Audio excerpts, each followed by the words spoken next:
Hey guys, tonight we're heading deep into the ruins of an ancient temple, where the stones still seem to breathe with stories. Imagine standing barefoot on cracked marble, the scent of old smoke lingering in the air, and the hush of history pressing in from every side. You tilt your head and swear you hear faint warnings carried by the dust, cautions about gods whose names feel strange on your tongue. Baal, Asherah, Moloch, they sound like characters out of a heavy metal playlist, but in reality, they were worshipped right here, in ways that made even the most jaded locals shiver. And before you think this is just a history lecture, nope, you're in the front row of an ancient drama. And honestly, if you had lived back then, you probably wouldn't survive this. So, before you get comfortable, take a moment to like the video and subscribe, but only if you genuinely enjoy what I do here. And hey, post your location and local time in the comments. I'm curious where you're tuning in from tonight. Now, dim the lights, maybe turn on a fan for that soft background hum, and let's ease into tonight's journey together. The first step you take inside these temple ruins sends up a puff of dust, and suddenly you're in Jerusalem, long after the grandeur of Solomon's first temple had faded. The walls echo with footsteps that aren't yours, priests in white linen hurrying past, kings pacing nervously, prophets bellowing warnings while being ignored. The book of 2 Chronicles leans heavily on this very setting, painting the temple not just as a building but as the beating heart of faith. And what happens when that heart clogs with idols? Well, the chronicler says you end up gasping for spiritual air. You notice scorch marks on the stones, blackened patches that once drank the smoke of offerings. Some were pure, lifted to Yahweh. Others, though, twisted the meaning, gifts laid at altars for imported gods. Historical records hint that Israelites weren't always picky about who got the barbecue smoke. Baal was a popular invite. Asherah had her corner. Moloch? Well, you didn't want to peek at his rituals after dark. One mainstream fact here. Solomon's temple was completed around 957 BCE, and for centuries it was considered the sacred dwelling of God's name on earth. Yet even in its prime, people tried to sneak in alternative deities. Historians still argue whether those abominations mentioned in Chronicles were widespread cultural practice or occasional lapses exaggerated by zealous scribes. Either way, you can imagine the tension. One priest solemnly lighting incense to Yahweh while, just outside, someone else sets up a pole for Asherah. And here's a quirky tidbit. Archaeologists once found little female figurines in ordinary homes across Judah. Not golden idols, not massive statues, just hand-sized clay pieces that look like someone's grandmother made them during pottery class. Scholars think these were linked to Asherah devotion, tucked onto shelves like spiritual knickknacks. Picture your neighbor today putting a lucky cat on the counter, except in this case, the Bible writers considered it spiritual sabotage. As you wander through the ruins, you run your fingers across graffiti carved into the wall. Not modern graffiti, mind you, ancient scratches, prayers to different gods layered one over another. Imagine the temple guards just shaking their heads, muttering, "Great, another kid with a chisel thinks Baal's gonna pay the rent." The chronicler viewed such mixing as disaster in slow motion, a drift so subtle people hardly noticed until crisis hit. You pause, closing your eyes. The temple floor vibrates with echoes of national pride, of music and sacrifices, of pilgrims coming from every direction to seek blessing. Yet the chronicler isn't writing to celebrate. He's writing to warn. His voice through time says, "Look what happens when you trade faithfulness for convenience." That hits harder than any crumbling stone, and right here, the chronicler has a method. He's not inventing new tales. He's retelling stories from Samuel and Kings, but turning the camera so you see things through Judah's lens. Why Judah? Because after exile, that little tribe needed answers. Why had their holy city burned? Why did Babylon drag them away in chains? The chronicler's reply, it wasn't because God was weak. It was because the people flirted with Baal, bowed to Asherah, and even tried the fiery arms of Moloch. That's like cheating on your spouse, burning the family photos, and then wondering why the marriage didn't last. The air grows heavier as you imagine families dragging animals toward the altar, some singing psalms, others whispering foreign chants. You see a king, take Ahaz, for example, copying pagan practices after seeing them in Damascus, installing his own fashionable altar right in Yahweh's temple. Imagine swapping out the fridge in your kitchen for your neighbor's because you thought their appliance looked trendier. Except here, the replacement was spiritual, not cosmetic. The chronicler points a tired finger at all of it. He wants you, sitting here in the ruins, to feel the weight. This isn't about dusty theology. It's about choosing between life-giving devotion and hollow imitation. And maybe the funniest part, if you can call it that, is realizing how human the whole mess was. People got bored.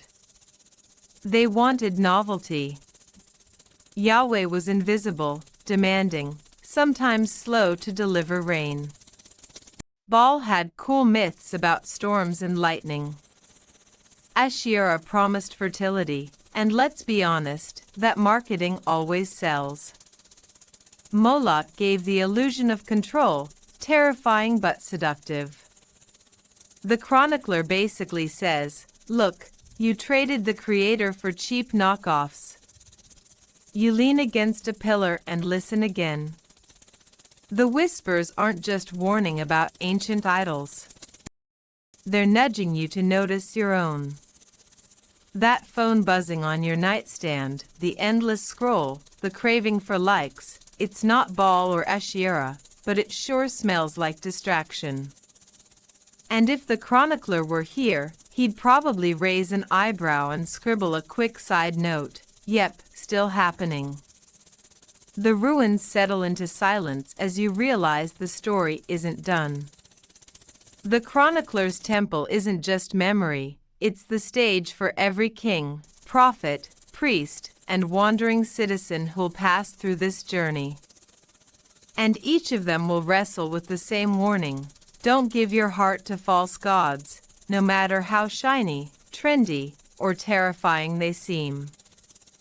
You step carefully over the cracked pavement, and the stones almost feel alive under your feet, humming with memories.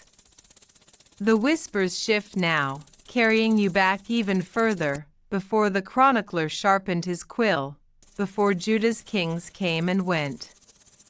You land in the desert heat of Israel's earliest days, where the people seemed to have an on-again, off-again relationship with Yahweh, like a teenager swearing devotion one day and sneaking out to see someone else the next.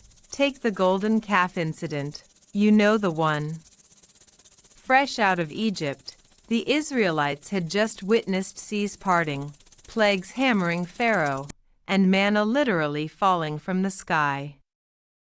And yet, the moment Moses takes a little too long up the mountain, they panic and commission a flashy calf statue.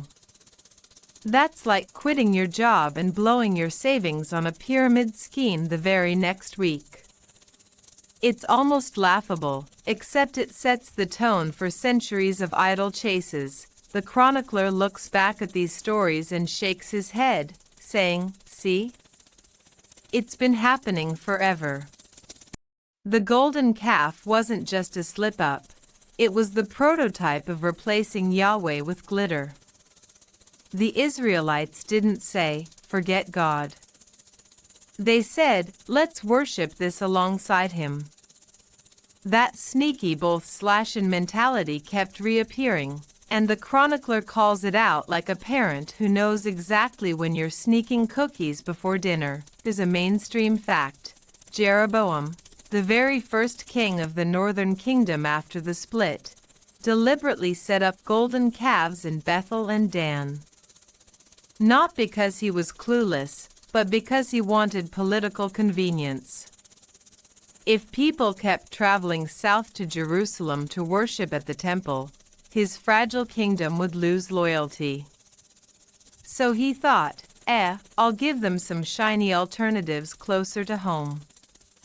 Historians still argue whether Jeroboam believed these calves represented Yahweh or entirely different gods, but either way, it fractured worship for good. As you walk through this memory, you can almost hear the bells of priests in Jerusalem ringing angrily, while up north, worshippers cheer in front of golden statues.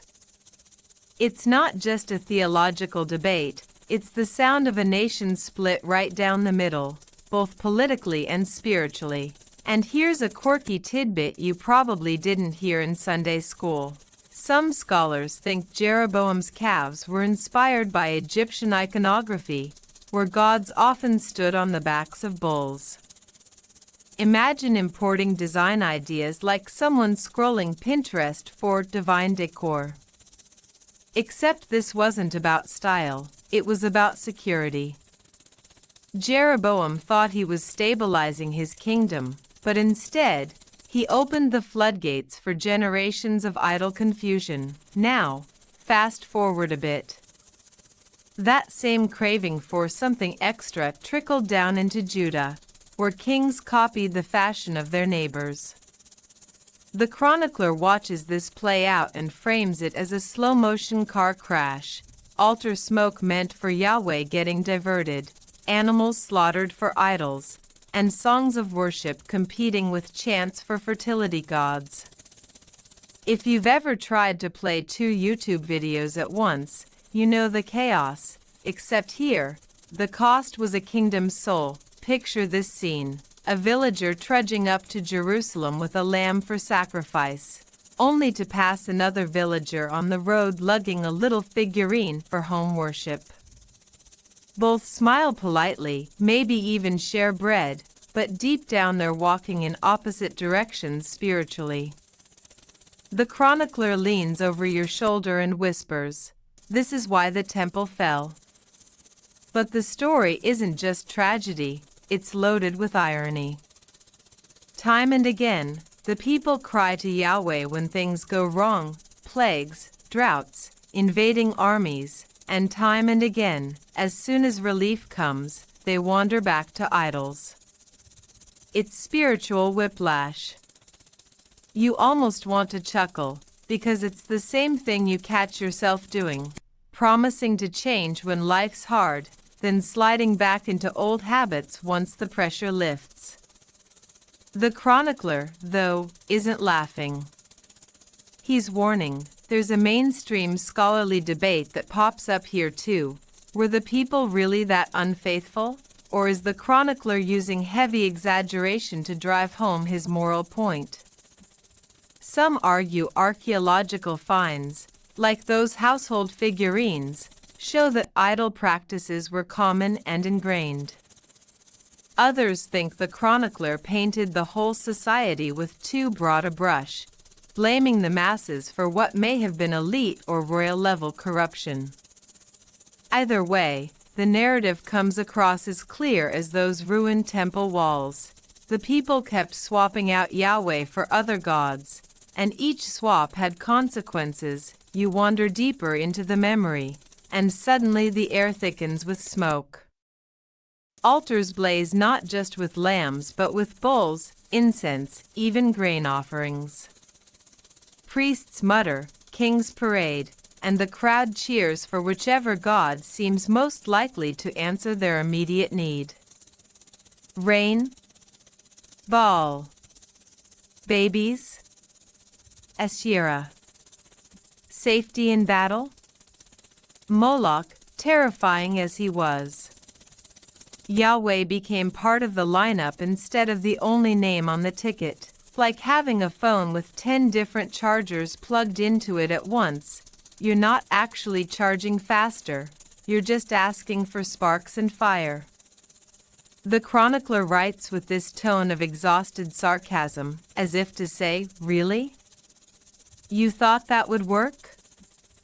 And the most haunting part? The people didn't think they were abandoning Yahweh. They thought they were hedging bets. Adding extra gods into the mix felt like a clever life hack. But in the chronicler's lens, that hack was a virus, corrupting the very core of the covenant. The ruins around you groan as if agreeing. You glance back at Solomon's temple stones and realize that from golden calves to blazing altars, the problem was always the same: distraction dressed up as devotion. And here in this long shadow, the chronicler keeps pointing. See the pattern. Don't repeat it.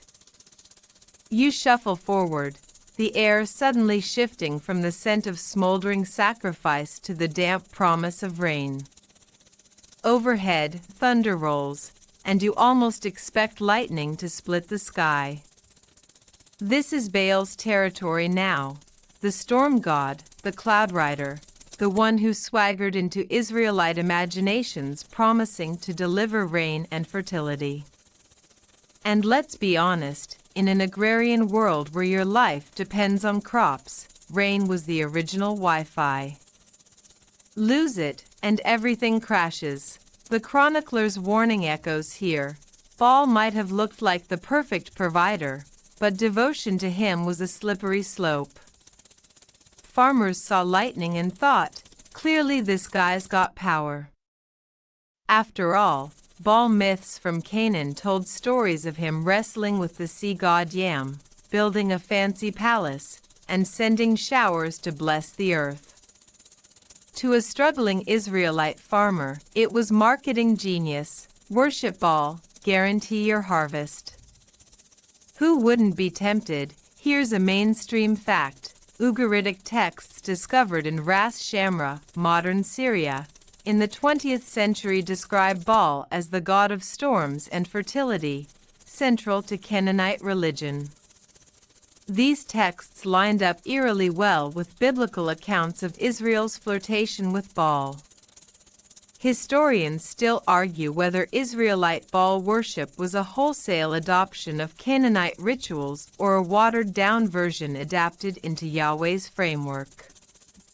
Either way, the chronicler treats it like poison, no matter how diluted, and for a quirky tidbit, Baal was sometimes depicted holding a club in one hand and a bolt of lightning in the other, basically the ancient equivalent of Thor's cosplay.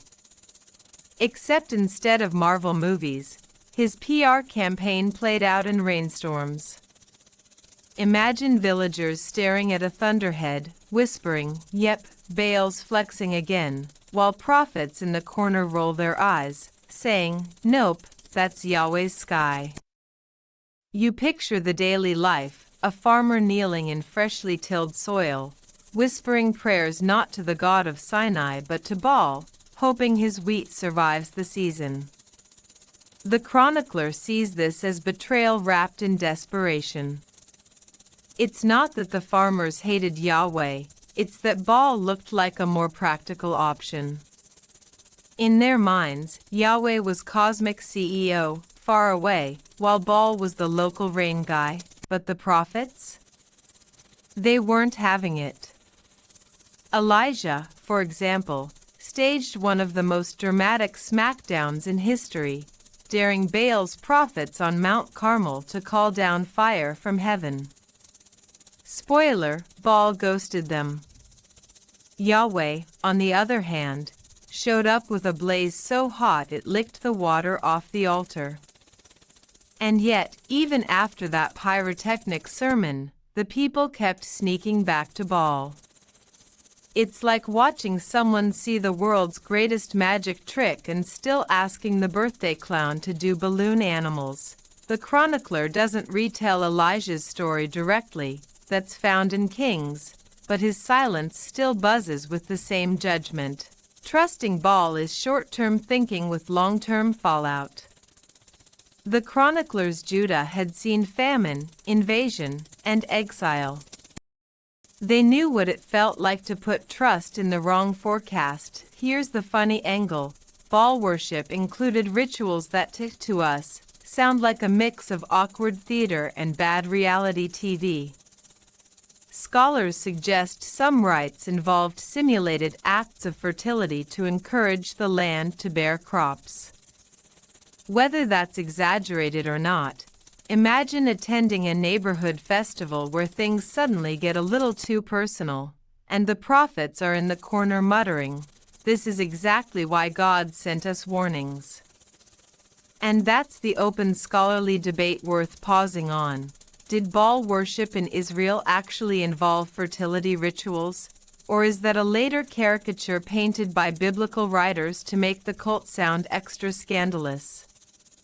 Archaeologists have found symbols, like standing stones and bull imagery, that hint at fertility themes, but the evidence is patchy. Historians still argue whether these rituals were earthy metaphors or literal practices that would have made your grandma faint. Meanwhile, thunder keeps echoing over your head as you imagine Judah's kings making political calculations. If a neighboring nation prospered under Baal, wouldn't it make sense to import his rituals? Rain doesn't respect borders, after all. That's how rulers like Ahab and even some of Judah's monarchs justified it. We're not betraying Yahweh, we're just expanding the weather insurance plan. The chronicler, though, throws sarcasm their way. And how'd that work out for you? Oh right, exile. You step into a half-collapsed courtyard and imagine the tension. One family prays at the temple in the morning, offering sacrifices to Yahweh, then heads home in the evening to join neighbors chanting for Baal under the stars. It's a spiritual double life. The chronicler writes as if shaking his head, saying, "Pick one. You can't water 2 fields with 1 bucket." And maybe that's the most relatable sting. Baal wasn't pitched as rebellion but as practicality. That's why it worked. Who wouldn't want a quick rain guarantee in a drought? It's the same impulse that makes you reach for shortcuts today, whether it's diet pills over discipline or clickbait advice instead of patient effort. Baal was the original shortcut. The chronicler's narrative warns, shortcuts don't save kingdoms. Lightning flashes across the ruins in your imagination, illuminating carved stones and forgotten altars. For a second, you almost see Baal's shadow towering with his thunderbolt, and then, poof, it's gone, nothing but storm clouds dispersing. The chronicler whispers through the silence, "This is why the temple cracked. This is why Judah fell." And you exhale, realizing you're still standing in the rubble, rainless sky above, haunted by the storm god who promised so much and delivered nothing lasting. Your steps crunch over broken stone as the storm cloud echoes fade, replaced by the rustle of leaves. You find yourself walking through groves, the air heavy with the scent of resin and wood smoke. Here, the figure of Asherah hovers, queenly, maternal, mysterious. She isn't a thunder god with lightning props. She's subtler, showing up in carved poles, leafy sanctuaries, and little figurines tucked discreetly into households. Where Baal was loud and brash, Asherah slid into Israelite life almost unnoticed, like ivy slowly climbing a wall until the bricks vanish beneath green. the chronicler whispers warnings about her influence, but you can feel why people were drawn to her. In a world where childbirth was dangerous, crops fragile, and survival always uncertain, the idea of a motherly goddess promising fertility and protection was irresistible. And unlike Moloch's terrifying flames, Asherah felt approachable: soft edges, carved wood, groves where people gathered under moonlight. Here's a mainstream fact: the Hebrew Bible frequently condemns Asherah poles, sacred wooden symbols set up on high places or even near Yahweh's altars. Archaeologists have uncovered inscriptions from Kuntalat Adrud in the Sinai desert that reference Yahweh and his Asherah. Historians still argue whether this means some Israelites thought Asherah was Yahweh's divine consort or whether Asherah was just shorthand for a cultic object. Either way, the chronicler bristles at the idea of pairing God with a goddess. And here's your quirky tidbit: some of those Asherah figurines were made with exaggerated features, think bobbleheads meets folk art, possibly to emphasize fertility. Picture stumbling across one in your grandma's attic. Not creepy exactly, but definitely not something you'd want on the mantle.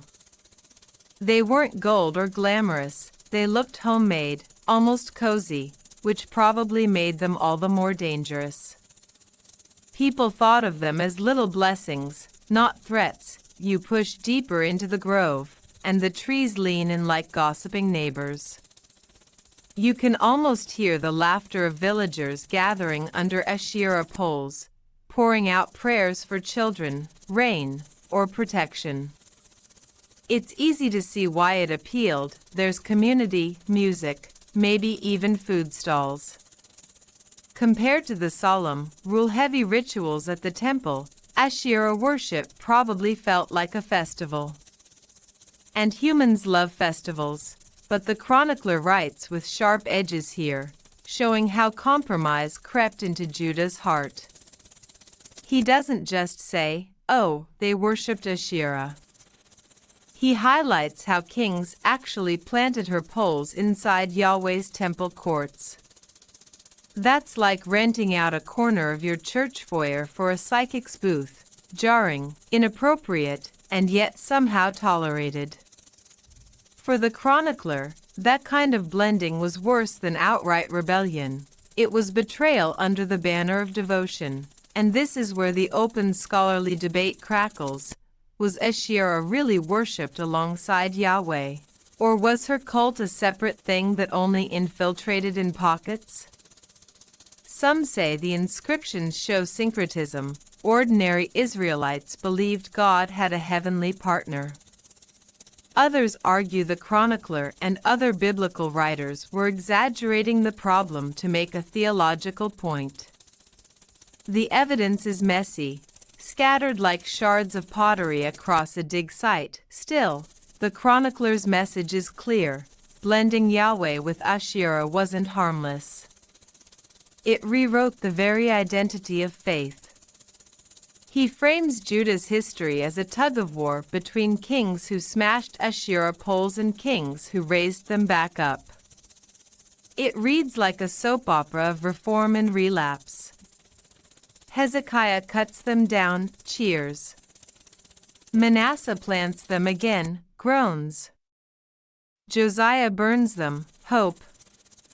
And through it all, the chronicler sighs, reminding you that the people never fully let go. You sit under one of these imagined poles for a moment, the wood creaking above you, and think about the psychology of it.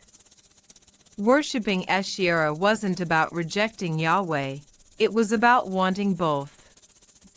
It's like keeping two calendars and hoping they'll line up. But sooner or later, the schedules collide, and one has to give. For Judah, the price of divided worship was exile. Here's the lighter note. Imagine an ancient Israelite child asking their mom, "Why do we have two gods in the living room?" That awkward pause must have been real. Parents probably shrugged it off, "Oh, sweetie, it's just tradition." And isn't that how compromise usually sneaks in?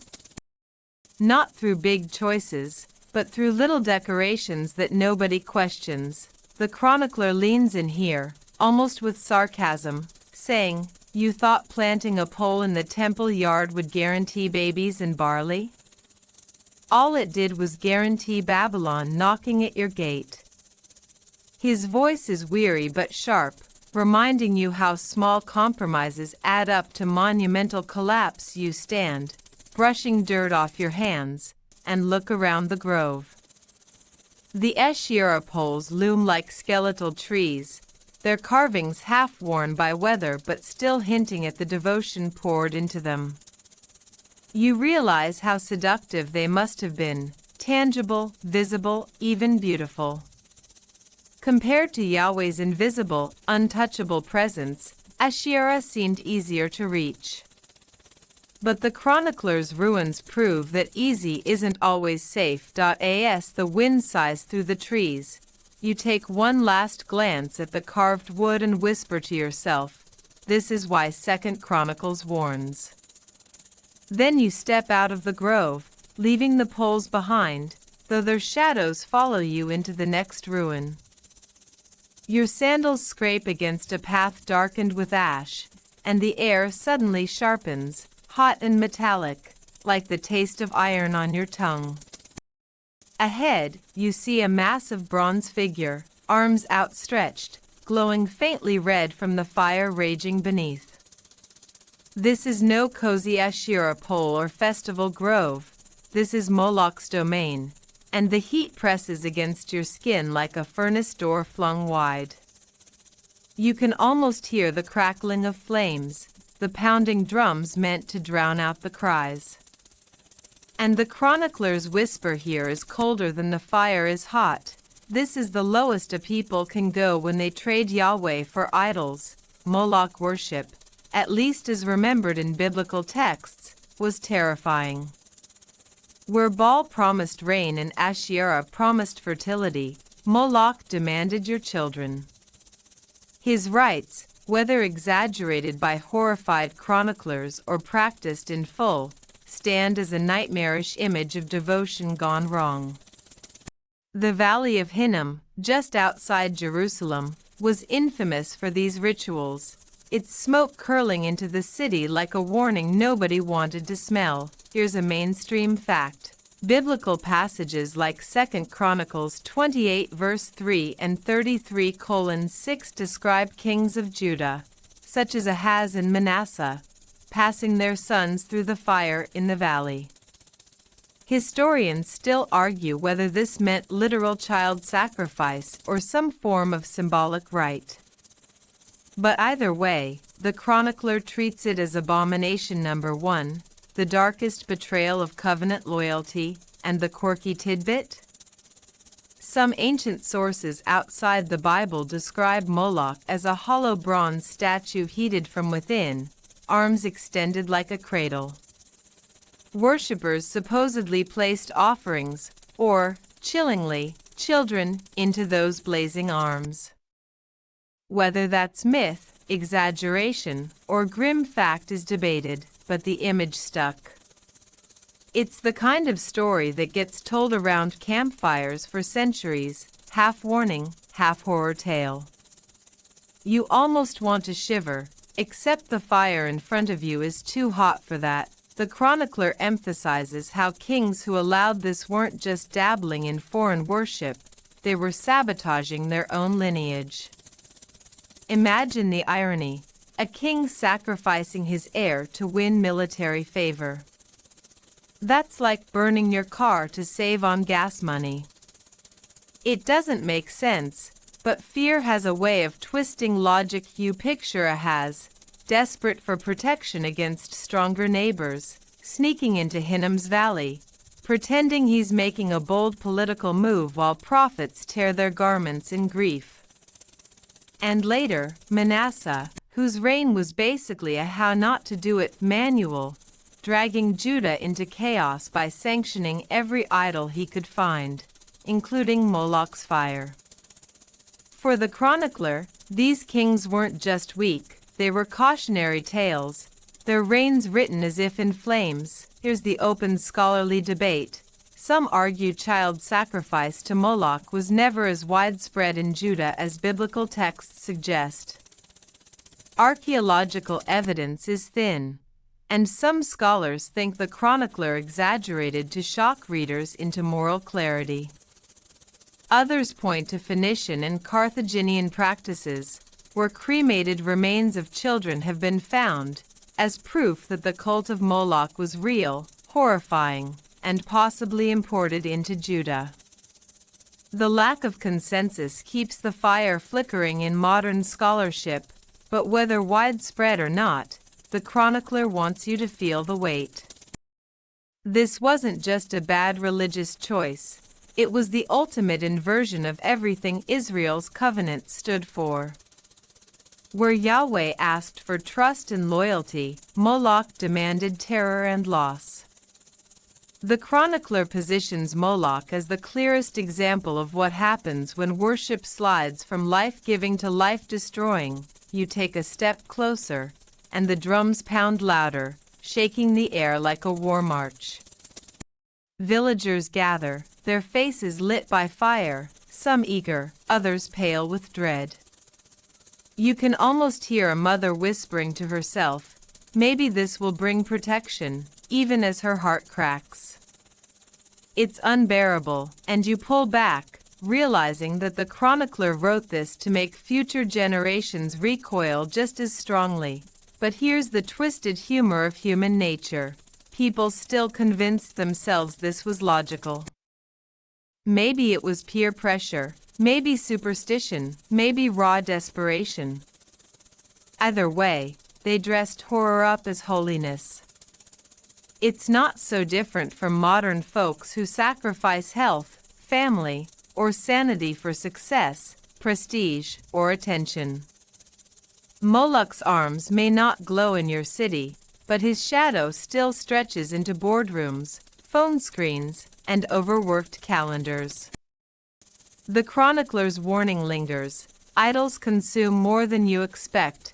The firelight flickers against the ruined stones around you, and you swear the bronze figure shifts, grinning through the heat.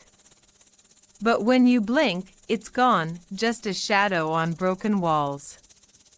The valley is quiet now, haunted, the ground soaked with stories too heavy to retell. You wipe sweat from your brow, your throat dry as ash, and step away from Moloch's fire. The chronicler's whisper follows. This is what happens when the people forget whose children they are. And with that, the flames fade, leaving only the faint crackle of memory. The firelight from Moloch's arms fades behind you, and now you find yourself in a long hallway of stone, the air cooler but thick with tension. Shadows of kings pace here, men in royal robes, crowns tilting with worry, sandals slapping the floor as they wrestle with impossible choices.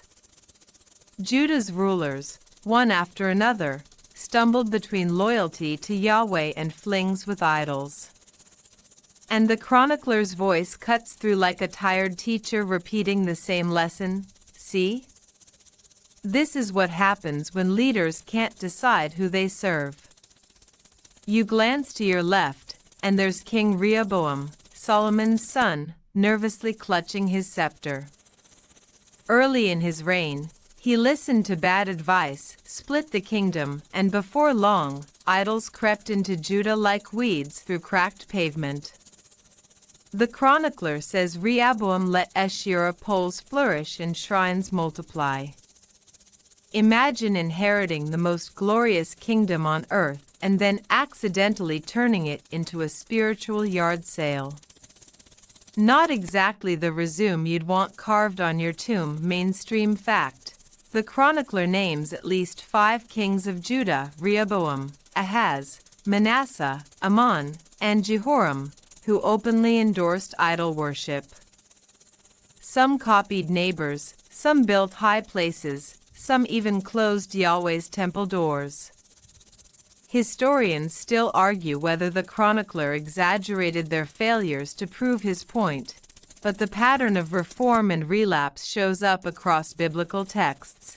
And here's your quirky tidbit. One inscription found near Lachish suggests that during Hezekiah's time, one of the good kings, people scribbled prayers on pottery shards asking for protection, kind of like ancient sticky notes. It's a reminder that while kings swung between devotion and idolatry, ordinary folks were scribbling prayers wherever they could. The spiritual climate wasn't just shaped at the palace, it trickled into kitchens, fields, and guard posts. You move forward, and suddenly King Jehoshaphat strides past, one of Judah's more faithful rulers. He tried to tear down idols, reform courts, and promote Yahweh worship. But even he had a weakness for political alliances. His friendship with Israel's idol-friendly King Ahab nearly cost him his life in battle. The chronicler records this with a raised eyebrow. Great guy, but terrible at picking friends. You can almost hear him mutter, if your buddy keeps inviting you to Baal festivals, maybe get new buddies. Next comes King Ahaz, and you almost flinch at his reputation. He's the one who not only sacrificed to Moloch but also shut Yahweh's temple altogether. Picture boarding up the doors, dust piling on the altar, priests pacing outside with nothing to do. Instead of repairing the temple, he built shrines on every corner of Jerusalem. It was like replacing your Wi-Fi with a bunch of tin cans and string, hoping it works better. Spoiler, it didn't. The chronicler doesn't just list these kings. He contrasts them, one faithful ruler after another corrupt one, like a pendulum swinging wildly. Uzziah sought Yahweh, but later grew proud and messed up in the temple. Jotham stayed steady, then his son Ahaz crashed Judah into spiritual debt.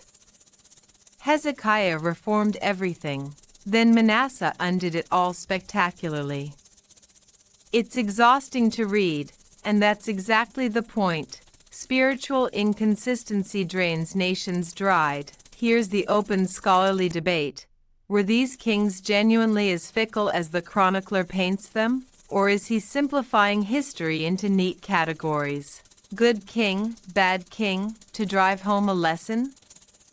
Archaeologists dig up evidence of shrines and figurines even in times when the chronicler claims idols were destroyed. That suggests reality was messy. Perhaps even during reforms, some idol worship quietly lingered in homes. You lean against a cracked wall, and the images of kings flicker past like a slideshow. Each one represents a choice, loyalty or compromise, Yahweh or idols, courage or fear. The chronicler wants you to feel how fragile leadership is. A king's decision wasn't private, it shaped the entire nation's destiny. When they turned to idols, the people followed. When they smashed shrines, revival surged.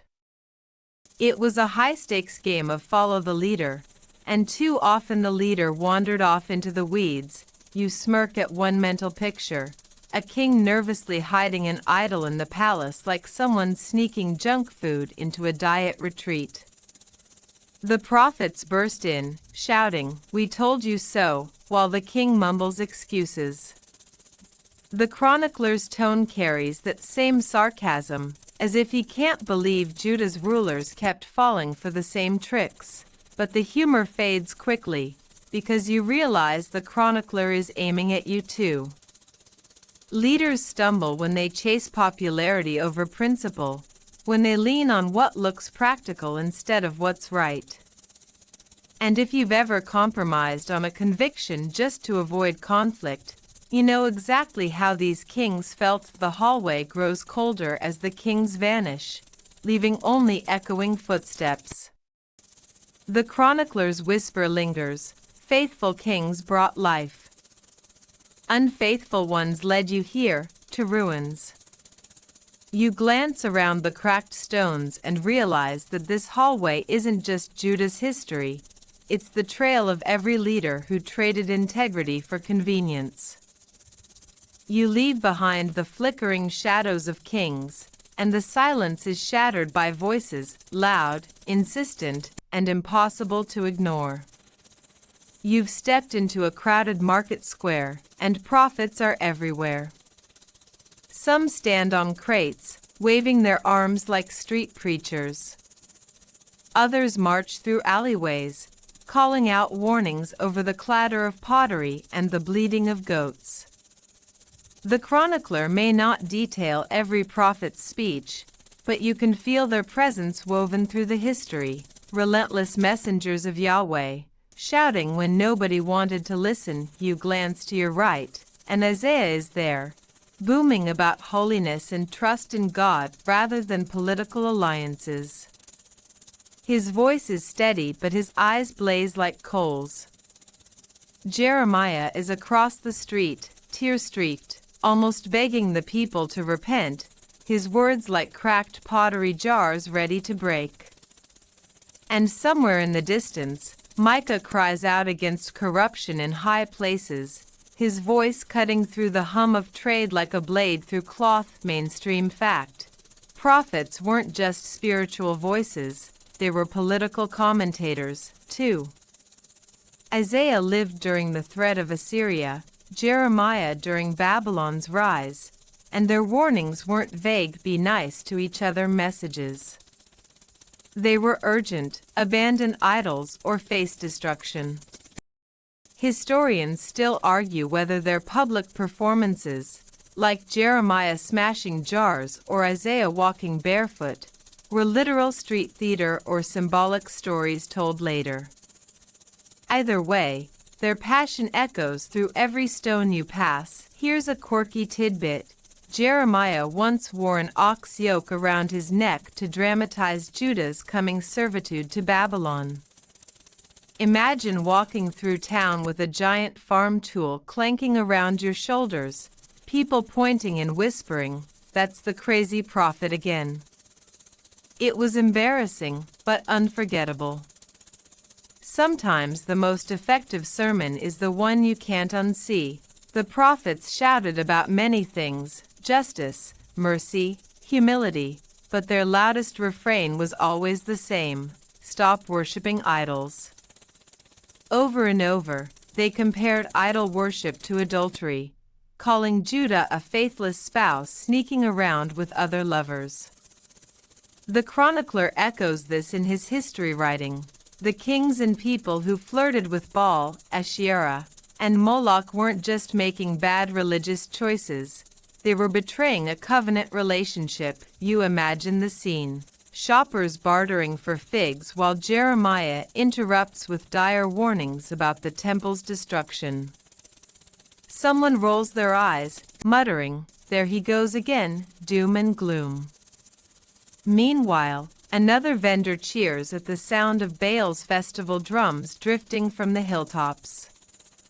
The prophets weren't popular, they were inconvenient, like alarms that wouldn't stop buzzing, and yet, you notice something striking: even when ignored, the prophets didn't stop. Their stubbornness is almost comical. Picture Isaiah lecturing in the square while kids tug on his robe, begging him to go home. Or Jeremiah, thrown into a cistern for being too depressing, still mumbling prophecies as he's hauled out. It's the ultimate lesson in persistence.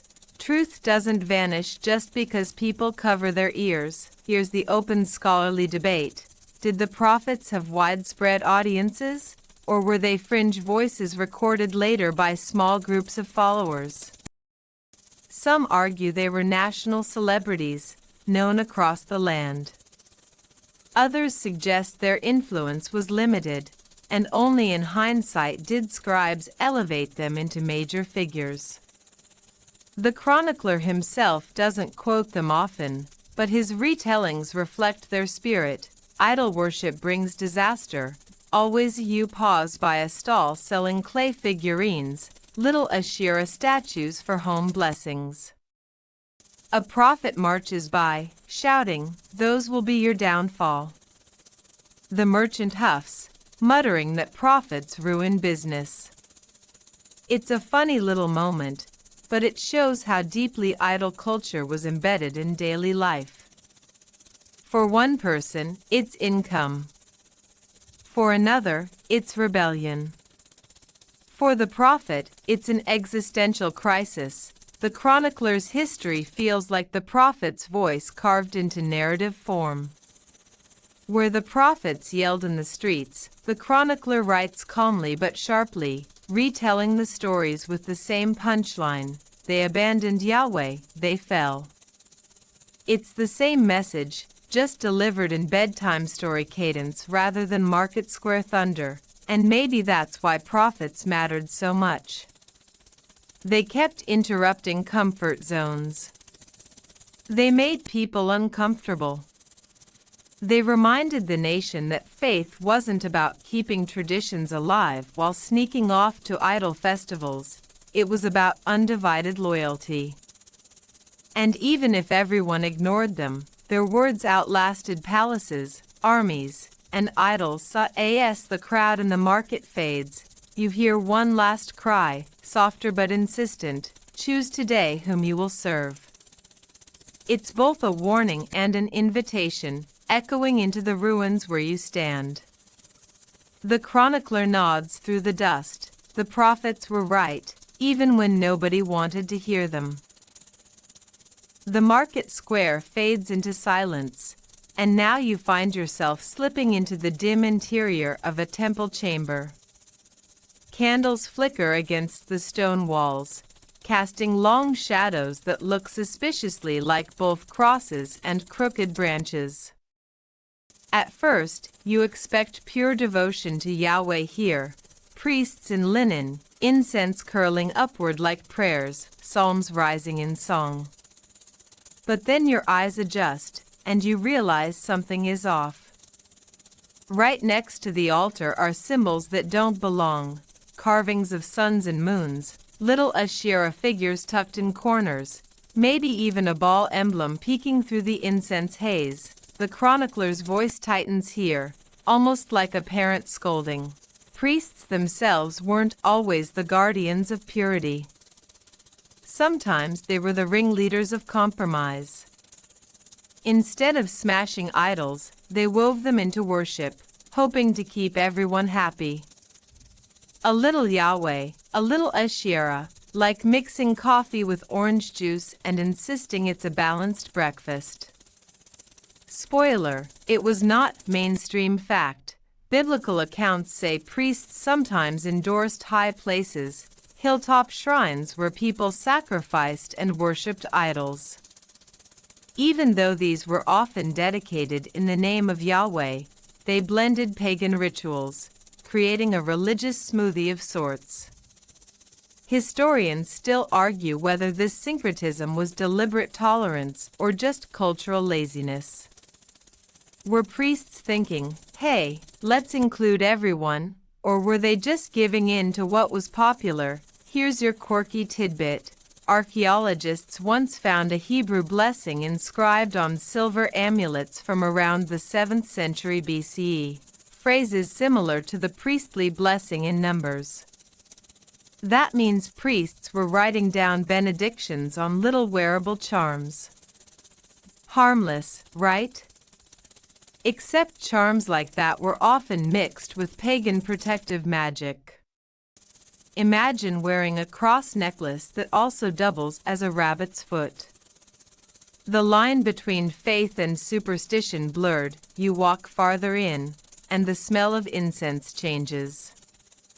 Instead of the rich spice blend commanded in the Torah, there's something sharper, maybe cedar, maybe resin used in local idol rituals.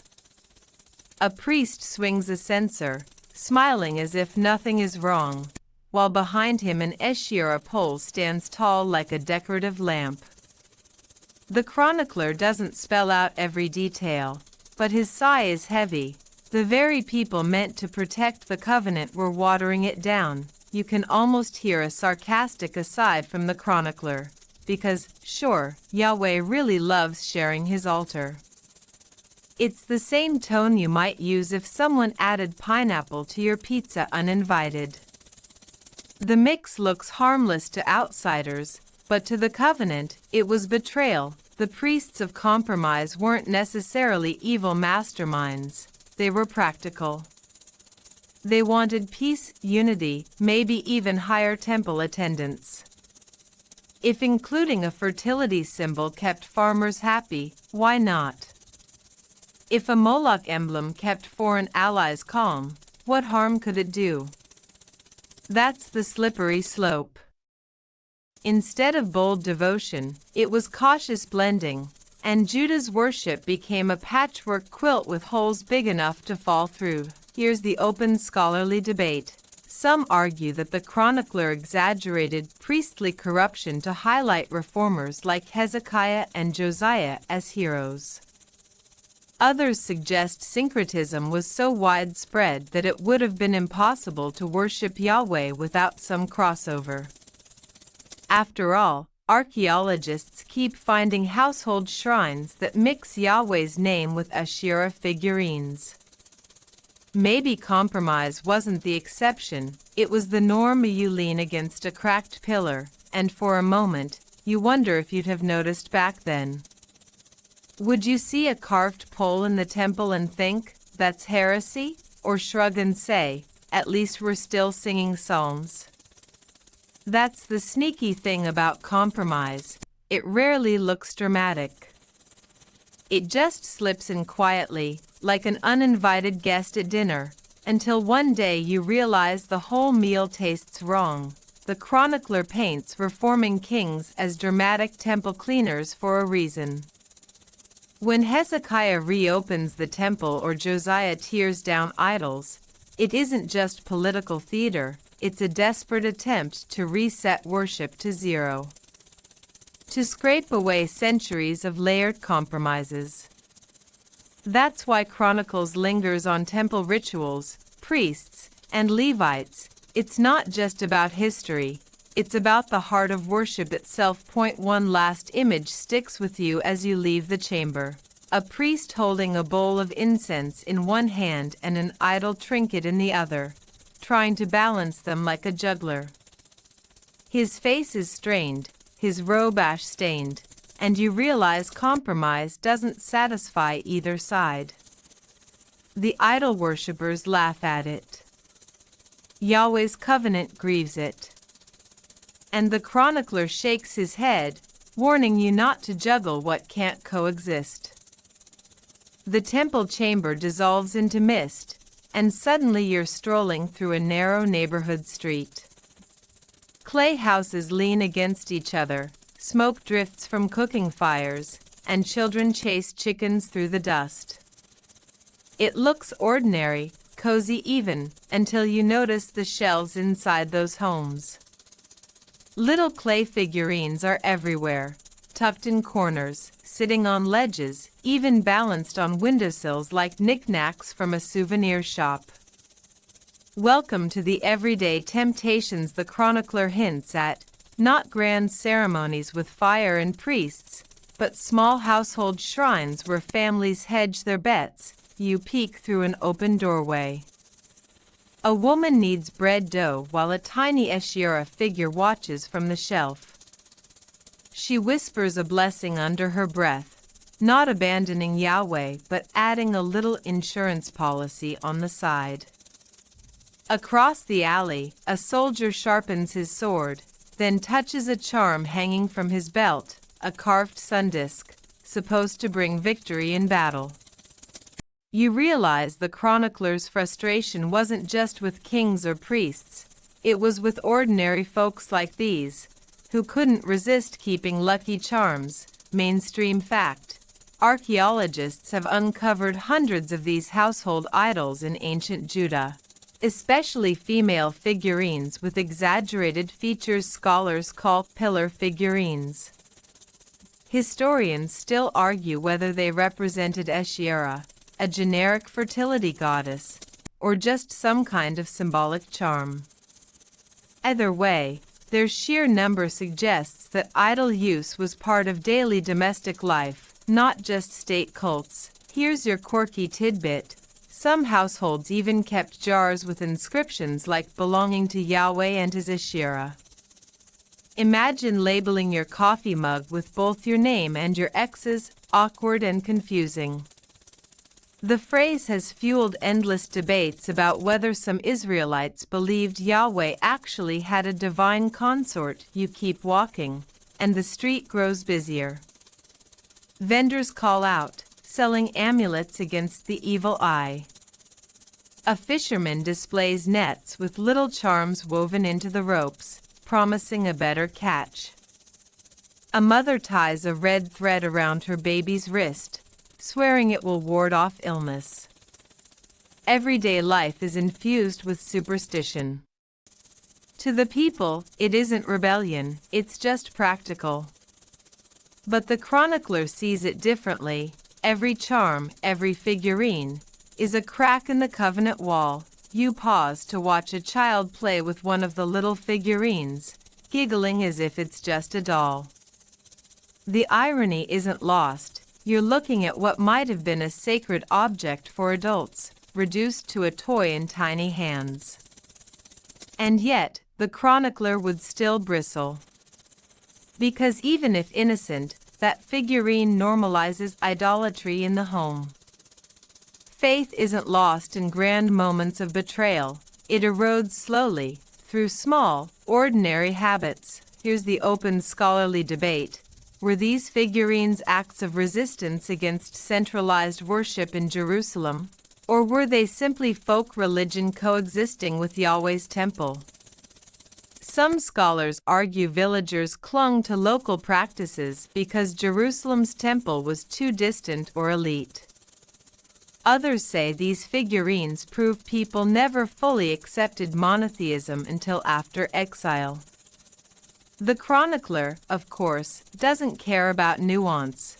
To him, every figurine is rebellion. You imagine the chronicler muttering under his breath as he catalogues these homes. Oh look, another Asherah statue next to the bread oven. Because nothing says dinner like breaking the covenant. His sarcasm matches the frustration of prophets who shouted at kings. Only here, it's personal. Idolatry isn't some big political scandal. It's a neighbor hanging a charm in the doorway. It makes you wonder, if you lived here, would you resist? Or would you quietly keep a figurine in your kitchen just in case? After all, everyone else has one, and it's easier than standing out. That's the sting of everyday temptation. It hides in normalcy, making rebellion look harmless. The street narrows, and you see a final scene, a family gathered for dinner, heads bowed in prayer to Yahweh. On the shelf above them, a clay figurine stares blankly. Two devotions under one roof, like a spiritual split personality. You feel the chronicler's weariness. This isn't loyalty, it's divided love. And divided love always collapses. You scramble out of the valley of Hinnom, lungs still smarting from phantom smoke. And now the landscape shifts into something strangely familiar, a kind of ancient fashion runway. Robes swish, jewelry glitters, people whisper about the latest cultural trends. But instead of debating whether shoulder pads are back in style, the crowd here argues whether worshipping idols is chic or shameful. The chronicler folds his arms in the corner, unimpressed. To him, this wasn't about style points. It was about eternal betrayal. You stroll along the runway, and villagers parade past with new spiritual accessories. One family brags about their fresh Asherah pole, hand-carved from imported cedar. Another proudly shows off a shiny Baal amulet dangling from their neck. It feels like a farmer's market meets a mall kiosk. Buy one fertility charm, Get a rain talisman half off. You can almost hear the chronicler muttering, "Oh yes," because nothing says sophisticated like bowing to a block of wood. Mainstream fact: in the ancient Near East, idol worship often carried cultural prestige. Fertility rituals were common among Canaanites, storm gods were revered by Phoenicians, and fire offerings cropped up in Ammon. Historians still argue whether Israelites adopted these practices because they believed in their power or because they wanted to fit in with their neighbors. Peer pressure isn't just a middle school problem, it was alive and well in Jerusalem's streets. Here's your quirky tidbit. Some scholars suggest Asherah poles may have doubled as giant decorated trees, festooned with ribbons, carvings, or even offerings. Imagine Judahites hosting an idol-themed block party where everyone gathers around a bedazzled tree. It's like ancient Pinterest meets religious rebellion. The deeper you walk into this scene, the clearer the split becomes. For some, idol worship was trendy, like wearing the latest imported sandals. Everyone's doing it, they'd argue. For others, especially prophets and reformers, it was the ultimate betrayal, like cheating on a spouse in broad daylight. The chronicler frames it as exactly that, not cultural fashion, but covenant-breaking adultery. Here's the open scholarly debate. Were idol rituals mostly shallow fads, practiced casually, or did people deeply believe they were encountering real deities? Some argue idols functioned like lucky charms, comforting but not central. Others believe worshippers experienced them as powerful spiritual encounters. The chronicler doesn't split hairs. To him, dabbling is betrayal. Whether it's trendy or devout, you stop near a pottery booth where a merchant displays bowls painted with suns, moons, and stars. Customers gush over their cosmic designs, proudly buying them as status symbols. You chuckle, it's like bragging about your astrology mug collection today. But for the chronicler, those bowls weren't harmless, they symbolized creeping compromise. Even kitchenware became a battleground for loyalty. It hits you then. The chronicler isn't just ranting about idols because he's grumpy. He knows that every fashion choice shapes the heart. Idolatry was more than bad theology, it was lifestyle branding. To the nations around Judah, idols were how you proved you were sophisticated, modern, connected. To resist them was to risk mockery or isolation. You imagine a Judahite teenager rolling their eyes at their parents. Why can't we have a cool Asherah pole like everyone else? Peer pressure echoes through every century. And the chronicler's voice sighs back, because cool doesn't equal faithful. One last image follows you as the runway fades. A villager struts proudly with an idol figurine under one arm, smiling like they've just bought the latest gadget.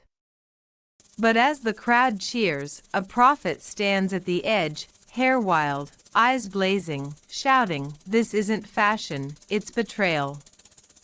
The cheers drown him out, but the chronicler writes his words down anyway, so they outlive the applause. The palace garden fades, and now your feet crunch against loose gravel. You're standing at the edge of a deep ravine outside Jerusalem.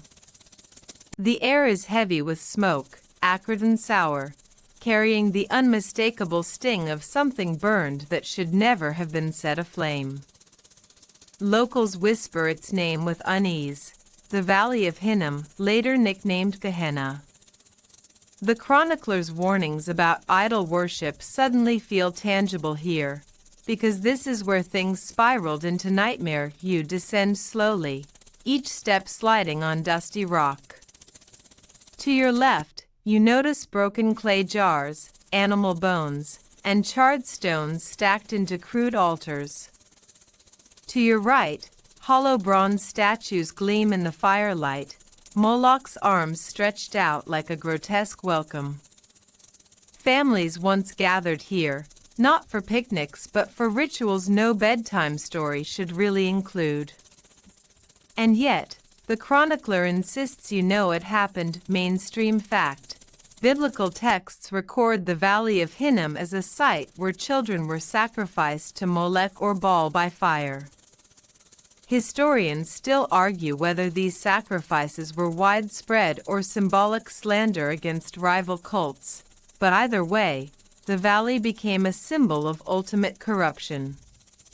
Later Jewish tradition even used Gehenna as shorthand for hell itself. Here's your quirky tidbit. Later in history, Hinnom was reportedly turned into a garbage dump, where refuse, dead animals, and sewage were burned continually. Imagine explaining to your kid, that valley used to be where people worshipped idols, and now it's where we throw out the fish guts. Talk about a downgrade. From horror show to landfill, you keep walking, and the smell thickens. You hear phantom cries, whether from memory, imagination, or echoes of history, you can't tell. Parents here once placed their children on blazing altars, believing sacrifice would guarantee prosperity, protection, or victory. The chronicler doesn't describe the gruesome details. He doesn't have to. Mentioning the valley is enough for readers to shudder. It represents the very bottom of idolatry's slippery slope. You pause at a jagged rock ledge, looking down into the smoky pit. The chronicler's sarcasm rings in your ears, because obviously, burning your own future generations is the best national policy. His dry tone masks deep sorrow. What began with household figurines ended here, in national disgrace and personal tragedy. Here's the open scholarly debate. Were these sacrifices actual state-sanctioned rituals, or rare, desperate acts during times of crisis? Some argue that kings like Ahaz and Manasseh officially endorsed them, while others believe only fringe groups participated. Either way, the chronicler holds Judah accountable. Even a handful of such acts was enough to poison the nation's legacy. The valley grows darker the deeper you wander. Flames flicker against stone walls, and the ground feels hot beneath your sandals. You remember the household figurines from earlier and realize, compromise doesn't stay small. It escalates. First a trinket in the kitchen, then a shrine in the palace, and finally, a child on the altar. That's the chronicler's chilling point. Idolatry isn't just silly, it's deadly. And yet, amid the smoke, you catch another detail. Carved into the rock face is graffiti, etched by trembling hands, Yahweh saves. Maybe a survivor, maybe a rebel prophet, maybe just someone refusing to let hope die. It's a fragile reminder that even in the valley of horror, someone remembered covenant promises. You smirk despite yourself, because you imagine some kid centuries later being told, "Don't play in Hinnom, it's cursed," and sneaking down anyway, daring friends to explore. Even the darkest places eventually become the stuff of dares and campfire stories. But for the chronicler, Hinnom isn't folklore.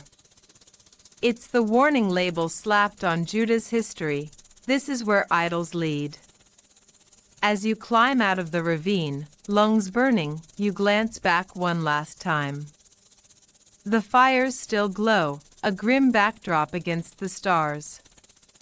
The chronicler whispers through the night air, "Remember this valley, because it's where betrayal takes you.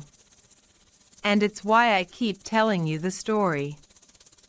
You scramble out of the valley of Hinnom, lungs still smarting from phantom smoke.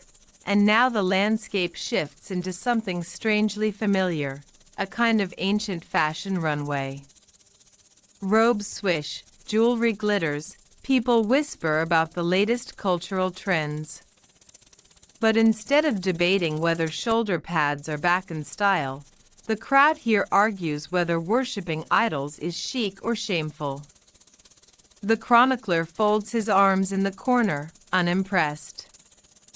To him, this wasn't about style points. It was about eternal betrayal. You stroll along the runway, and villagers parade past with new spiritual accessories. One family brags about their fresh Asherah pole, hand-carved from imported cedar. Another proudly shows off a shiny Baal amulet dangling from their neck. It feels like a farmer's market meets a mall kiosk. Buy one fertility charm, get a rain talisman half off. You can almost hear the chronicler muttering, "Oh yes," because nothing says sophisticated like bowing to a block of wood. Mainstream fact: in the ancient Near East, idol worship often carried cultural prestige. Fertility rituals were common among Canaanites, storm gods were revered by Phoenicians, and fire offerings cropped up in Ammon. Historians still argue whether Israelites adopted these practices because they believed in their power or because they wanted to fit in with their neighbors. Peer pressure isn't just a middle school problem, it was alive and well in Jerusalem's streets. Here's your quirky tidbit. Some scholars suggest Asherah poles may have doubled as giant decorated trees, festooned with ribbons, carvings, or even offerings. Imagine Judahites hosting an idol-themed block party where everyone gathers around a bedazzled tree. It's like ancient Pinterest meets religious rebellion. The deeper you walk into this scene, the clearer the split becomes. For some, idol worship was trendy, like wearing the latest imported sandals. Everyone's doing it, they'd argue. For others, especially prophets and reformers, it was the ultimate betrayal, like cheating on a spouse in broad daylight.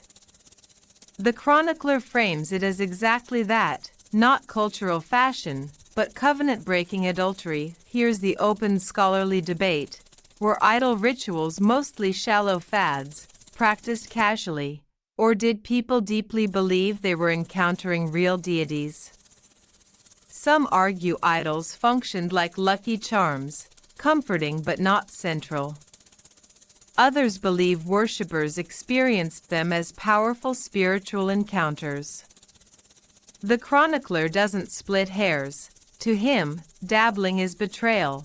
Whether it's trendy or devout, you stop near a pottery booth where a merchant displays bowls painted with suns, moons, and stars. Customers gush over their cosmic designs, proudly buying them as status symbols. You chuckle, it's like bragging about your astrology mug collection today. But for the chronicler, those bowls weren't harmless, they symbolized creeping compromise. Even kitchenware became a battleground for loyalty. It hits you then. The chronicler isn't just ranting about idols because he's grumpy. He knows that every fashion choice shapes the heart. Idolatry was more than bad theology, it was lifestyle branding. To the nations around Judah, idols were how you proved you were sophisticated, modern, connected. To resist them was to risk mockery or isolation. You imagine a Judahite teenager rolling their eyes at their parents. Why can't we have a cool Asherah pole like everyone else? Peer pressure echoes through every century. And the chronicler's voice sighs back, because cool doesn't equal faithful. One last image follows you as the runway fades.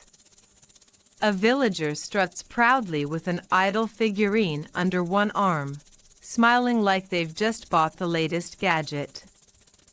But as the crowd cheers, a prophet stands at the edge, hair wild, eyes blazing, shouting, "This isn't fashion, it's betrayal." The cheers drown him out, but the chronicler writes his words down anyway, so they outlive the applause. The runway of idols fades, and now you step into a city alive with the sound of demolition. The crash of stone, the thud of wood splintering, and the startled cries of idol makers losing their business.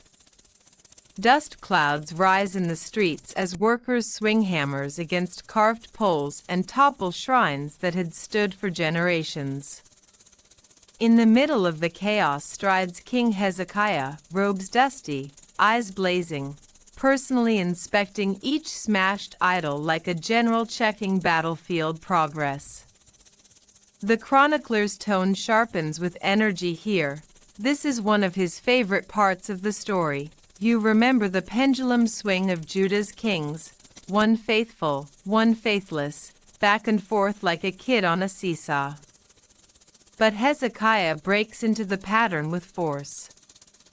Where his father Ahaz had shut Yahweh's temple doors and cluttered the city with altars on every corner, Hezekiah swings them open again. He calls the priests back to work, relights the lamps, and tells the Levites, "Clean house every last corner."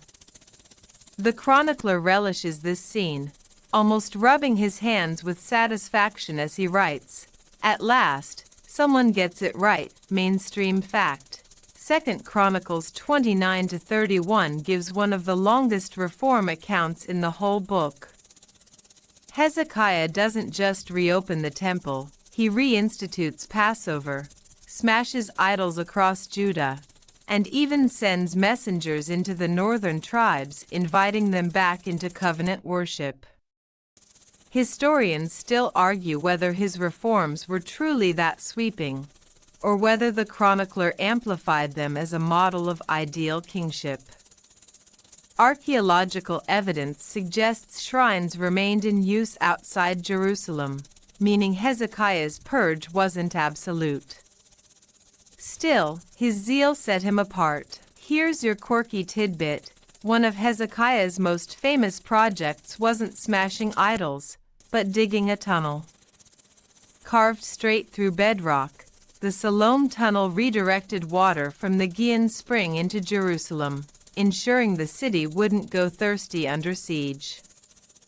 Imagine crawling through 1,750 feet of dark, damp rock by torchlight, chiseling until you meet another team halfway. When they finally broke through, they even left a victory inscription on the wall.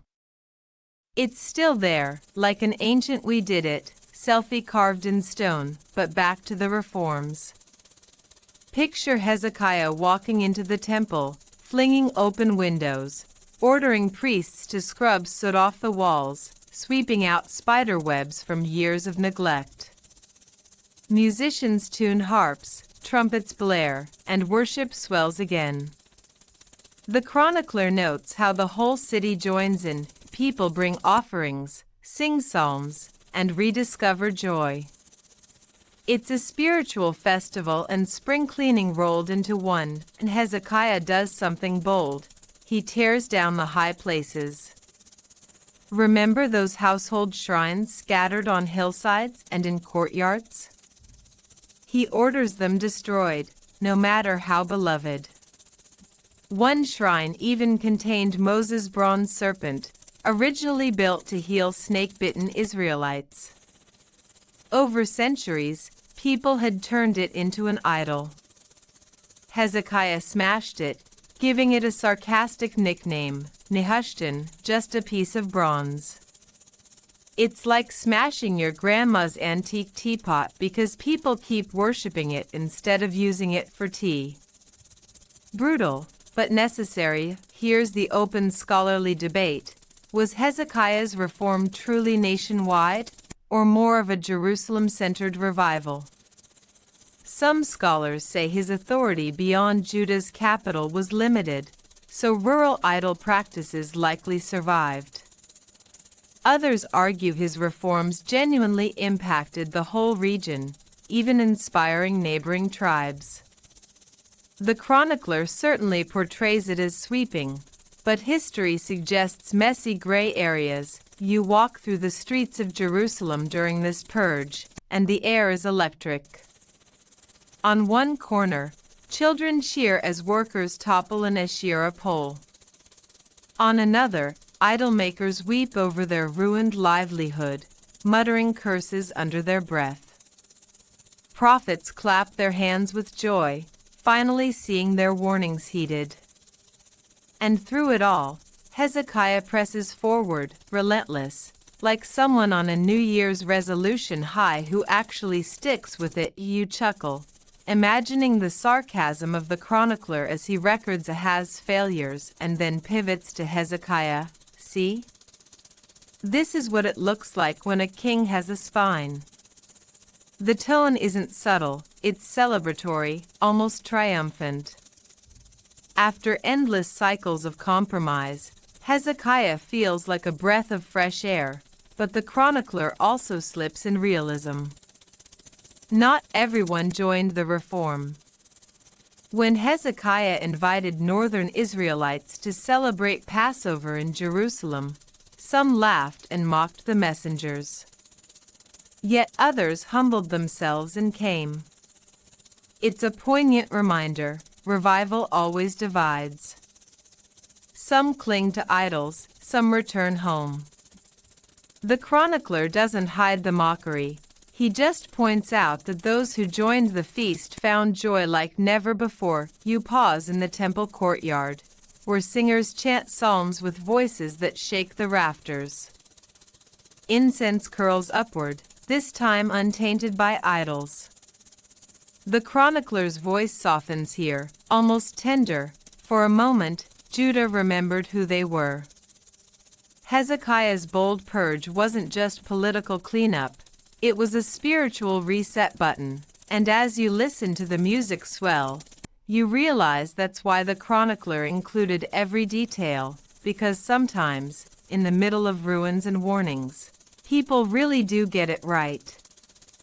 And when they do, even dusty chronicles glow with hope. The joyful psalms of Hezekiah's reforms fade, and in their place comes the heavy creak of a palace door. You step into the throne room decades later, and the air feels different, thicker, darker, almost humid with compromise. The man seated on the throne is Hezekiah's son, King Manasseh. And if you expect to chip off the old block, brace yourself. This is the whiplash moment in the chronicler's tale, a shocking reversal so extreme it almost feels like parody. The chronicler doesn't hold back. He paints Manasseh's reign as a freefall into chaos. All those idols Hezekiah smashed? Rebuilt. The Asherah poles? Set up again, this time right in the temple itself. Altars for Baal? Check. Shrines for the starry host of heaven? Double check. The chronicler makes sure you see it clearly. Manasseh doesn't just dabble in idolatry, he sprints headfirst into it. It's like cleaning out your house of every bad habit, only for your kid to refill it with junk food, trash, and a live crocodile in the bathtub for flair. Mainstream fact. Historically, Manasseh ruled for an extraordinarily long time, around 55 years, making him Judah's longest reigning king. This reign is well attested in both biblical records and Assyrian annals, which mention him as a loyal vassal.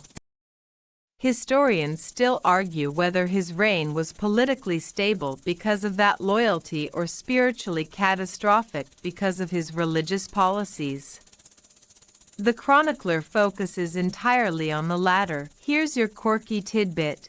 Some rabbinic traditions claim Manasseh actually ordered the prophet Isaiah's death by sawing him in half. Gruesome bedtime material, right? Thankfully, no bedtime saws appear in Chronicles, but the legend underscores how deeply later generations viewed him as the villain of villains. Think of him as Judah's Darth Vader, except without the redemptive music swelling just yet. You stroll through Jerusalem under Manasseh's reign, and the city feels dizzying. On one corner, children play under an Asherah pole decorated with garlands. On another, incense wafts from rooftop altars dedicated to the sun, moon, and stars. In the valley below, firelight flickers, and you shiver as you remember the burning arms of Moloch. Manasseh, the chronicler says, even sacrificed his own sons there. The warning from earlier sections has now become a horrifying reality, and it doesn't stop at idols. Manasseh dives into divination, fortune-telling, necromancy, every forbidden practice the law of Moses forbade. The chronicler piles detail on detail, as though stacking evidence for a court trial. Guilty, guilty, guilty. You can almost hear him sigh. This is why exile came. Here's the open scholarly debate. Did Manasseh's religious policy represent personal devotion to paganism, or a pragmatic political strategy to align Judah with a serious cosmopolitan empire? Some argue he adopted Assyrian cults to prove loyalty and ensure survival. Others believe he genuinely embraced these deities. Either way, the chronicler doesn't give him that benefit of nuance. He just sees betrayal. The darkness grows heavier as you walk deeper. The temple itself, once scrubbed clean by Hezekiah's hands, is cluttered again with idols. Imagine walking into a cathedral and seeing slot machines lining the altar. Worshippers bow not to Yahweh, but to the stars, the sun, the moon, anything shiny and distant. The chronicler shudders as he describes it. The covenant's sacred house reduced to a cosmic flea market. You pause near a group of elders, their faces weary. Some whisper prayers to Yahweh in secret, others give in and join the idol processions. It's hard not to picture the generational whiplash. Grandparents remembering Hezekiah's music-filled temple, now watching grandchildren offer incense to strange gods. The chronicler lets that irony burn without commentary, trusting you'll feel the tragedy yourself. But here comes a twist. The chronicler tells of Manasseh being dragged away by Assyrian captors, hooks in his nose, shackled like a beast. It's a humiliation fit for a king who thought himself untouchable. And there, in exile, stripped of power and pomp, Manasseh does something unexpected. He prays. He humbles himself, pleads with Yahweh, and remarkably, the chronicler says, God listens. Manasseh returns to Jerusalem, chastened, and begins to undo his own mess, tearing down idols, repairing the altar of the Lord, and urging Judah to serve Yahweh again. Historians still argue whether this repentance really happened or whether the chronicler added it as a theological lesson. The Book of Kings paints Manasseh only in the darkest tones, with no hint of reform. But the chronicler, writing after exile, seems determined to show even the worst sinner can repent. It's his bedtime story moral. No matter how far you fall, there's a way back. Quirky aside, you imagine the chronicler writing this section with a sly grin, as though saying, see? Even Darth Vader gets a redemption arc. Except in this case, the redemption feels partial, fragile, and tragically late.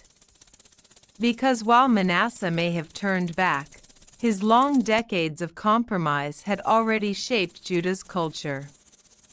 His reversal was too little, too late. You wander back into the temple after his repentance. The idols are fewer, the altar restored, but the scars remain. Stones are stained, memories linger, and the people are divided. Some cheer the king's return to Yahweh, others mutter, But weren't you the one who burned your sons? It's hard to rebuild trust once you've bulldozed it for half a century, and that's the chronicler's bittersweet point. Manasseh's reign shows the devastating impact of compromise and the faint flicker of hope and repentance. Hezekiah's bold purge brought renewal, but Manasseh's shocking reversal nearly smothered it. It's a reminder that faithfulness can be undone faster than it's built, and that warnings ignored always leave scars. You step out of the palace as twilight falls, hearing the echoes of children laughing under idol poles that were smashed, rebuilt, and smashed again. The pendulum swings back and forth, and you know the chronicler won't let you forget how much damage one reign of rebellion can cause. The darkness of Manasseh's reign clings like smoke, but as you keep walking forward, the air shifts.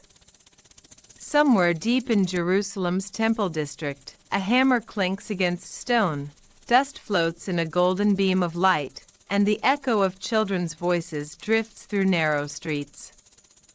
You find yourself in the days of Josiah, the boy king who took the throne at only 8 years old. At first, he is just a child wandering hallways far too large for him, sandals slapping against the marble. But years pass quickly, and by the time Josiah turns 16, something awakens. The chronicler whispers it simply. He begins to seek Yahweh. You imagine Josiah climbing the temple steps, staring at the worn-out doors his great-grandfather Hezekiah had once flung open. He sees cracks in the walls, faded paint, cobwebs curling in the rafters. The place that was supposed to shine with the presence of God looks tired, almost forgotten. And Josiah decides, no more decay. With youthful zeal, he orders repairs. Workers swarm the temple, clearing rubble, polishing bronze, patching walls. They don't expect to find anything more than dust and splinters. But tucked away in a dark corner, someone pries open a hidden chamber, and there it is, a scroll, mainstream fact. Most scholars believe this scroll was an early form of Deuteronomy, discovered during Josiah's temple renovation. It contained covenant commands long neglected, including stern warnings against idolatry. Historians still argue whether the book was genuinely ancient or composed around Josiah's time to fuel reform. Either way, its discovery became a turning point. Quirky tidbit: some rabbis later imagined that the scroll was literally Moses' original Torah, preserved by priests for centuries, then dramatically found at the perfect moment. Like pulling out an ancient family recipe card just when your household needs healing chicken soup. Whether legend or fact, the drama of discovery electrified Josiah's court. Picture the scene. The scroll is carried reverently to Shaphan the secretary, who unrolls it and begins to read. His voice trembles as he recites curses for disobedience, blessings for obedience. Josiah listens, at first stiff and formal, then slowly breaking. The chronicler lingers on this detail. Josiah tears his royal robes. It's the ultimate kingly gesture of grief. Imagine a president ripping their tailored suit on live TV out of sheer anguish. Josiah realizes that Judah, after generations of idol worship, stands on the edge of judgment. Historians still argue whether Josiah's reaction was purely religious or partly political. Was he horrified spiritually, or was he savvy enough to recognize that reform could unify a fractured kingdom? The chronicler insists it was sincere. Josiah's heart was tender, his tears real, his repentance immediate. So Josiah summons priests, prophets, and officials. Together, they visit the prophetess Huldah, who lives in Jerusalem's second quarter. Huldah doesn't mince words. She confirms the scroll's warnings. Judgment is coming for Judah's idolatry. But she also delivers a personal message for Josiah. Because he humbled himself, he will not see the full disaster in his lifetime. It's like getting a weather forecast that says, a hurricane's coming, but you'll be gone before it hits. Comforting and terrifying all at once, the reform begins in earnest. Josiah gathers the people, reads the scroll aloud, and makes a covenant before Yahweh to follow every word. Then, like Hezekiah before him, he launches a full-scale purge of idols. But Josiah goes even harder. He doesn't just smash Asherah poles, he grinds them to powder.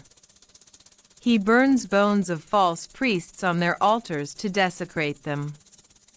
He travels into the former northern kingdom, tearing down shrines left standing since Jeroboam's golden calves.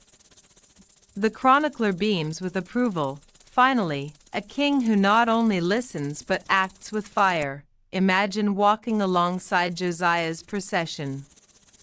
Soldiers topple statues, sparks fly as poles burn, ashes swirl in the air. Children gape, elders mutter, idol sellers weep. It feels like the city is going through a detox, painful but necessary. And Josiah presses forward, sleeves rolled, determination etched on his young face. Quirky aside, one legend claims Josiah even traveled to Bethel, where he saw the very altar that centuries earlier had been cursed by a man of God in the time of Jeroboam. Josiah burns bones on that altar, fulfilling the prophecy to the letter. The chronicler loves these full-circle moments, as if to say, see? God never forgets. Here's your scholarly debate for the night. Was Josiah's reform truly embraced by the people, or was it mostly enforced from the top down? Archaeology suggests idol figurines still lingered in households long after.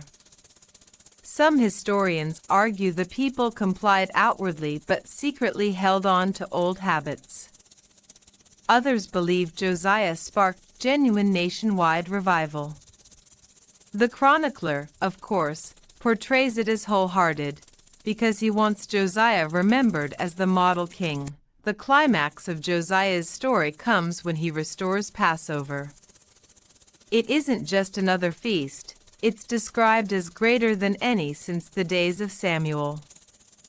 Imagine pilgrims streaming into Jerusalem from every tribe, lambs bleating, musicians playing, families eating unleavened bread together under lantern light. The chronicler lets the moment shine, unity, joy, worship, all anchored in covenant loyalty. For a fleeting time, Judah feels whole again. You can almost hear Josiah speaking softly to the crowd. Remember this night, remember this covenant. Don't go back. His voice carries into the night sky, over the roofs, into alleys where idols once stood. And for once, the city seems to listen, yet, in the corner of your vision, you catch the chronicler's solemn gaze. He knows the reform won't last forever. He knows that after Josiah's death, old habits will return, and exile will march closer. But here, in this section of the story, he allows you to linger in hope. To imagine what it feels like when a whole people rediscover their calling, when faith replaces fashion, when scrolls hidden in dust suddenly blaze like fire, and as you walk away from Josiah's glowing Passover feast, the chronicler's whisper lingers in your ear. One king can change everything, but only for a time. The echo of Josiah's Passover still hums in your ears, trumpets blaring, singers chanting, families feasting in the flicker of lanterns. But as you drift forward, the festival lights dim and the soundscape shifts. Instead of unified joy, you hear the clatter of doors shutting, the whisper of hidden conversations, the muffled clink of small objects being tucked away under cloaks. This is Judah after Josiah, and what you witness now is a double life. On the surface, everything looks fine. People go to the temple on holy days, they sing psalms, they bring sacrifices. Priests lift their hands, incense curls upward, the city buzzes with outward piety. But walk closer, and you notice things don't quite match.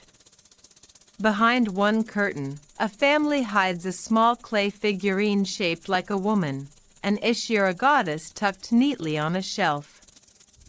Behind another door, a man whispers prayers to the stars, hoping for fortune in trade. In alleys, little offerings sit beside miniature altars carved into stone walls. The chronicler describes it bluntly: Judah honored Yahweh with lips, but hearts clung to idols. Mainstream fact: archaeological digs in Judah have uncovered hundreds of small terracotta female figurines, often associated with household Asherah worship. These suggest that, despite official reforms, private devotion to fertility gods remained widespread. Historians still argue whether these figurines represented literal deities or were symbolic charms for luck and protection. Either way, the evidence shows that ordinary families lived in spiritual split-screen mode: Yahweh in public, idols at home. Here's your quirky tidbit: some shrines have been found with offerings of food, grains, fruits, even small cakes. Imagine sneaking into the kitchen at night, baking cookies not for your kids, but for a clay goddess who might bless your harvest. It's the ancient version of leaving milk and cookies out for Santa, except instead of presents you're hoping for rain and healthy sheep. As you wander these streets, the tension gnaws at you. Outwardly, Judah appears faithful. The temple still stands, priests still chant, and the covenant is recited. But privately, idols sit in corners, charms dangle from necks, and prayers scatter in every direction. It's spiritual multitasking, but the chronicler frames it as betrayal, like trying to keep two spouses happy without either finding out. Historians still argue whether this double life was born out of fear or convenience. Some suggest people genuinely feared abandoning traditional deities, worrying that if they ignored Baal or Asherah, their crops would fail. Others think it was about hedging bets. Why not worship both? That way we cover all our bases. Either way, the chronicler would roll his eyes. He saw it as spinelessness, a refusal to trust Yahweh fully. You pause at a courtyard where neighbors gather around a small fire. One man recites psalms from memory, his voice steady. But when he leaves, another quietly places a figurine by the embers, muttering to a goddess under his breath. The two practices coexist awkwardly, like oil and water pretending they're a smoothie. The chronicler doesn't gloss over this hypocrisy. He highlights it as the seedbed for disaster. Quirky aside, you almost imagine Judahite parents telling their kids, "Don't worry, we'll go to temple tomorrow, but tonight let's keep our lucky idol under the bed." It's bedtime stories with a double edge, part psalm, part superstition. You can practically hear the chronicler groaning in the margins. This is why exile happened, folks.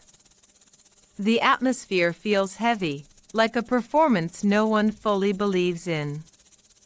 Priests smile as they receive offerings, but some quietly burn incense to the stars when the crowds leave. Elders teach covenant laws, then slip into hidden rituals in their homes. Even kings after Josiah wobble between reform and compromise, trying to please factions while avoiding outright rebellion. The nation lives in two worlds, and the split tears at its soul. Here's your open scholarly debate. Was this double life unique to Judah, or just typical of the ancient Near East? Some argue every culture blended gods and practices. Judah was simply normal. Others insist Judah's uniqueness was precisely that they weren't supposed to blend. The chronicler clearly takes the second stance. Judah wasn't called to be normal. They were called to be holy. The further you wander, the sadder it feels. You remember Hezekiah's bold purge, Josiah's fiery covenant, and for a moment you wonder, did any of it matter if people just kept idols tucked in drawers?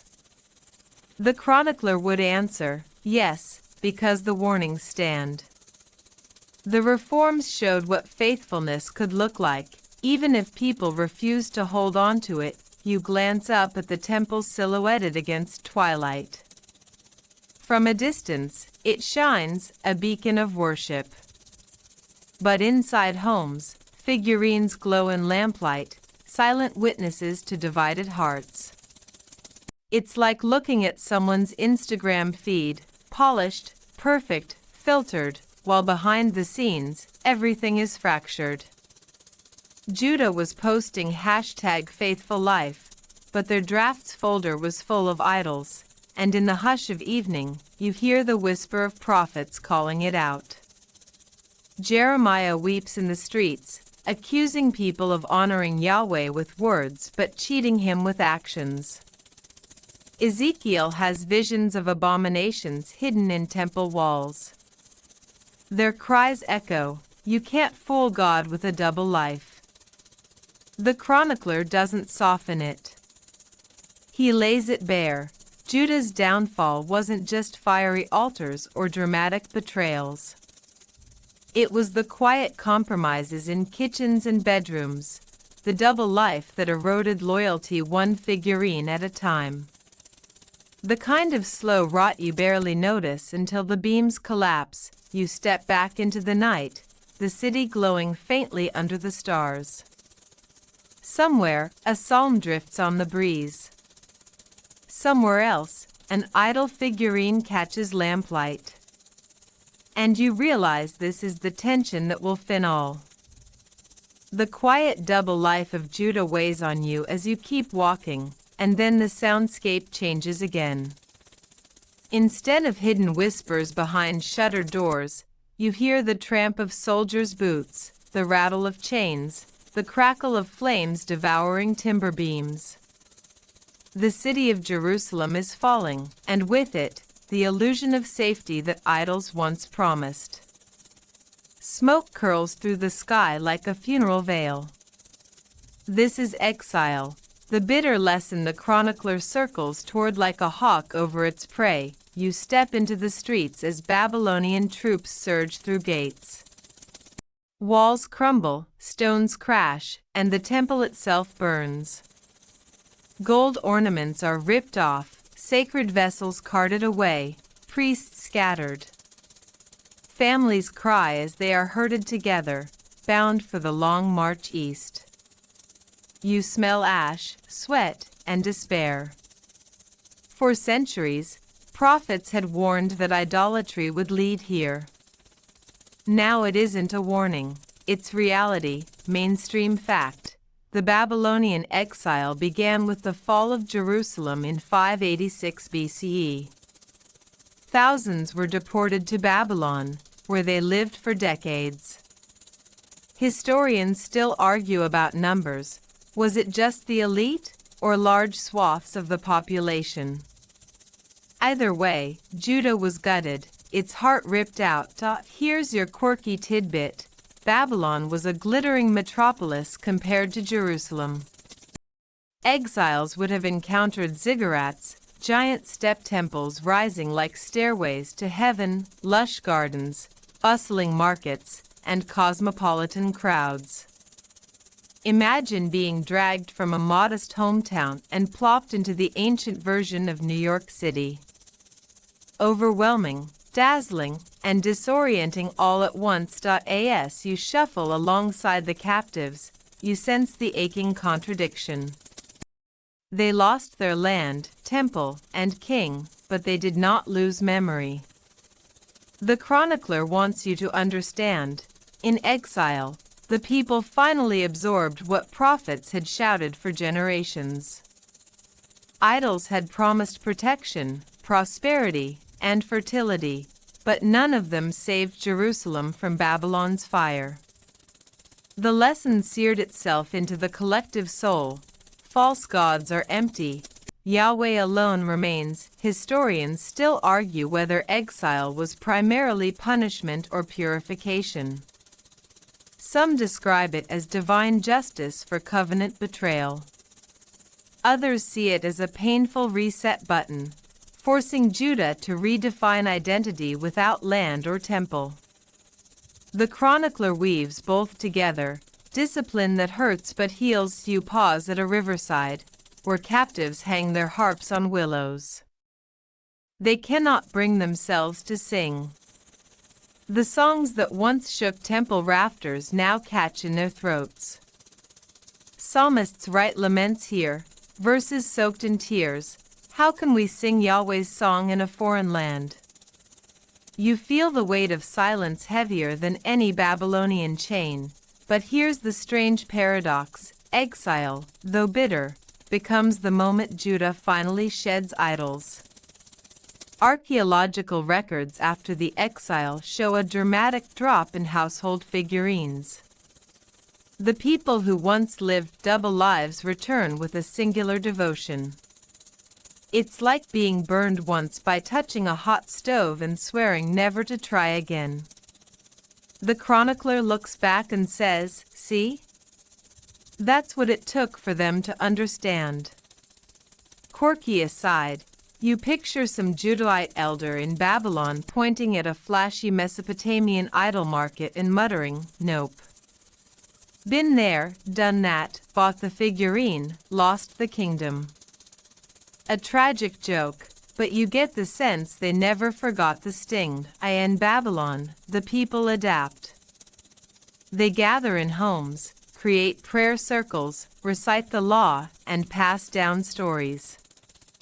Without the temple, they improvise. Some scholars suggest this is the seedbed of the synagogue. In losing one form of worship, they invent another. In losing the land, they cling to memory. Their faith, pruned by fire, begins to regrow. Historians still argue whether exile was more destructive or transformative. On one hand, it was trauma, displacement, cultural loss. On the other, it solidified Jewish monotheism in a way nothing else had. The chronicler emphasizes the latter. Exile hurt, but it clarified. No more Baal, no more Asherah, no more Moloch. Just Yahweh. You picture a child born in Babylon, hearing bedtime stories not about local gods, but about Yahweh's mighty acts. Parents warn, "We lost our home because of idols." Never forget. The child nods, wide-eyed, and repeats the Shema. "Hear, O Israel, the Lord our God, the Lord is one." It's a lullaby forged in loss, but it carries a steel edge of resolve. And then, decades later, news comes like a sunrise. Cyrus of Persia conquers Babylon and allows captives to return. For the first time in a lifetime, they march not as prisoners but as pilgrims. Their steps echo with new vows, no idols this time. The chronicler lingers on this pivot. Exile breaks them, but it also remakes them. You step out of Babylon's shadow with them, the river behind you, Jerusalem's ruins ahead.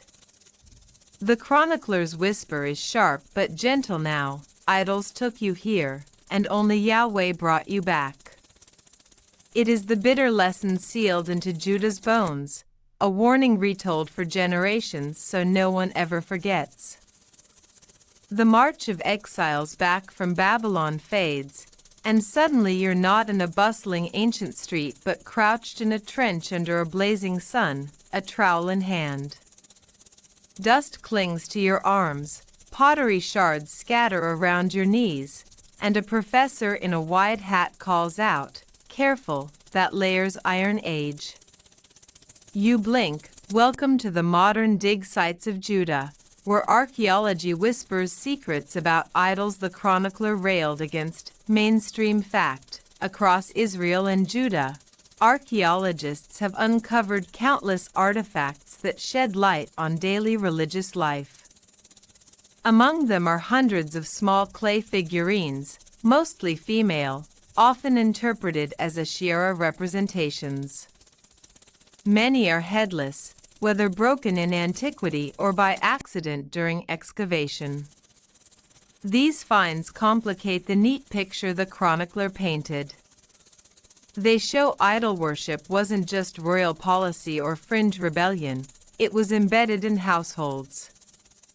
Historians still argue whether these figurines were actual goddesses or protective charms, like ancient spiritual security systems. Here's your quirky tidbit. In one excavation at Tel Arad, archaeologists discovered a full-fledged temple complex dated to Judah's monarchy.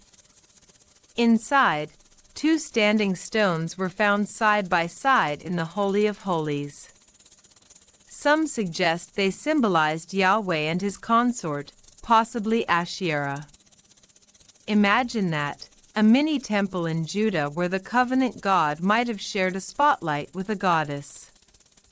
It's like finding a secret church basement with a shrine to both Jesus and Wonder Woman. The discovery still sparks heated debates in academic conferences, and a few awkward chuckles. You crouch closer to one of those terracotta figurines. She has exaggerated features, arms folded under her chest, and no legs, just a stumpy base.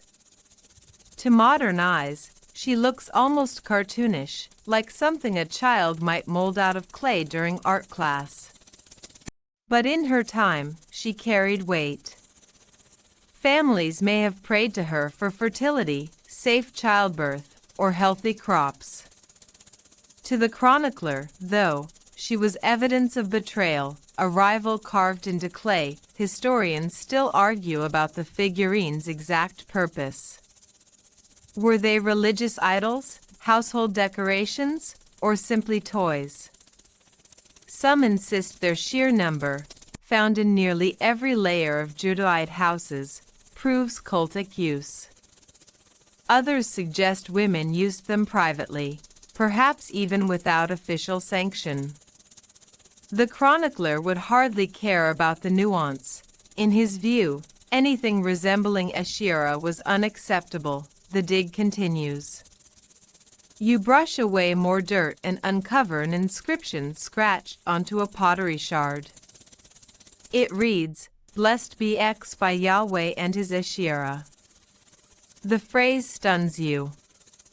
Here is physical proof that, at least for some, Yahweh wasn't worshipped alone. Scholars puzzle over it. Did worshippers think Yahweh had a divine partner? Was Asherah a reference to a goddess, or to a sacred object like a pole? No consensus exists. The chronicler, though, would see it as smoking gun evidence of why exile was necessary. Quirky aside, imagine how awkward this would be for a Sunday school teacher if kids dug up their backyard and found a jar saying, "God and Mrs. God bless you." It highlights just how messy ancient faith practice really was compared to the clean lines the chronicler preferred. You climb out of the trench and walk through an archaeology lab, where shelves line up with labeled bags. Figurine, Jerusalem, incense altar, Lachish, astral seal, Megiddo. Each object is tiny, breakable, and ordinary, and yet together they tell a story. Judah wasn't a land of pure worship or pure rebellion. It was a land of blending, confusion, and contradiction. The chronicler gave the sermon version. The dirt gives the footnotes. Historians still argue about the Tel Arad temple in particular. Was it an official state-sanctioned shrine or just a rogue outpost? Was it destroyed by Hezekiah's purge or abandoned earlier? The debate rages, with pottery dating as evidence and tempers flaring in conference rooms.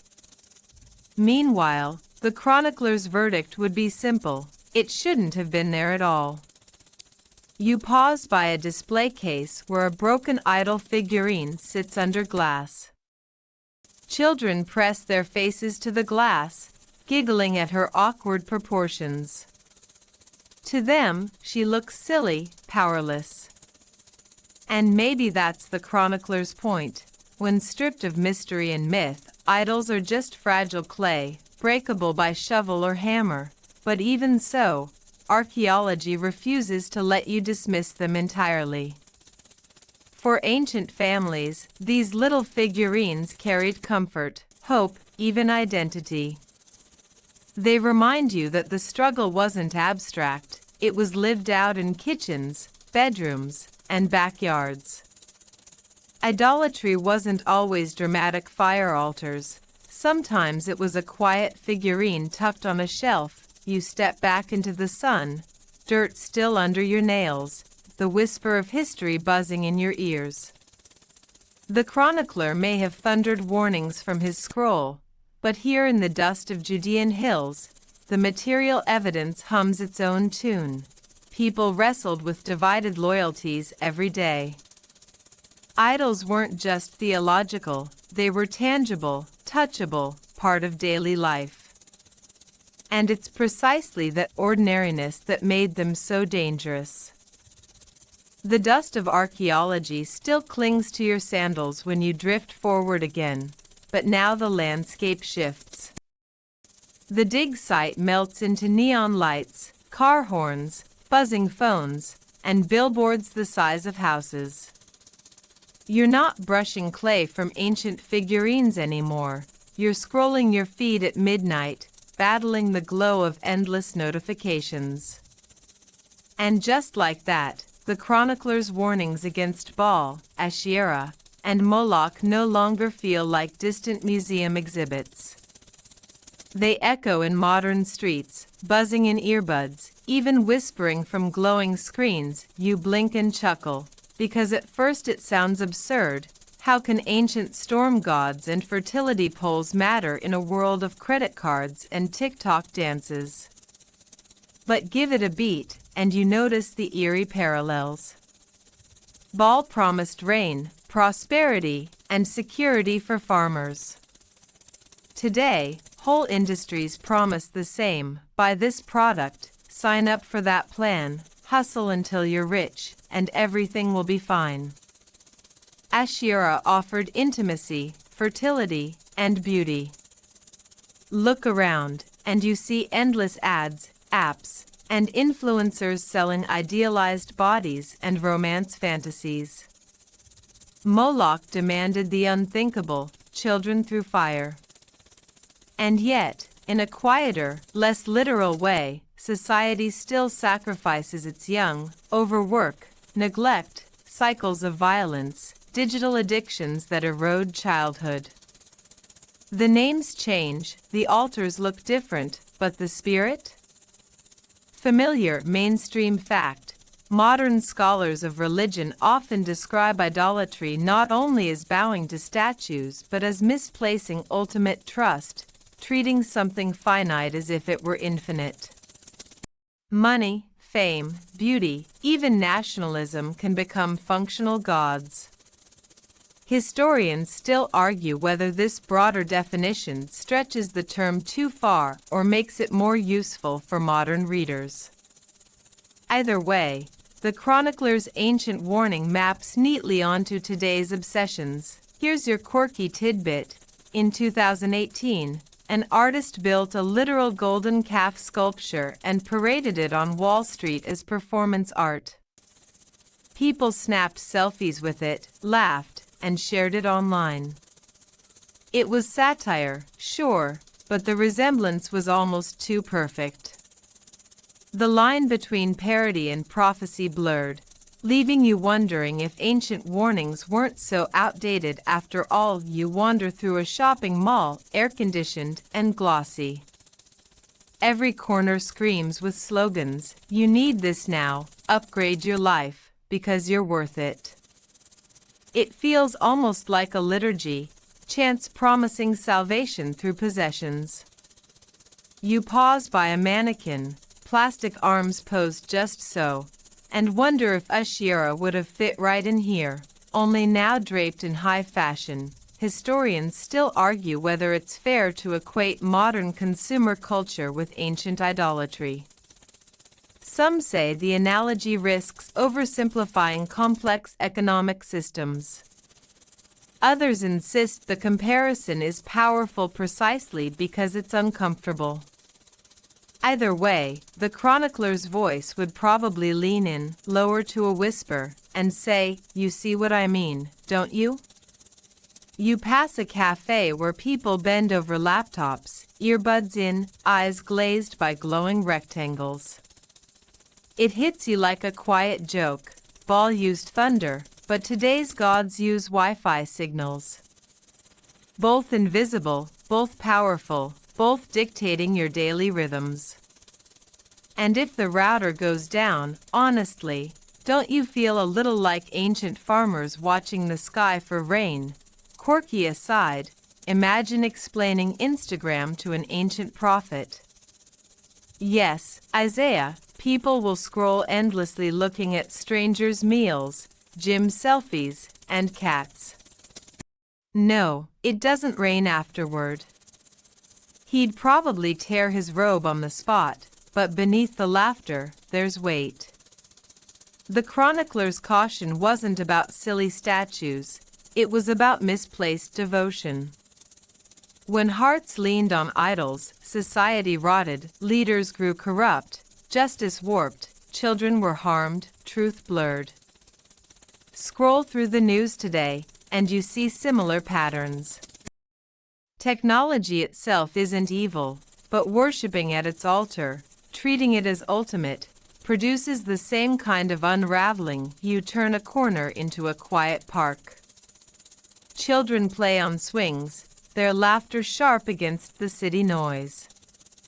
And here the parallel grows sharper. Moloch's shadow still lingers, not in bronze altars but in systemic ways societies gamble with the next generation.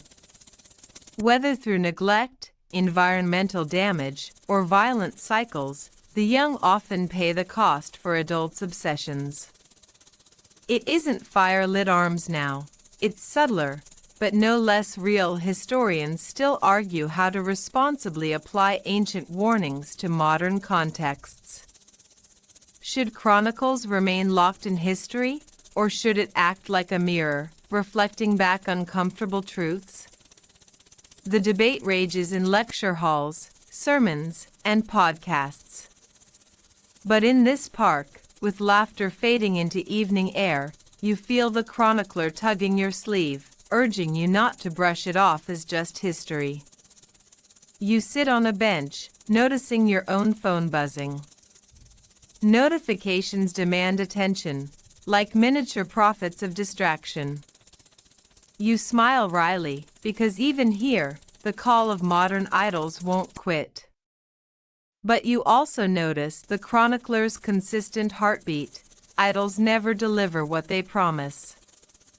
Whether Baal's storms or your phone's dopamine hits, the result is the same temporary satisfaction followed by deeper hunger. Quirky aside, you remember the crocodile dung sunscreen from earlier. Compared to modern miracle creams and beauty serums, maybe it wasn't so far off. Ancient or modern, people will smear almost anything on themselves if told it'll fix insecurity. That's the Asherah pull, promises of beauty and belonging wrapped in strange packaging.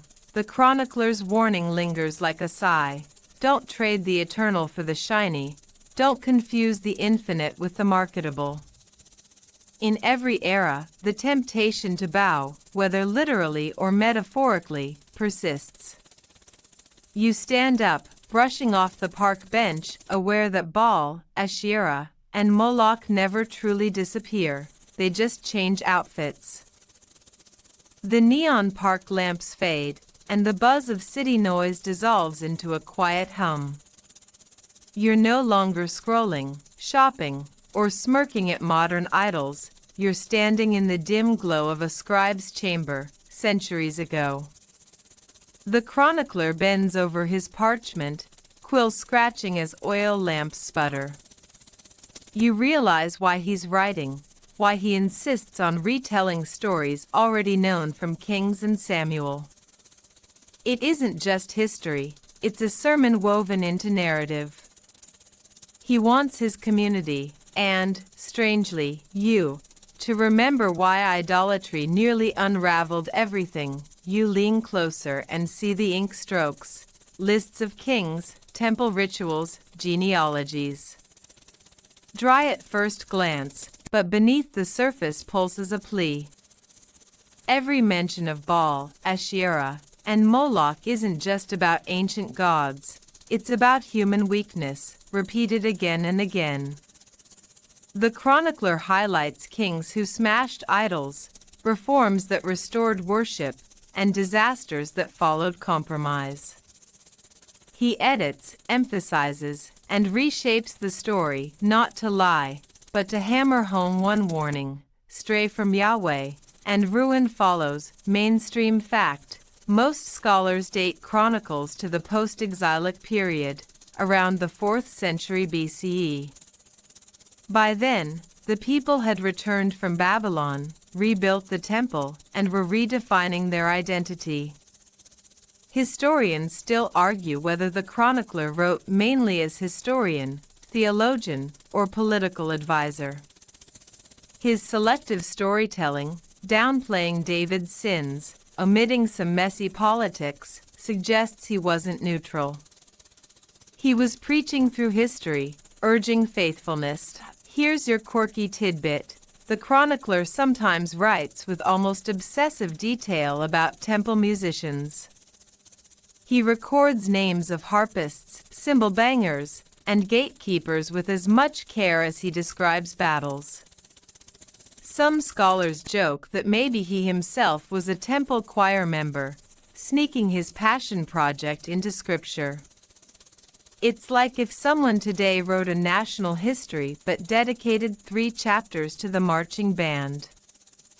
Charming, a little nerdy, and very human, you keep reading over his shoulder. You notice how he lingers on reformers like Hezekiah and Josiah, making them almost larger than life. To him, these weren't just kings, they were blueprints. Smash the idols, restore the temple, honor Yahweh, and blessing follows. He doesn't waste ink on the small-time idol rituals of common folks. His focus is on leaders, because he knows power ripples outward. When kings compromised, people suffered. When kings stood firm, people thrived.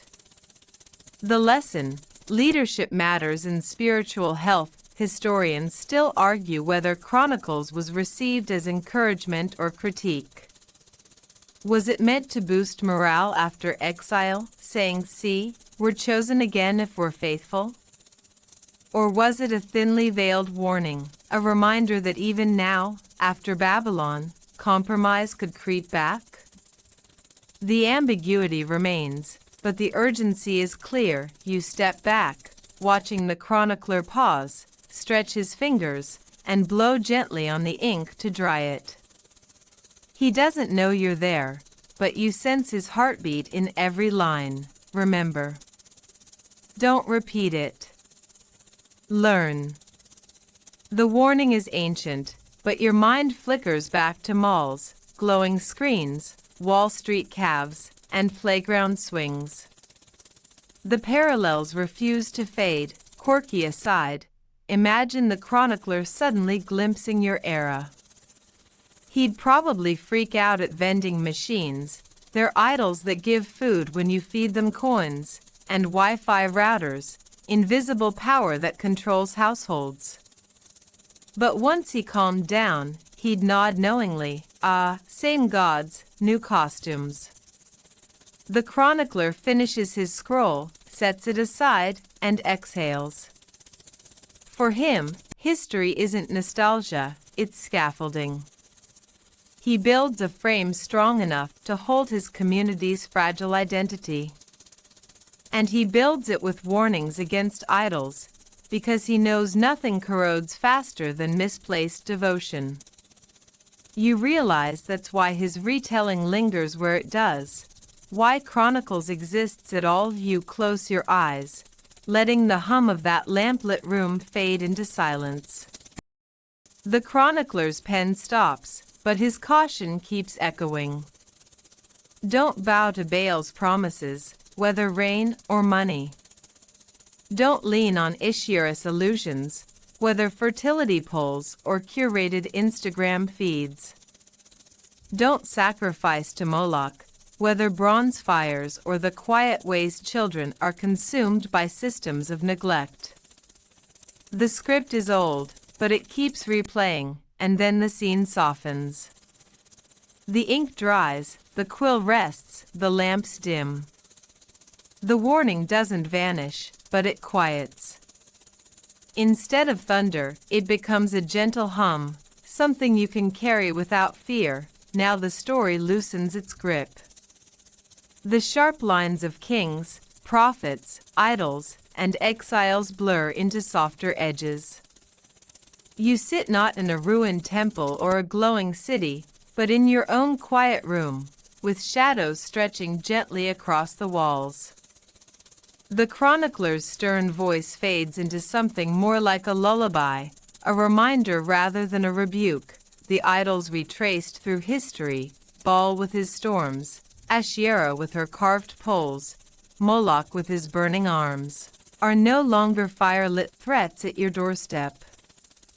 They've become symbols, signposts, gentle nudges to stay awake in a world full of distractions. The chronicler's warning lingers, yes, but it no longer feels heavy. It feels steady, like a railing you can lean against in the dark. You breathe slower now. The buzz of modern idols, phones, noise, demands, can wait until tomorrow. For now, the only sound you need is the quiet hum of air, the steady rhythm of your breath, maybe the faint tick of a clock nearby. The journey has carried you through temples and trenches, marketplaces and modern streets.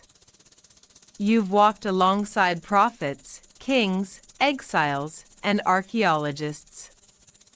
And now you're here, where the story doesn't demand action, only rest.so. Let your shoulders sink.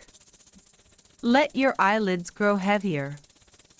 Imagine the chronicler's scroll finally rolled shut, tied with a simple cord, stored away on a wooden shelf. The lesson remains, but you don't have to wrestle with it tonight. It will be there tomorrow, steady and waiting. For now, you can drift.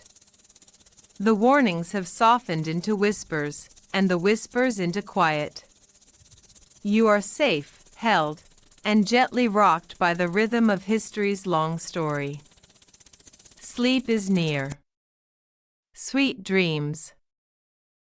Hey guys, tonight you ease back into your pillow, the edges of your blanket tucked around you like soft ramparts, and the ceiling becomes a blank canvas where history flickers alive.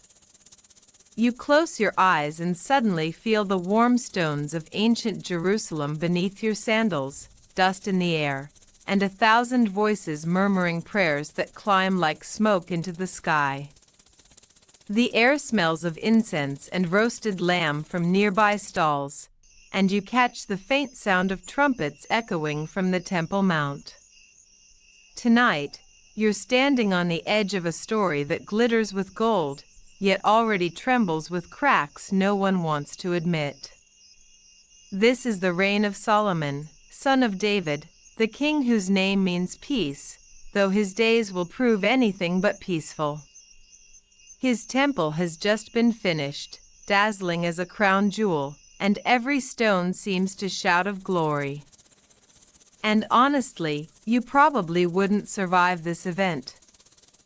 Between the crush of the crowds, the heat of the sacrifices, and the blinding sun bouncing off solid gold panels, you'd be flat on the pavement before Solomon even started his speech. So, before you get comfortable, take a moment to like the video and subscribe, but only if you genuinely enjoy what I do here. And while you're at it, let me know in the comments where you're listening from and what time it is there. I love seeing bedtime roll across the world like a quiet wave. Now, dim the lights.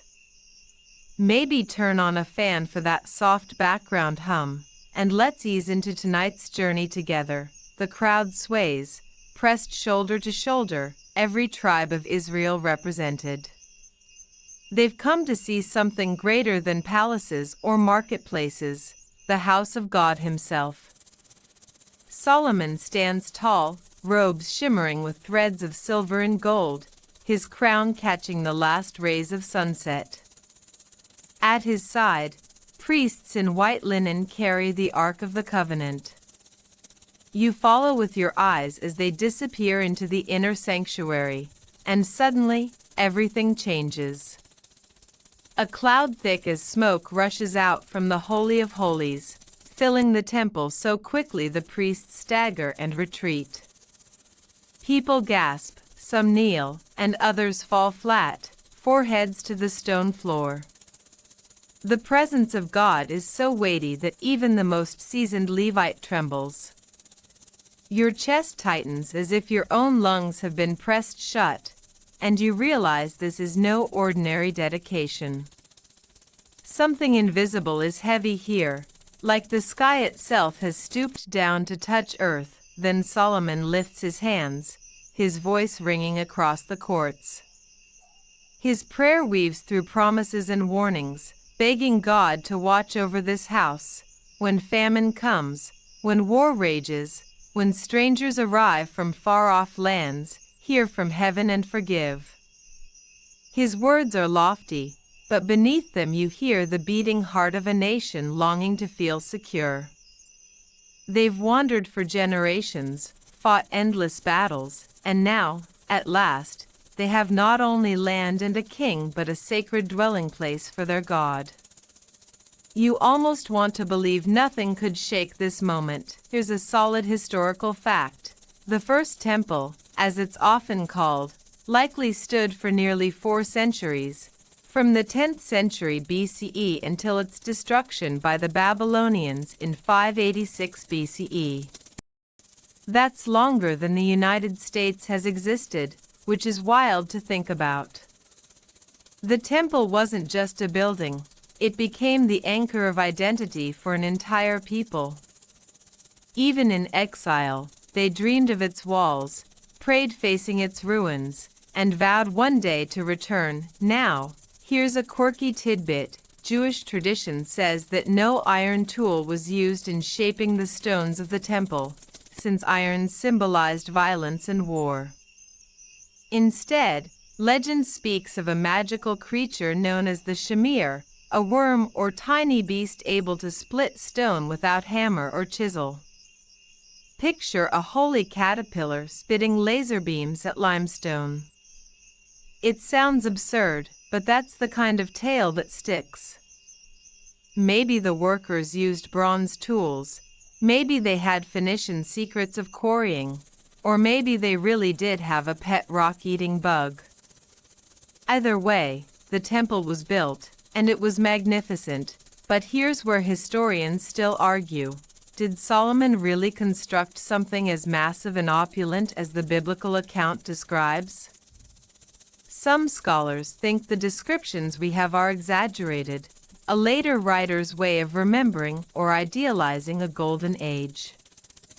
Others argue the temple was real but modest in size, perhaps smaller than some Canaanite sanctuaries nearby. Archaeology hasn't given us a clear answer, and the debates continue like a late-night Reddit thread that never ends. Meanwhile, you watch as the sacrifices begin, thousands of animals offered, their smoke rising in spirals into the twilight. The scent is overwhelming, thick and greasy, clinging to your hair and clothes. Priests move in practiced rhythm, blood dashed against the altar, fire roaring louder than the choir. You're torn between awe and unease.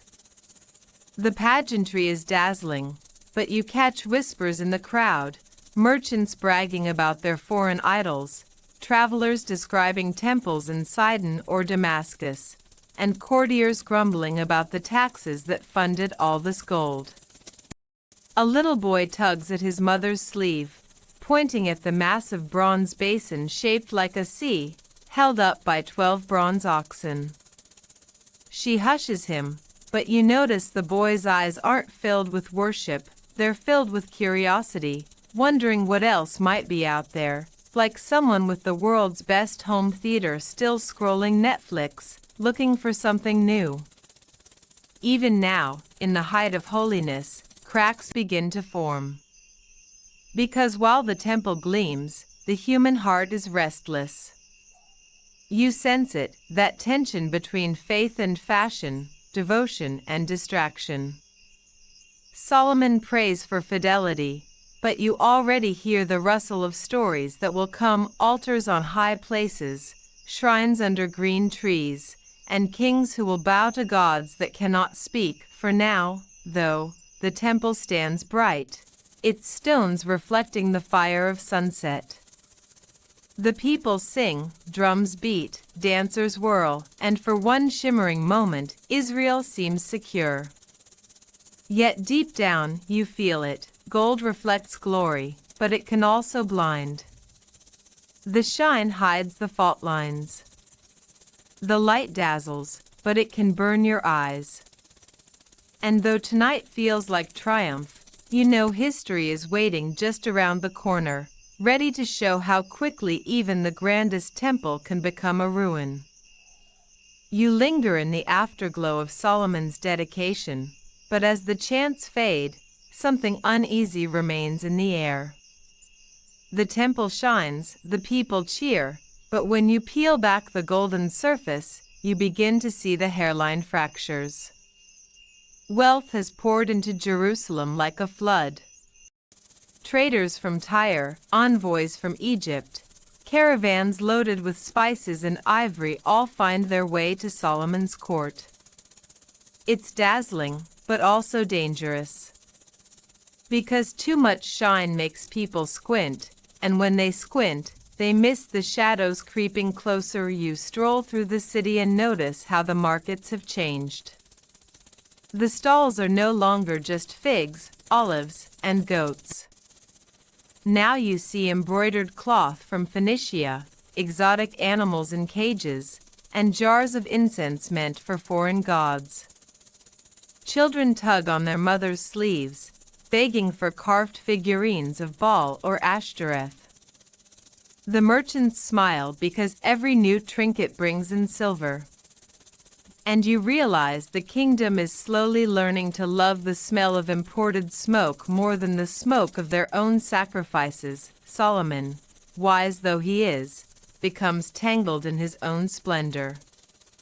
His throne of ivory, overlaid with gold, stands as a monument to abundance. His stables bulge with horses imported from Egypt, even though the law of Moses had warned kings not to multiply horses or wives. And speaking of wives, Solomon gathers them like seashells on a beach. 700 wives, 300 concubines. The numbers alone make your head spin.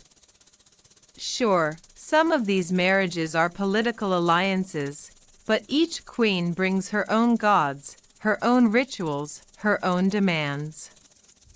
Before long, the palace gardens sprout more than flowers, they sprout shrines. Little altars tucked under every green tree, flames rising not to the God of Israel but to the gods of Sidon, Moab, and Ammon. Here's your historical fact. Ancient treaties often included marriage alliances, where a king would wed the daughter of another ruler to seal peace. Solomon's many marriages weren't just lust, they were politics. The pharaoh's daughter in his palace symbolized a powerful bond with Egypt, though it also meant Egyptian idols slipped across the border in her luggage. And here's your quirky tidbit. Some traditions claim Solomon had a throne so elaborate that it included mechanical animals made of gold. When he ascended, lions would rise and spread their paws, and birds would unfold their wings.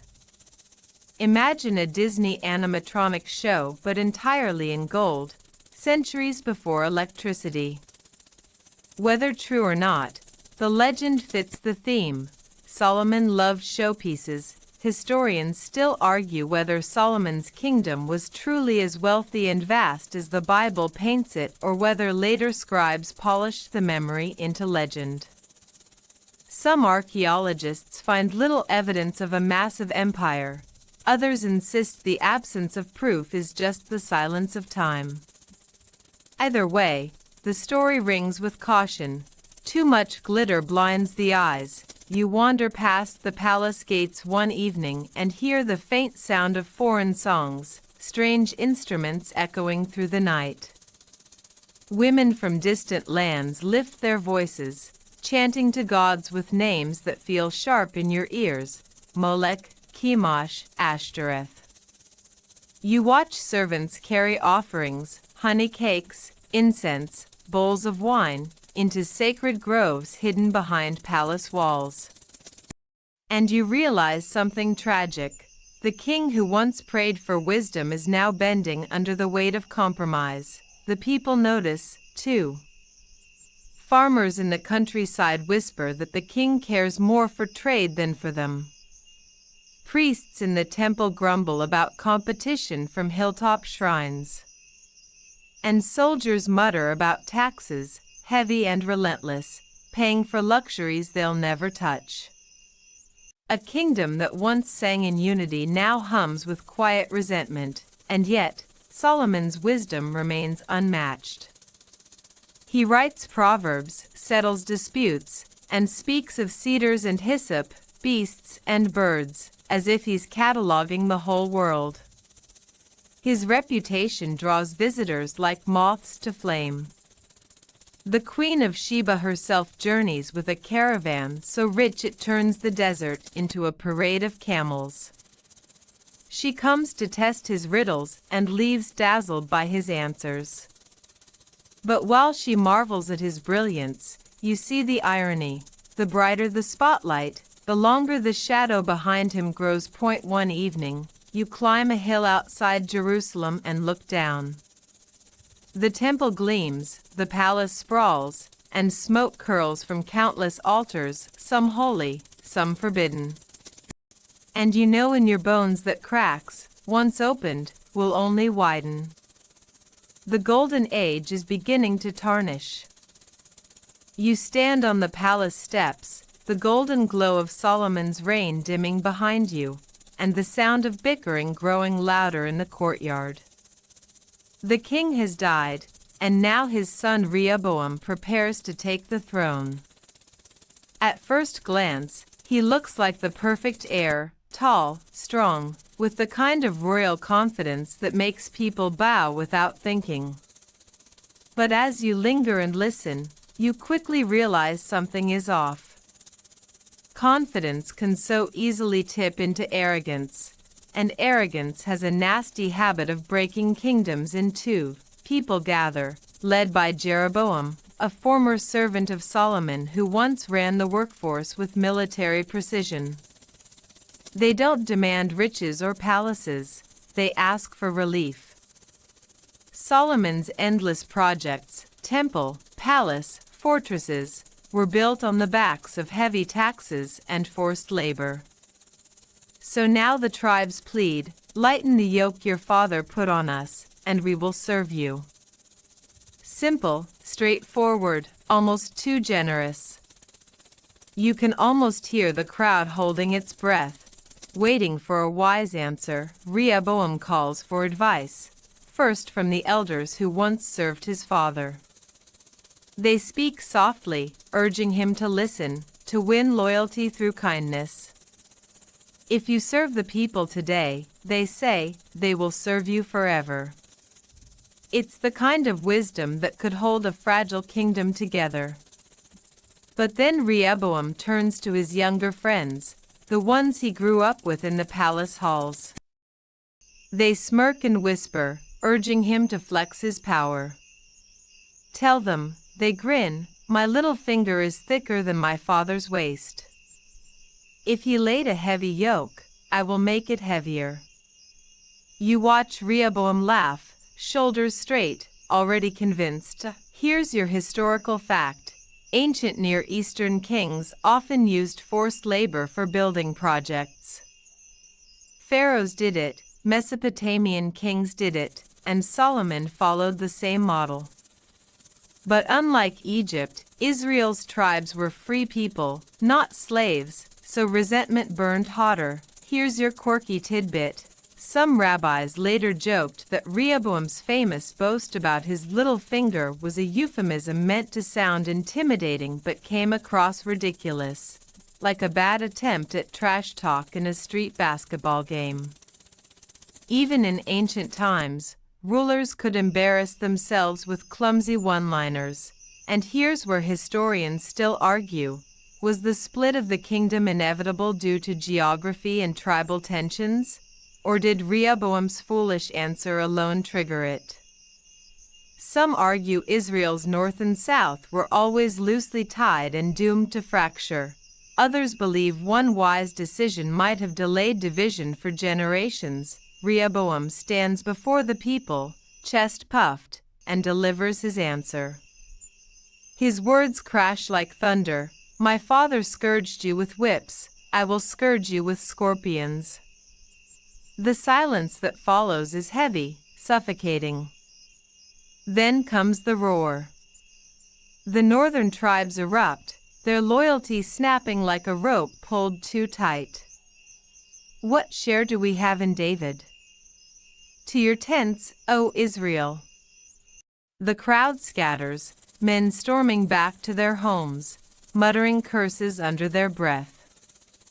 By nightfall, the kingdom is split. Judah and Benjamin remain with Rehoboam in the south, while the 10 northern tribes follow Jeroboam into rebellion. You walk through the streets of Jerusalem, watching panic ripple. Merchants worry about lost trade, priests about lost pilgrims, soldiers about lost allies. The Golden Age has cracked in two with one foolish sentence. Jeroboam wastes no time. He sets up his capital in Shechem, and immediately, a new problem arises.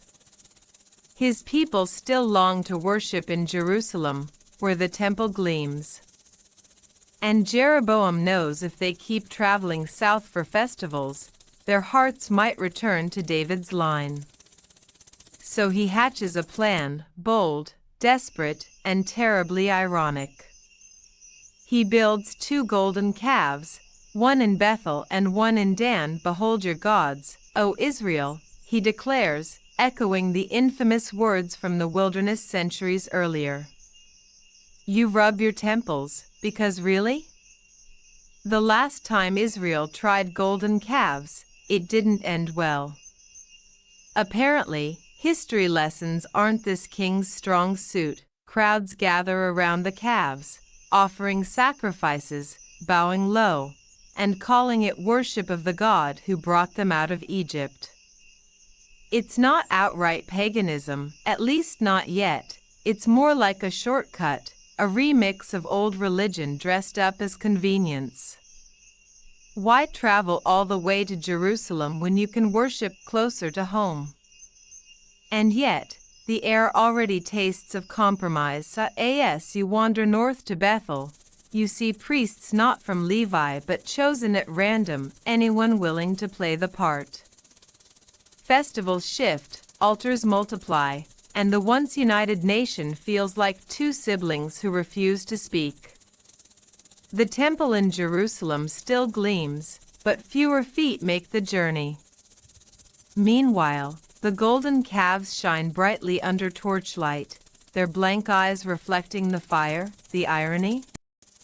Rehoboam still sits on a throne in Jerusalem, sulking in his pride, convinced the rebellion is just a phase. He fortifies cities, trains armies, and waits for his chance to crush the north. But you sense it already. Once a crack runs through stone, it never truly seals again. The people's hearts are divided, their worship fractured, their loyalty scattered. The forbidden gods haven't fully arrived yet, but their shadows stretch long over both kingdoms. The streets grow quiet as night falls. You hear the faint clanging of hammers in Bethel, priests preparing altars for tomorrow's sacrifices to the golden calf. And in Jerusalem, the Levites light lamps in the temple, their chants echoing in nearly empty halls. The same people, once united, now walk two separate roads.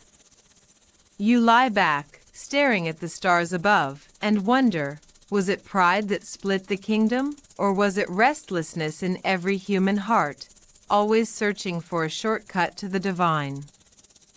You wander northward with the tribes that chose Jeroboam, the desert wind tugging at your cloak as caravans head away from Jerusalem. The farther you travel, the more you sense the shift, not just in geography but in spirit. Judah still clings to the temple, but here in the north, people murmur with excitement about new places to worship. Bethel and Dan, two cities once ordinary, are suddenly sacred stops on the map. And at their center stand gleaming golden calves, animals frozen in eternal stillness, their polished flanks catching the sunlight. You squint, wondering if anyone remembers how badly this went last time. Jeroboam stands before his people, arms spread wide like a showman revealing a grand finale. His words drip with convenience. It's too much for you to go to Jerusalem. Here are your gods, O Israel, who brought you up out of Egypt. The crowd cheers, grateful to have worship close to home. No long journeys, no risk of switching sides, no temple taxes. Just golden calves shining like trophies at the finish line of rebellion. And you can't help but sigh, because the shortcut always looks appealing until it takes you off the cliff. Here's a historical fact: bull or calf idols weren't random. In the ancient Near East, bulls symbolized strength, fertility, and divine authority. The Canaanites linked them with Baal, the storm god, while Egyptians worshipped the Apis bull. Jeroboam wasn't inventing something new.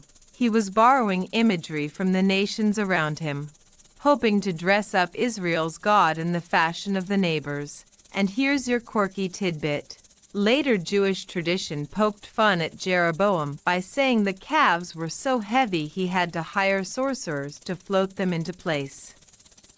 Some even imagined them levitating midair, as if God himself was mocking the whole spectacle. It's the kind of detail that makes you picture Jeroboam frantically calling for a forklift that doesn't exist yet. But historians still argue whether Jeroboam truly believed the calves represented foreign gods or whether he intended them as symbols of the God of Israel, just in bull form. Was it idolatry outright, or was it syncretism, a blending of true worship with convenient imagery? Scholars wrestle with this because the line between the two is blurry, and people are very good at convincing themselves that compromise is devotion. You linger at Bethel and watch as families arrive for the festival Jeroboam invented, his own calendar, his own priests, his own rituals. The sound of flutes, the smell of roasting meat, the laughter of children, it all feels festive, harmless even. But then you hear the chants. They don't carry the weight of Jerusalem's temple songs. They sound thinner, echoing like a copy of a copy. And when the sacrifices burn, the smoke rises, but the air feels heavy, as if the heavens aren't listening. Meanwhile, prophets wander the countryside, their voices urgent and strange. One man of God arrives at Bethel, crying out against the altar, "O altar, altar! A son named Josiah will be born to the house of David. On you he will sacrifice the priests of the high places who make offerings here." His words slice through the crowd like lightning, and Jeroboam's face burns with anger. He stretches out his hand to seize the prophet, but instantly his arm shrivels, frozen in pain. The altar splits in two, ashes spilling like sand. The people scatter, terrified. Jeroboam begs for mercy, the prophet prays, and the king's arm is restored. For a heartbeat, it feels like truth might win. But once the prophet leaves, the king returns to his altars, stubborn as stone. Back in Jerusalem, news of the calves spreads like wildfire. Rehoboam fumes, priests shake their heads, and Levites abandon their northern posts to serve in the temple. But the split only hardens. North and South glare at each other like estranged siblings, each convinced the other has betrayed their family. And in the middle of it all, God's presence seems to retreat, as if watching from a distance. You sit by a fire one night, the glow flickering against the faces of northern families who speak with pride about their local worship. Why travel south? They laugh. We have gods right here. Their voices are warm, confident, and utterly convinced they've chosen well. You sip water, staring into the flames, and wonder if truth can ever compete with convenience. The calves keep shining, the festivals keep spinning, and Jeroboam keeps ruling with a grip of iron. Yet beneath the celebration, you sense it, a hollowness, a hunger that golden statues cannot fill. The people dance, but their hearts drift further from the God who once led them by cloud and fire. And as the night deepens, you know this shortcut will cost them far more than the long road to Jerusalem ever will. You drift southward again, past dusty hills and vineyards bending heavy with grapes, into the land still loyal to David's line. Jerusalem gleams in the distance, the temple standing tall like a reminder of glory, but the mood feels quieter now, more fragile. Rehoboam still wears the crown, yet his heavy-handed pride has left scars. Armies from Egypt have already swept through, stealing treasures from the temple itself, shields of gold traded for shields of bronze, a downgrade so obvious that everyone winces when they march by. And after Rehoboam fades, the throne eventually lands in the hands of Asa, his grandson, a man who begins with zeal but finds himself stumbling halfway along the road. Asa steps onto the stage with determination. You watch him stride through the land, tearing down altars on high places, smashing sacred stones, and cutting down Asherah poles that stood swaying beneath green trees. For a moment, the people stir with hope. Finally, a king who seems to care about purity, about the God who dwells in the temple. He even expels the cult prostitutes from the land, sending them scattering into the hills, their painted faces fading into the dust. The crowd cheers, sacrifices rise in the temple again, and you feel that surge of relief. Maybe the tide has turned. Here's a historical fact. Inscriptions from nearby Phoenicia and Canaan show how common Asherah poles and fertility cults were. These wooden pillars or carved images symbolized a goddess associated with fertility and motherly power. For the Israelites, they were a constant temptation, tangible, colorful, and socially popular, compared to the invisible God who spoke from Sinai. And here's your quirky tidbit. Later traditions say that Asa's grandmother, Maacah, had set up a particularly shocking idol described as obscene. Some rabbis claimed it was a grotesque image carved from wood. Others joked it was more like an enormous indecent lampstand. Either way, Asa removed her from her position as queen mother for it, making family gatherings at the palace holiday table incredibly awkward. Historians still argue whether Asa's reforms were absolute or partial. The biblical text itself admits that while he removed much idolatry, the high places weren't completely gone. Did he compromise to keep local chiefs happy, or did people simply rebuild shrines faster than he could tear them down? Some scholars believe Asa was caught between political necessity and religious passion, tugged in two directions at once. For years, Asa holds firm. He even prays desperately during an invasion from a massive Ethiopian army, and against all odds, his smaller forces triumph. The people rejoice, and Asa renews his covenant with God, swearing loyalty with trumpets, shouting, and offerings too many to count. You imagine the roar echoing through the hills, the sound of hope rising like thunder, but as the decades slip by, Asa's grip weakens. In his later years, when a threat comes from the northern kingdom of Israel, he doesn't turn to the temple in prayer. Instead, he raids the treasuries of the temple itself and sends gold and silver as a bribe to the king of Aram, buying an alliance like a desperate gambler tossing his last coin. It works politically, the northern threat eases, but spiritually, the rot deepens. A prophet confronts him, warning that he relied on human strength instead of divine help. Asa, once humble, now rages, imprisoning the prophet.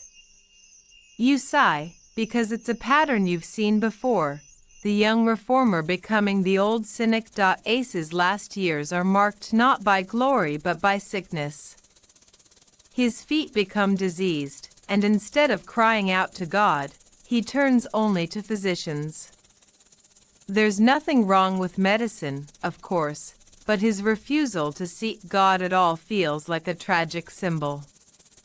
The man who once smashed idols now stumbles into bitterness, too proud to admit his need. You walk through the land, noticing how people whisper again at night, rebuilding shrines in the hills, slipping incense into the air.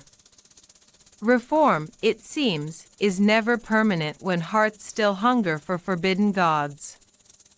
You pass an old Asherah pole chopped at its base, but new shoots sprout around it, green and defiant. Idolatry is like weeds, you don't just cut them down once. You must keep pulling, over and over, or they rise again. In Jerusalem, the temple still gleams, its fires still burn, but the memory of Asa's early zeal feels far away.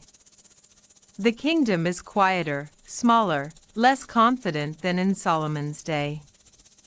Shields of bronze gleam where gold once shone.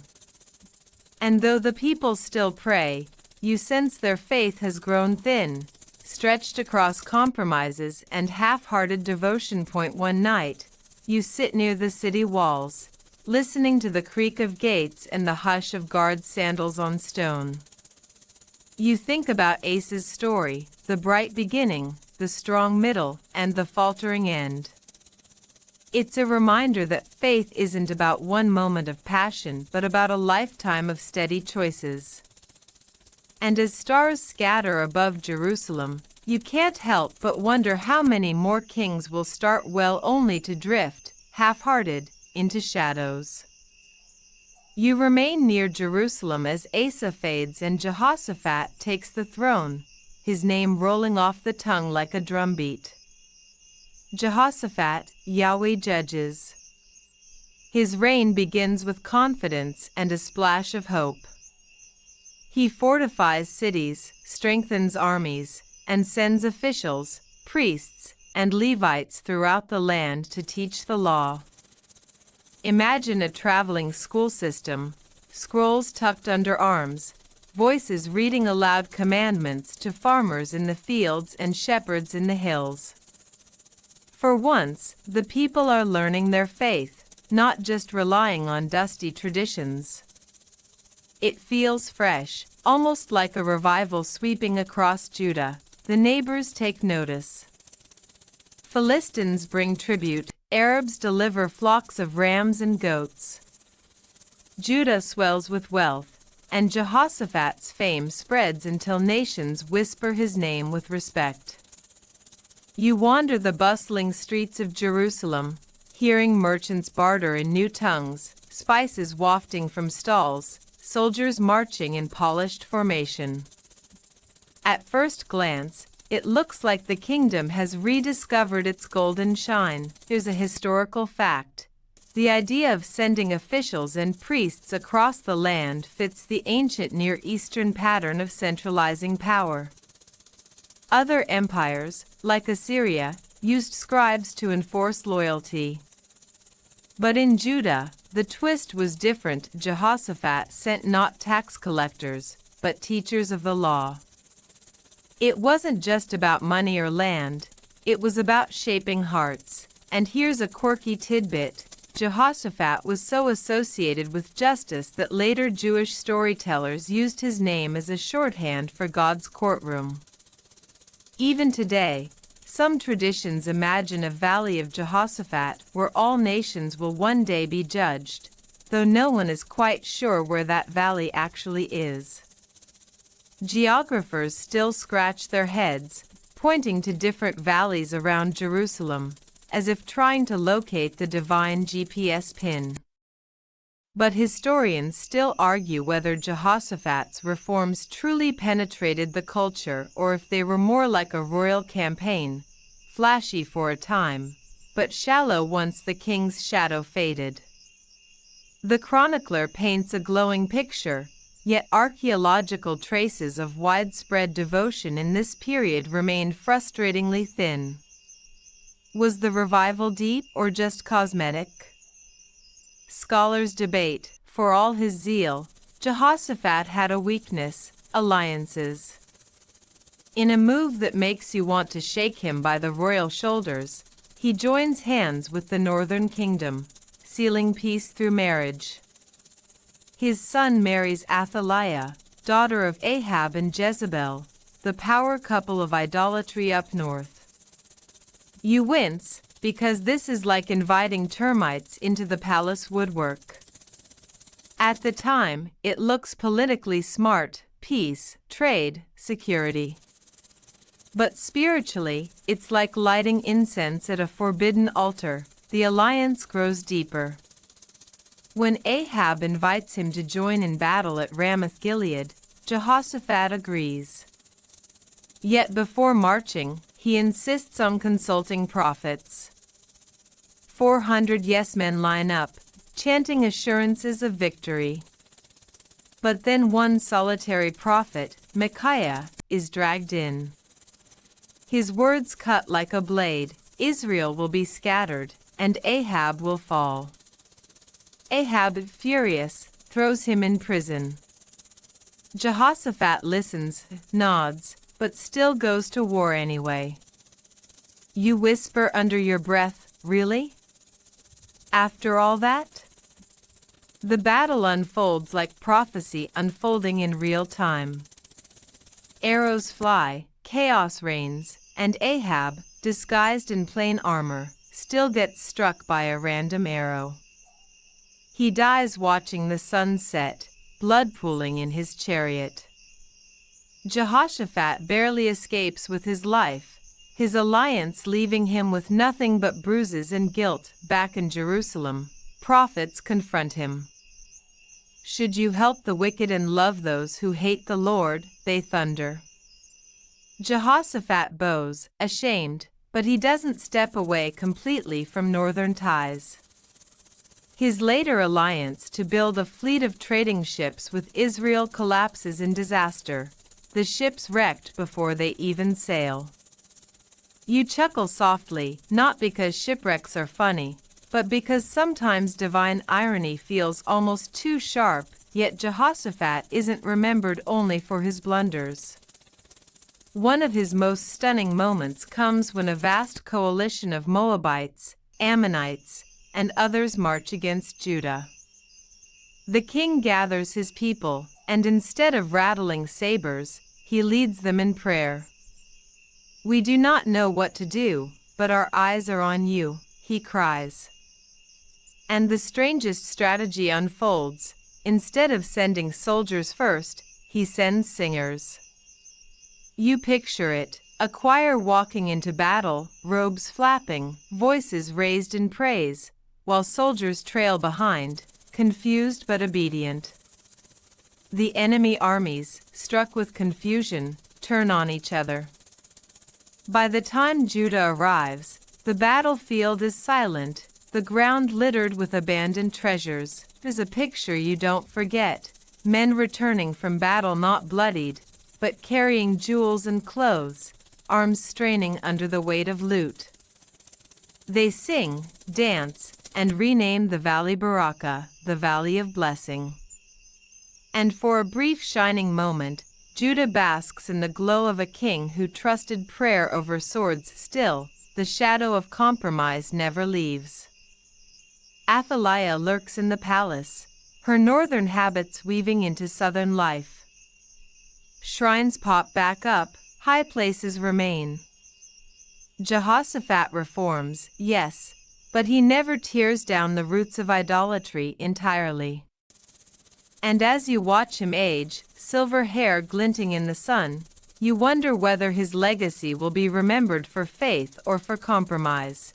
The night settles over Jerusalem, soft breezes brushing the temple walls. You think of Jehoshaphat's choir marching into danger, voices ringing across the valley, and you smile. But then you also picture him riding beside Ahab, ignoring the prophet's warning. Two images, side by side, the faithful worshiper and the shaky ally. And you realize, once again, how fragile devotion can be when politics, fear, and family ties tug in the opposite direction.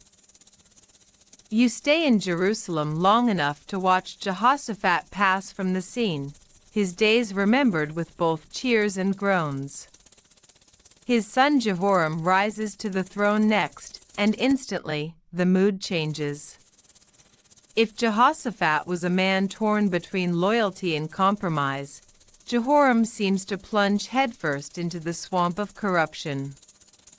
You hear whispers in the palace halls, marriages gone wrong, alliances with the north too deep to escape, and the lingering shadow of Athaliah, his wife, daughter of Ahab and Jezebel, looming like storm clouds over Judah's skies. Almost immediately, Jehoram does something so shocking it freezes you in place. He murders all his brothers.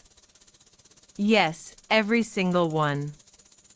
Brothers who might have shared counsel, who might have supported him, are wiped out in one fell swoop. Fear grips the city. Palace corridors echo with silence, servants avoiding eye contact, mothers clutching their children tighter.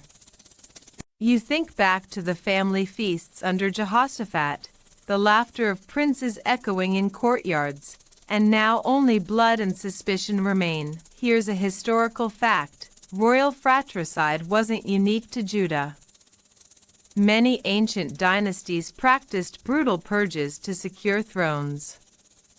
In Assyria, Babylon, even later among Ottoman sultans, brothers often vanished when one claimed the crown.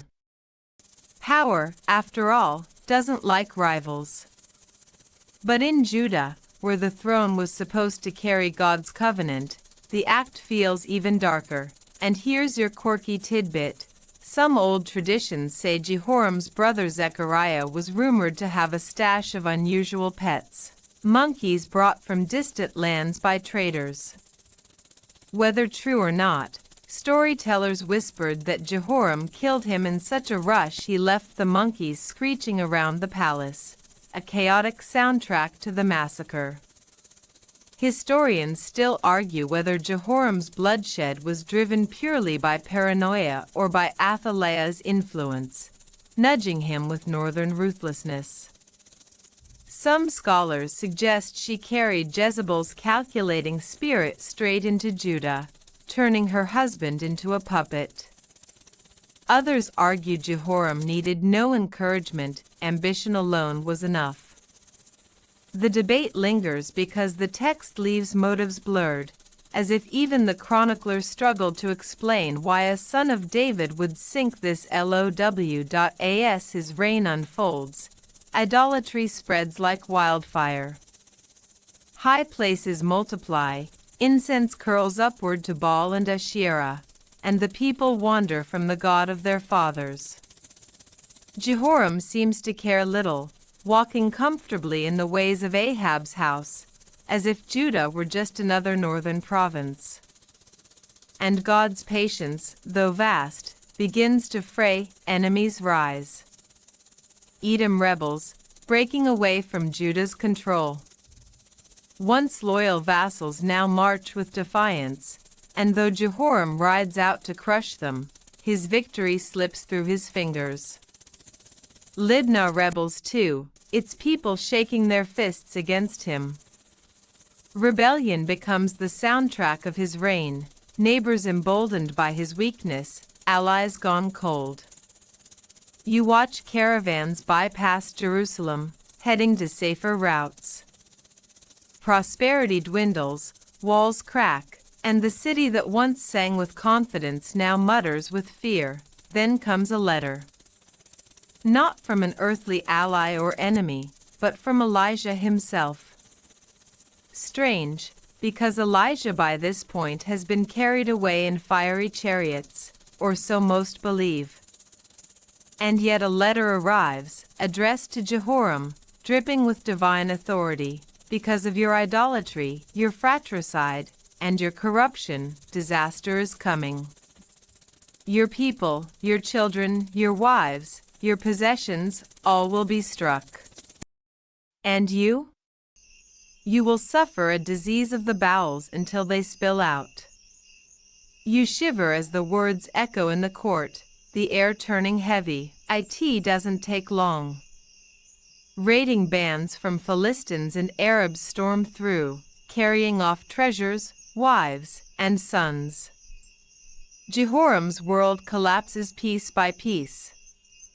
The palace grows emptier, the city poorer, and the king himself weaker. Finally, the disease grips him, cruel and relentless. For 2 years, he wastes away, his body betraying him, pain twisting his days into nightmares. You sit in the courtyard one evening, listening to the groans drifting from the palace chambers. The man who once strutted with arrogance now lies broken, shunned even by his people. When he dies, there are no songs, no parades, no laments. The chronicler notes bluntly, he departed with no one's regret. And when they bury him, it isn't in the royal tombs of David's line but somewhere apart, as if even in death, the kingdom wants distance. You reflect on how far Judah has fallen in one generation. From Jehoshaphat's choirs marching into battle with songs of praise to Jehoram's silent death, unwanted and unloved. The contrast is dizzying. And yet, as you walk the darkened streets, you realize this is the nature of forbidden gods. They don't just lure individuals, they poison families, kingdoms, legacies. The idols promise convenience, pleasure, power, but in the end, they leave only ashes. A cold breeze whistles through Jerusalem's alleys, carrying with it the faint smell of incense from high places that still burn, untouched by reform. You wonder if the people, huddled in their homes, feel the weight of God's absence the way you do. And in that silence, you hear the echo of Elijah's letter, a warning written across the skies: betray the covenant, and even kings become forgotten footnotes. You barely have time to exhale after Jehoram's bitter exit before his son Ahaziah steps into the limelight. He is young, barely steady on the throne, and already his reign feels tangled, like a puppet pulled by too many strings. The most obvious string is Athaliah, his mother, who whispers northern ideas with the same charm Jezebel once used to sway kings. You glance at the palace balcony where she paces, her sharp eyes surveying Jerusalem, and you realize that Judah's crown rests more on her influence than on her son's head. Ahaziah follows the path carved by Ahab's house. He walks not toward the temple but toward Baal, toward alliances soaked in compromise. His counselors are not wise priests or faithful Levites, but relatives from the north who urge him to imitate Samaria. Judah's people watch with weary eyes, their hopes for stability evaporating like dew in the morning sun. Here's a historical fact. The name Ahaziah means Yahweh has grasped. Yet ironically, his life shows almost no grasp of Yahweh at all. Names in the ancient Near East often carried theological weight, pointing to divine loyalty, but Ahaziah's choices mock his own name. He is Yahweh's in title but Baal's in practice. And here's your quirky tidbit. Some Jewish storytellers later joked that Ahaziah was so indecisive he could never choose what sandals to wear in the morning. One day he'd start with one leather strap, another day with two, pacing back and forth like a man forever uncertain. A silly exaggeration, yes, but it captures the sense of a king blown about by others' decisions. Historians still argue whether Ahaziah truly had time to shape Judah in his image. His reign lasts only 1 year, a blink in the grand timeline. Some scholars see him as a tragic victim of larger forces, the North's influence, his mother's ambition, the whirlwind of politics. Others view him as complicit, willingly embracing corruption rather than resisting it. The brevity of his rule leaves the debate unresolved. You follow him northward when he joins King Joram of Israel in battle against Aram. The alliance feels déjà vu, another southern king clasping hands with the northern throne, ignoring the lessons of history. The battle goes poorly, Joram is wounded, and Ahaziah stays close, nursing the alliance like a fragile ember. But destiny crashes in when Jehu, a commander anointed to cleanse Israel, rides out in fury. His chariots thunder across the plain, his eyes blazing, and both Joram and Ahaziah become targets. The scene is swift and brutal. Joram falls first, struck by Jehu's arrow, his body cast into Naboth's stolen field as prophecy demands. Ahaziah flees, panic in his veins, but Jehu's men pursue. They wound him near Ibleam, and though he escapes to Megiddo, he cannot outrun fate.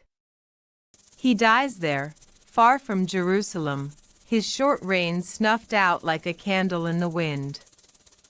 His servants bring him back for burial, but the grief feels muted, overshadowed by chaos. Back in Jerusalem, Athaliah hears the news.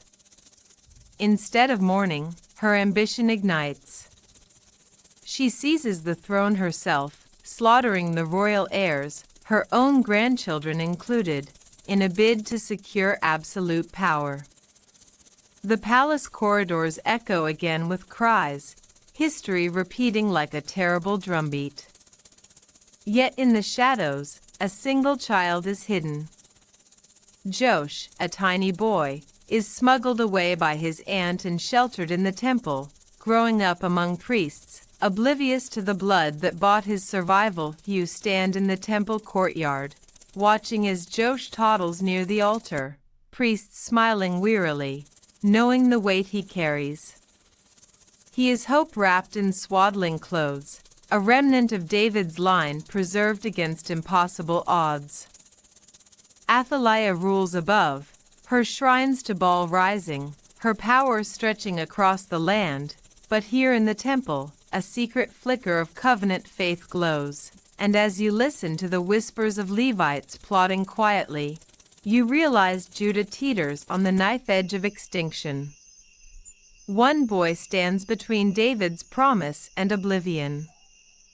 One child hidden in shadows while forbidden gods dance in daylight. The night deepens over Jerusalem, Athaliah's incense clouding the air from her new shrines, while in the temple, the faint hum of lullabies drifts over Josh's crib. It feels fragile, absurd even, to think that an infant could hold back the tide of idolatry. Yet you've seen it before, how small things, arrows shot at random, a choir singing into battle, turn into turning points.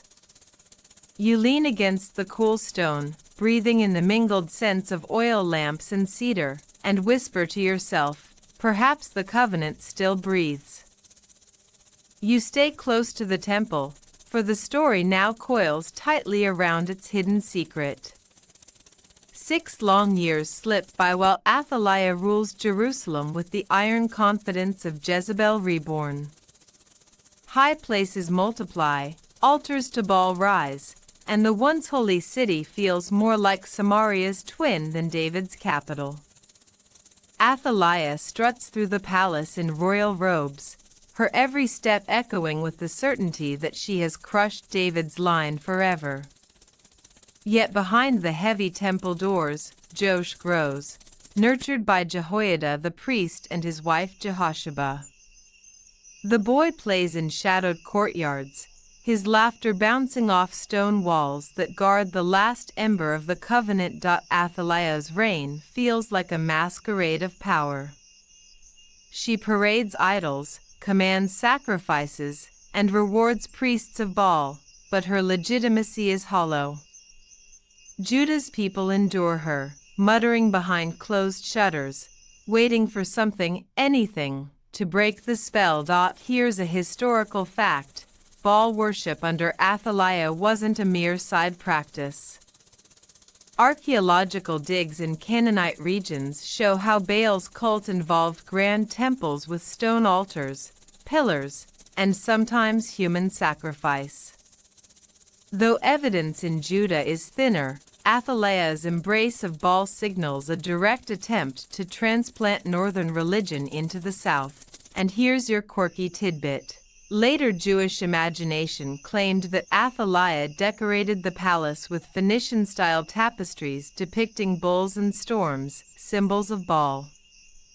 Some storytellers quipped that her obsession with storm god imagery made her the only queen in Jerusalem who demanded umbrellas in the throne room.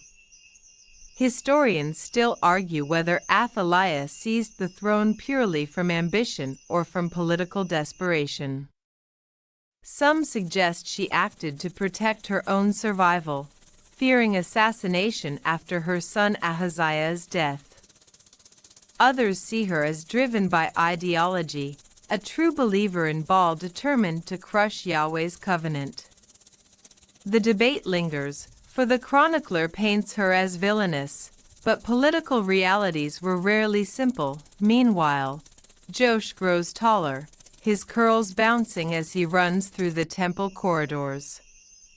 He listens to priests chanting psalms, watches sacrifices burn, and learns that he carries David's blood.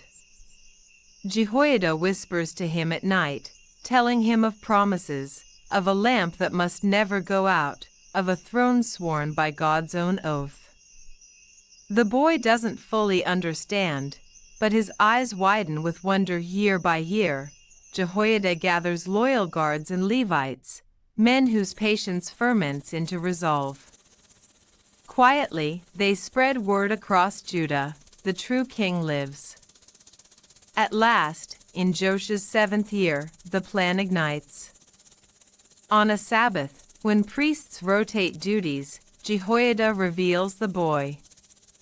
Trumpets blare, shields of David's warriors gleam, and Josh is crowned before the altar. The people erupt, shouts, clapping, tears spilling down cheeks long dry with despair. For the first time in years, the name of Yahweh rings louder than Baal's. Athaliah hears the commotion and storms into the temple, her robes swirling like storm clouds. She sees the boy on the platform, crown glittering, covenant restored, and she shrieks, "Treason! Treason!"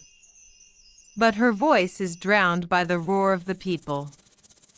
Soldiers seize her, dragging her outside the temple courts, for her blood must not defile the holy ground. At the horse gate, her reign ends, sharp, sudden, final. The city breathes again. The temple becomes the center of life, altars to Baal smashed, idols toppled, their dust carried away on the wind. Jehoiada leads a covenant renewal, priests and people swearing once more to walk with their God. The streets of Jerusalem, once heavy with incense to foreign gods, now fill with psalms and laughter. You walk among the crowd, watching children wave palm branches, men repairing gates, women bringing offerings of grain and oil. It feels like spring after a brutal winter. Joash, small yet regal, sits on the throne of David, his eyes wide, perhaps overwhelmed, but steady. The people look at him and see more than a boy. They see survival, promise, and a reminder that even when darkness reigns, light flickers on in hidden places. That night, Jerusalem glows with torches, the sound of singing carrying into the hills. You lean against the temple wall, the cool stone pressing your back, and remember how fragile it all felt just days ago. You think of Athaliah's stormy banners, of Josh's secret games in shadowed courtyards, and now the deafening roar of a city reborn. And you whisper to yourself that no matter how loud forbidden gods shout, their time always runs out. The covenant, though battered, still hums beneath history, patient and unbroken. The city basks in renewal after Athaliah's fall. For a time, it feels as though Judah has found its footing again. Joash, still just a boy, sits on the throne, but Jehoiada the priest guides his steps. You watch the partnership unfold, the priest's steady hand, the child king's eager eyes. It's almost like Judah has two fathers, one earthly, one spiritual, working together to nurture a fragile rebirth. Under Jehoiada's influence, Joash begins a campaign not of war, but of repair. The temple, long neglected during Athaliah's reign, bears scars. Stones cracked, beams splintered, gates weathered, offerings misused. Joash looks at the holy place and sees more than a building. He sees the heartbeat of his people. And so he orders it restored.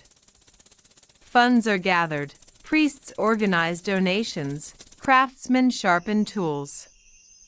Soon the temple echoes with the sound of chisels and hammers, cedar beams carried on shoulders, gold polished until it glitters once again. Here's a historical fact. Temple restoration projects were not uncommon in the ancient world. In Mesopotamia and Egypt, kings often proved their legitimacy by repairing temples and statues, linking themselves to divine favor. Joash's project fits this pattern. It was both spiritual devotion and political declaration. The true God rules here, and here's your quirky tidbit. Some later traditions imagine the collection box for the temple funds as having a hole shaped like a trumpet's mouth. People would drop coins in, and the clang echoed loudly enough that everyone nearby knew you'd just donated. It was the original like and subscribe sound effect. Historians still argue whether Joash's temple repairs were driven by deep piety or by Jehoiada's influence. Was Joash himself devout, or merely obedient to his mentor? Some scholars point out that once Jehoiada died, Josh's story shifted dramatically, suggesting his faith may have leaned more on the priest than on God. For decades, though, the partnership holds strong. You walk the temple courts and see fresh wood beams, doors inlaid with bronze, lampstands gleaming, and Levites bustling with renewed energy. People stream in from towns and villages, their offerings not grudging but joyful, as if each coin tossed into the chest was a declaration, "We are still Yahweh's people." Josh grows taller, his voice deepening, his crown sitting less awkwardly. He learns the rhythms of kingship, ruling, judging, planning, yet always under Jehoiada's counsel. You sense a stability Judah hasn't felt in years. Neighbors keep their distance, fearing Judah's renewed energy. Merchants smile, trade routes flow, and for a while, it feels like the covenant pulses strong in the land. But time, relentless as it is, brings change. Jehoiada grows old, his hair whitening, his steps slower. Yet his presence anchors the kingdom until his very last breath. When he dies, the people honor him with a burial among kings, though he was only a priest. It's a rare gesture, proof of his extraordinary role in saving David's line. And then, with Jehoiada gone, the shift begins. Josh, once sheltered by steady guidance, now finds himself listening to new voices. Officials and nobles, men with polished words and persuasive smiles, bow before him. They flatter, they coax, and they whisper of other gods, other altars, other ways of ruling. Josh, craving their approval, begins to bend. High places sprout again, idols resurface, and the very temple he restored becomes neglected once more.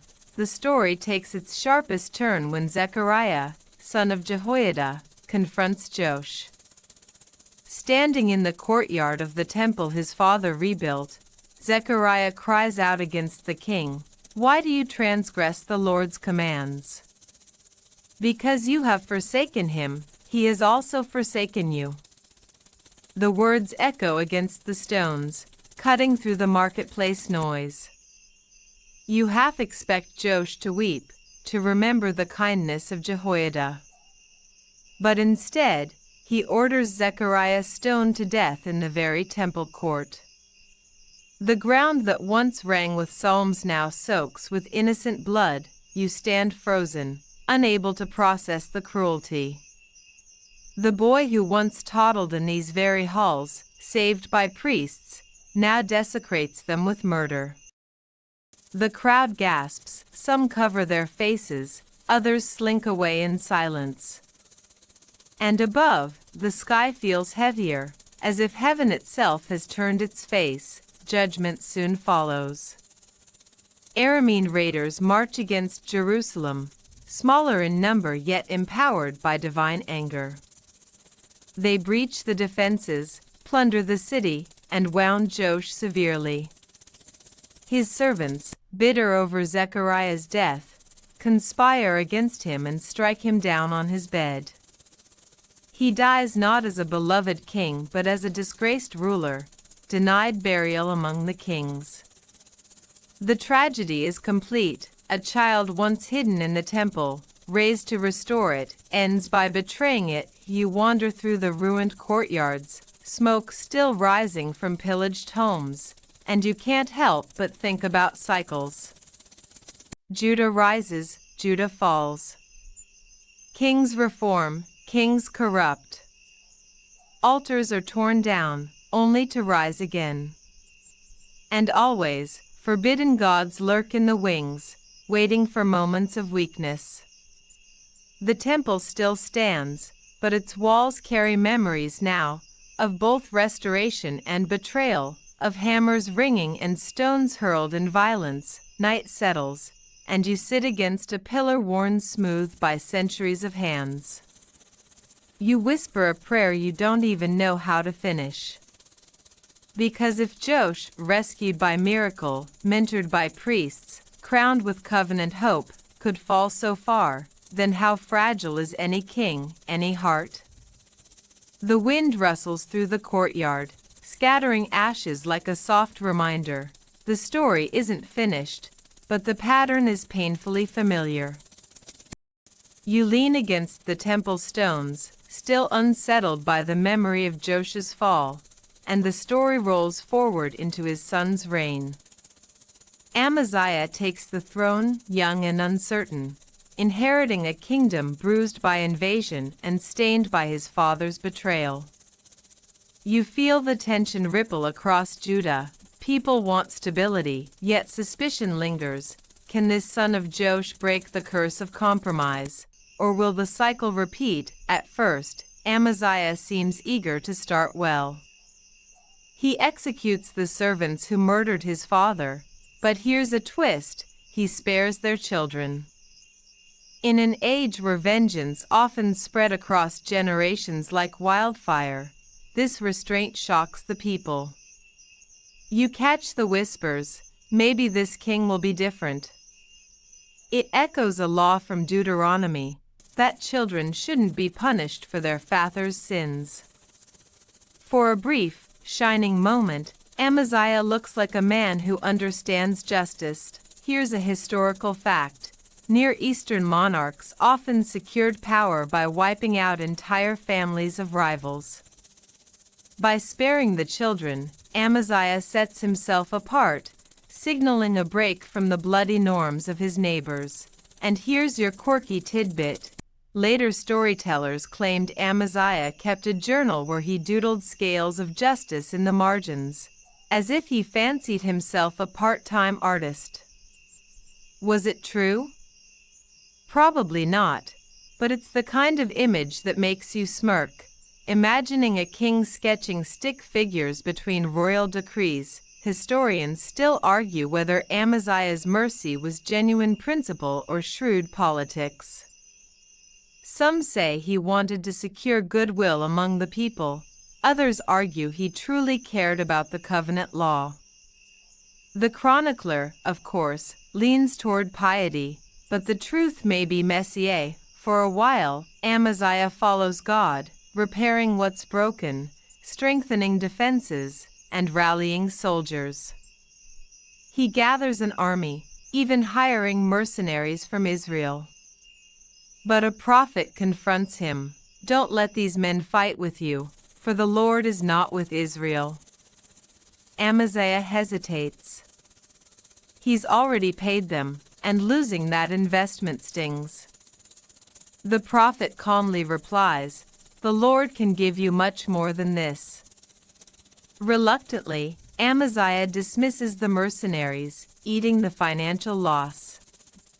It's a costly act of faith, and you can almost hear the people sigh in relief. Finally, a king willing to listen. With Judah's forces alone, Amaziah marches against Edom. The battle is fierce, dust rising in clouds, swords clashing like thunder. Judah prevails, and Amaziah carves out a decisive victory. Spirits soar, songs rise in Jerusalem, and for the first time in years, the covenant seems vindicated.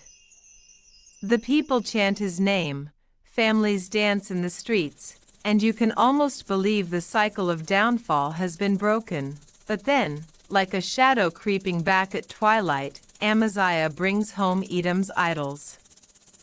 Small statues of stone and metal, carved faces of alien gods, tucked away among the spoils of war. Instead of destroying them, he sets them up and bows before them.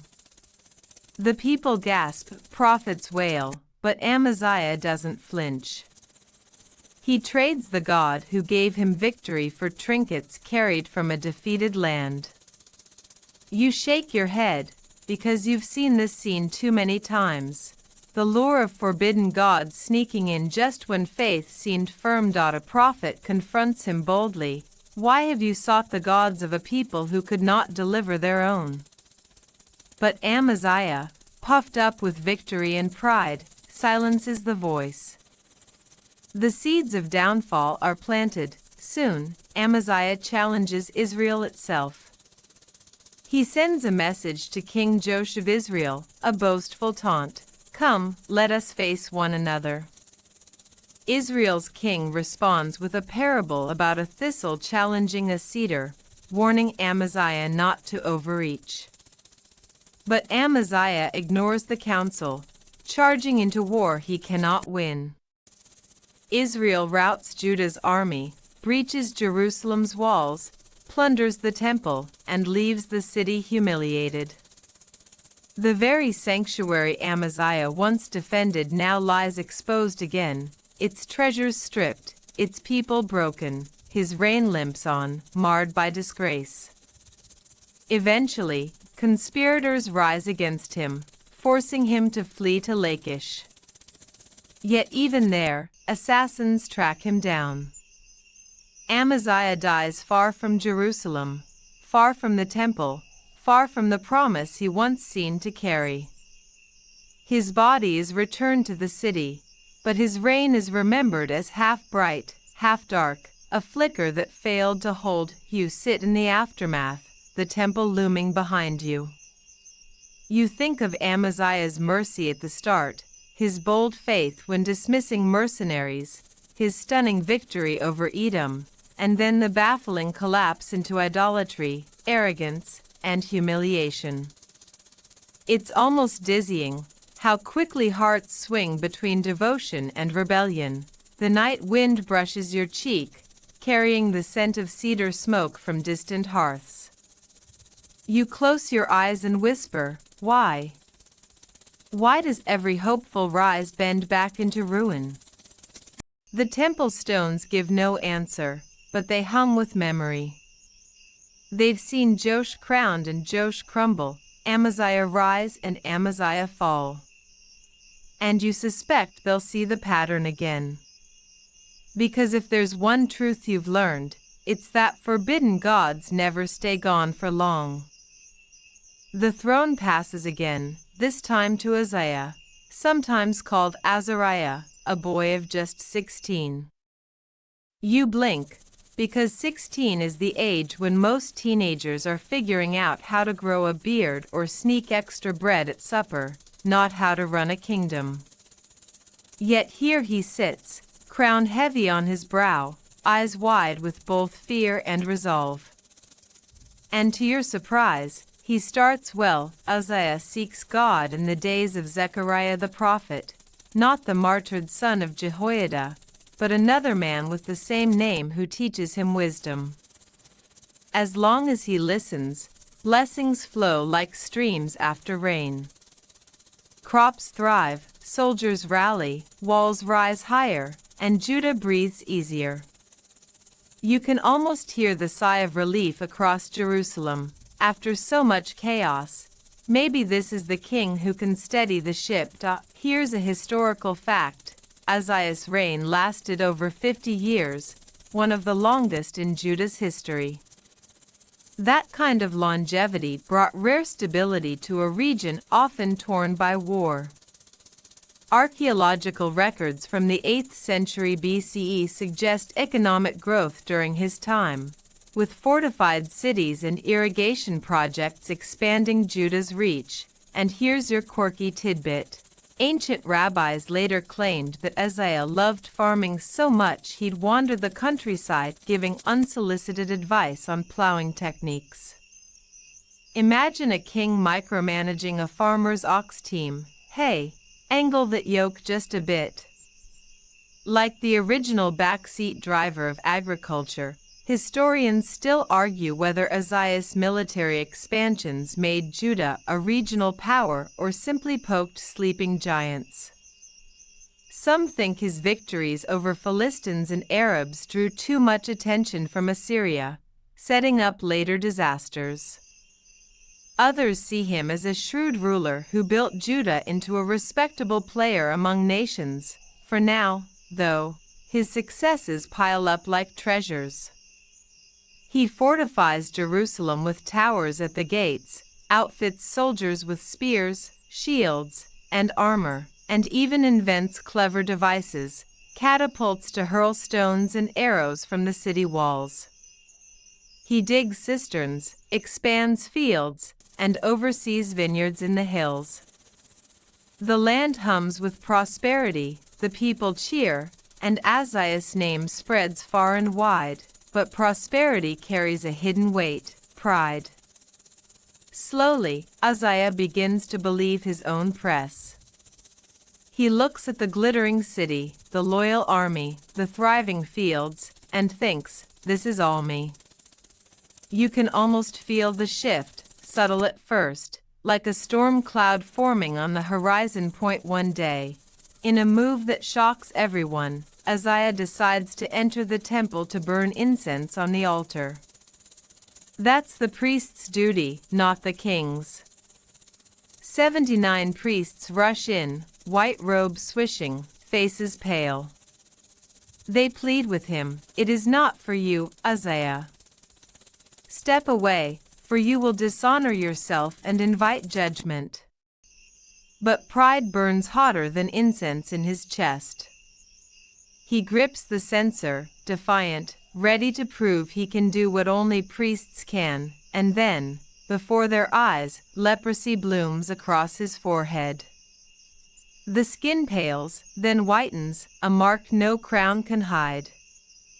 The priests gasp, pointing in horror, and Azariah realizes what has happened. Terrified, he flees the temple, never to enter it again. From that day until his death, he lives isolated, cut off from the house of the Lord, while his son Jotham governs in his place. It's a heartbreaking twist. The king who built towers and dug cisterns, who strengthened Judah's armies and fields, now dwells in a separate house, alone, marked by pride's consequence. His reign that began with promise ends in disgrace. His story another line in the pattern of rise and fall. You walk past his dwelling, the air quiet, the windows shuttered. Somewhere inside, Azariah paces, his once proud hands hidden under sleeves, his crown dusty on a shelf. The people still respect his achievements, but whispers linger, he overstepped. He forgot the line. The temple priests resume their duties, the altar burns without him, and the city goes on, both grateful for his prosperity and sobered by his downfall. The memory lingers like a cautionary tale. You think of Amaziah bowing to Edomite idols, Joash silencing prophets, and now Uzziah stepping where he should not. Each king starts with promise, stumbles on pride or compromise, and leaves Judah wobbling between faith and folly. As twilight settles, you stand on the temple steps, gazing at the city he fortified. Towers rise against the fading sky, sturdy and unyielding. And yet, inside one quiet house, the king himself withers in isolation. It's almost poetic. His walls can protect Jerusalem, but nothing could shield him from himself. The evening wind whistles through the streets, carrying dust and the faint echo of hammering from distant fields. You whisper, will the cycle ever end? The stones stay silent, but their silence is heavy, as if they've heard the question 1,000 times and still wait for the answer. You shift your gaze from Uzziah's shuttered house to the throne room, where his son Jotham quietly takes the reins. Unlike his father, Jotham doesn't force himself into the temple.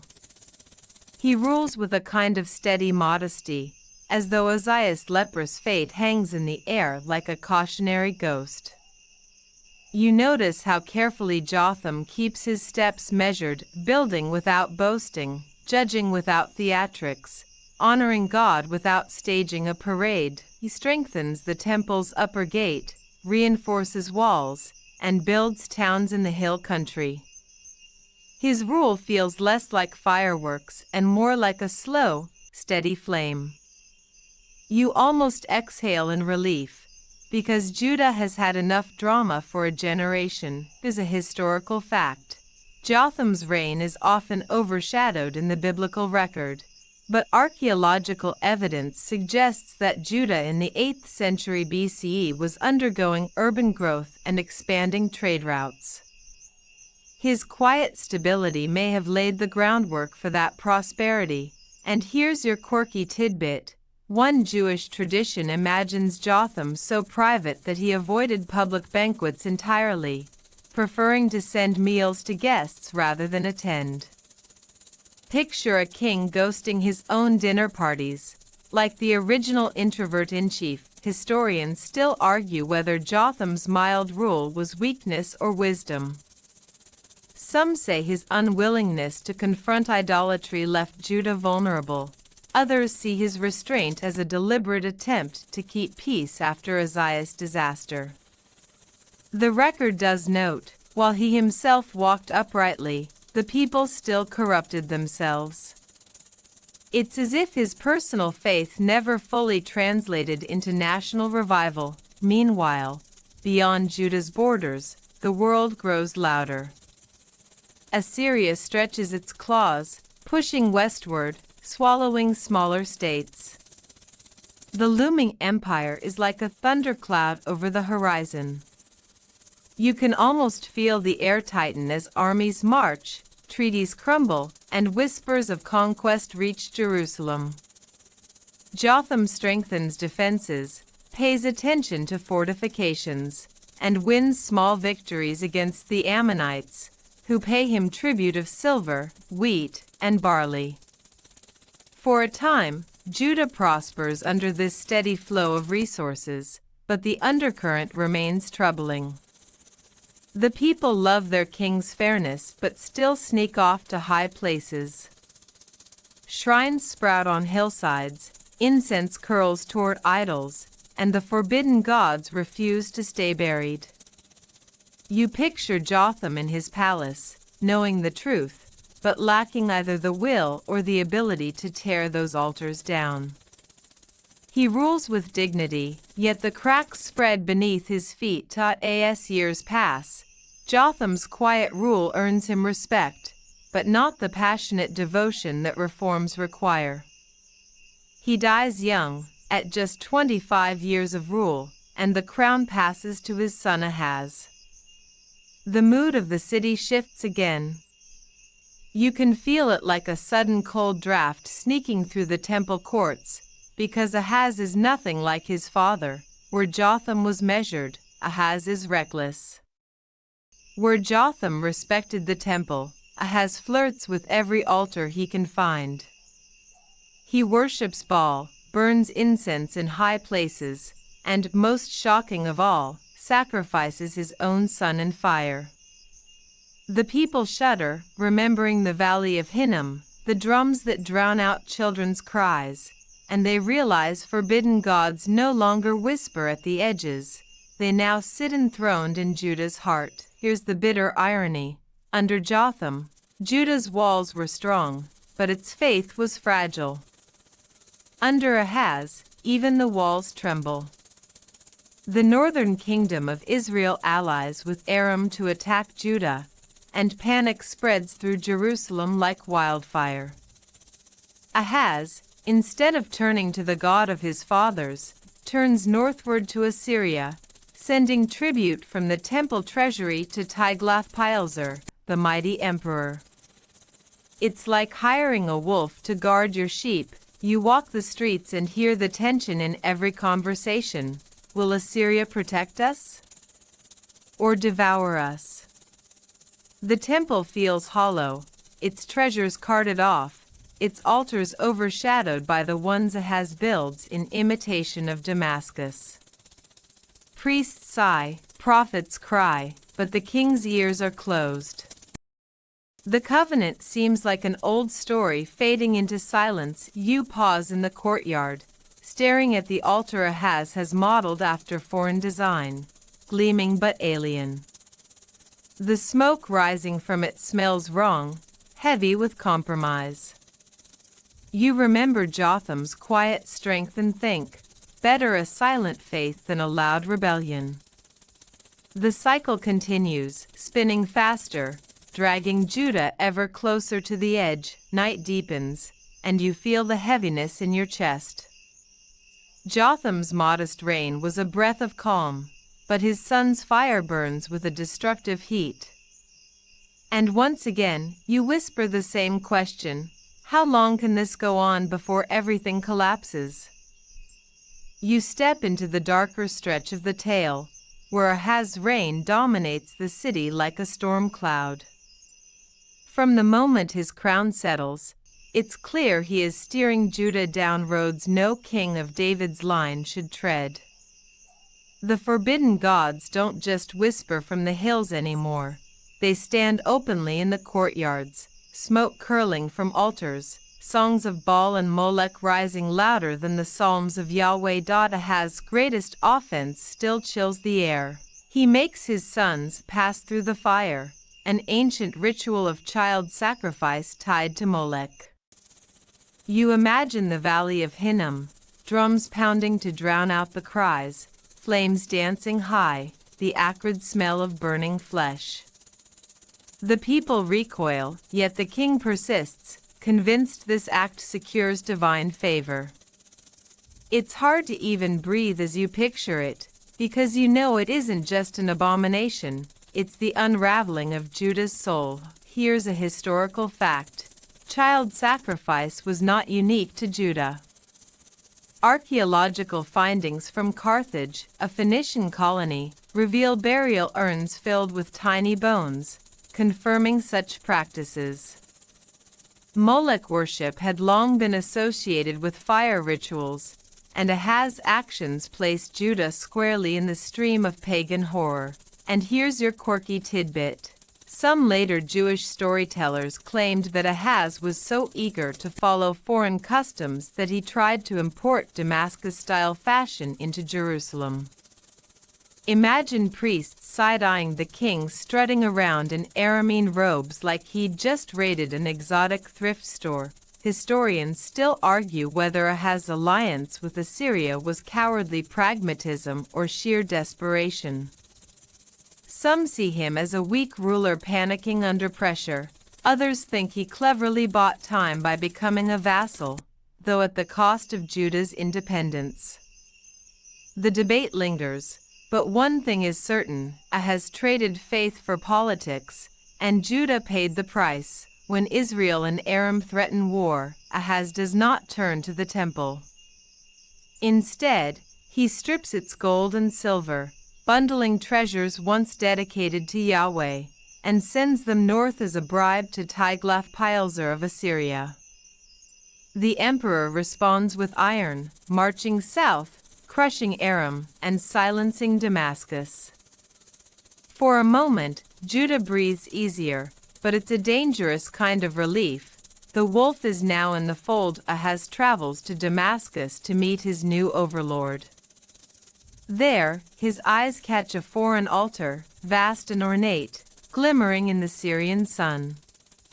He sketches its design, sends instructions home, and demands that a replica be built in Jerusalem. When he returns, the altar gleams in the temple courtyard, dwarfing the bronze altar Solomon once dedicated. Priests now light incense not for Yahweh alone, but for the gods of Assyria. You stand in the temple, staring at this new structure, the scent of strange spices filling your nose. The bronze altar stands shoved to the side, like a forgotten relic. The people murmur, some in outrage, others in weary silence, too afraid to protest. The very heart of Judah has been remodeled into a shrine of compromise. Meanwhile, the nation reels. Philistines raid towns, Edomites strike the south, and every border feels brittle. Judah's people whisper that the covenant is broken, that Yahweh's protection has lifted. The temple, once a fortress of hope, now feels hollow, its stones echoing with absence. Ahaz himself seems unfazed. He shuts the temple doors, scattering the vessels, extinguishing the lamps. Worship of Yahweh is no longer central. The city now echoes with hymns to Assyrian deities. Streets once filled with psalms now resound with foreign chants. You walk those streets and feel the heaviness pressing on your chest, as though even the air has forgotten how to sing. Prophets still cry out, Isaiah among them, warning, pleading, painting visions of judgment and hope. He tells Ahaz that a virgin will conceive, that a child will be called Emmanuel, that God is still with his people despite the king's rebellion. Yet Ahaz does not listen. He is too busy carving altars, too eager to mimic Assyria, too blind to see the ruin he invites. The years drag on, each one darker than the last. The temple remains shut, its silence louder than any psalm. Children grow up never hearing priests chant, never watching sacrifices rise. Forbidden gods reign openly, their festivals louder, their rituals bolder. It feels like Judah has forgotten who it is. When Ahaz finally dies, the people do not honor him with a burial among the kings. His body is set aside, denied the dignity given even to flawed rulers before him. His name lingers as a byword for corruption, his memory a scar on Judah's history. You stand by the closed temple gates, their bronze darkened by neglect, cobwebs thick in the corners. Dust swirls in the wind, carrying the faint scent of ash from Moloch's fires. You whisper, how low can Judah sink? The silence that follows is heavier than stone, as if the land itself grieves, yet deep in your chest, you sense the story isn't done. Because after nights this dark, dawn often follows. And though Ahaz left Judah cracked and humiliated, the covenant still hums, waiting for someone to hear it again. The night lifts slowly, and into the dim horizon comes Hezekiah, son of Ahaz.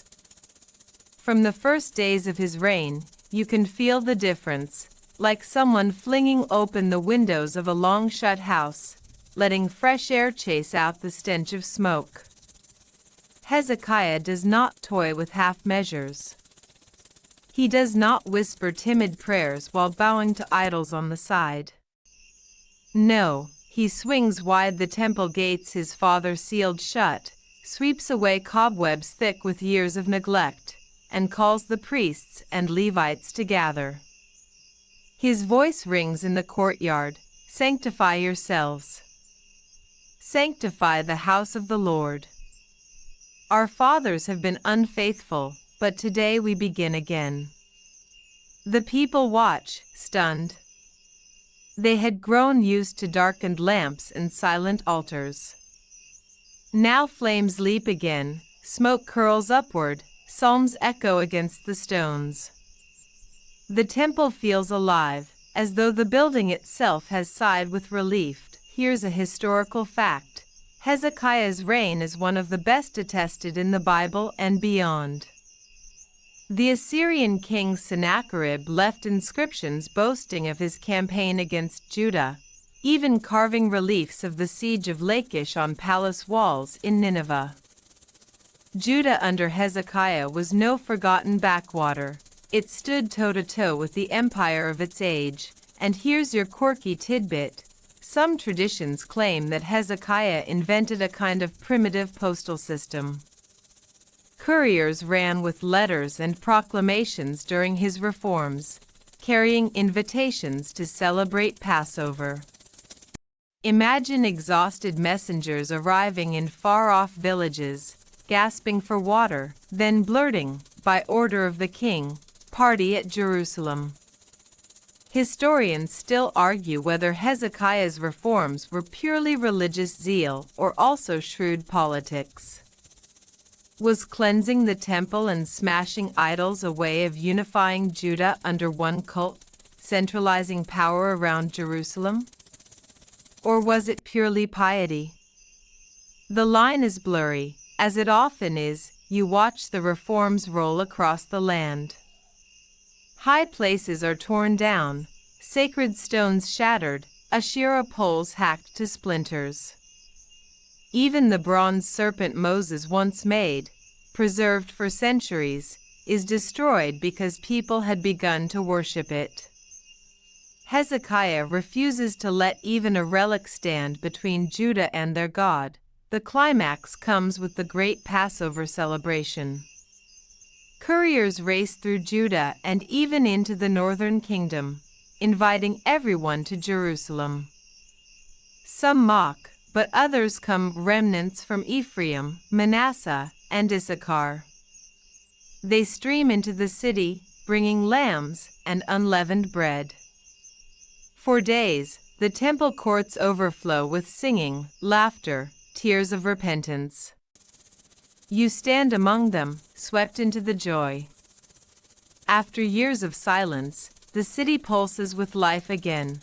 But Hezekiah's story isn't only about worship, it's also about war. Assyria looms, vast and merciless. When Sennacherib marches west, nations crumble like clay pots under a hammer.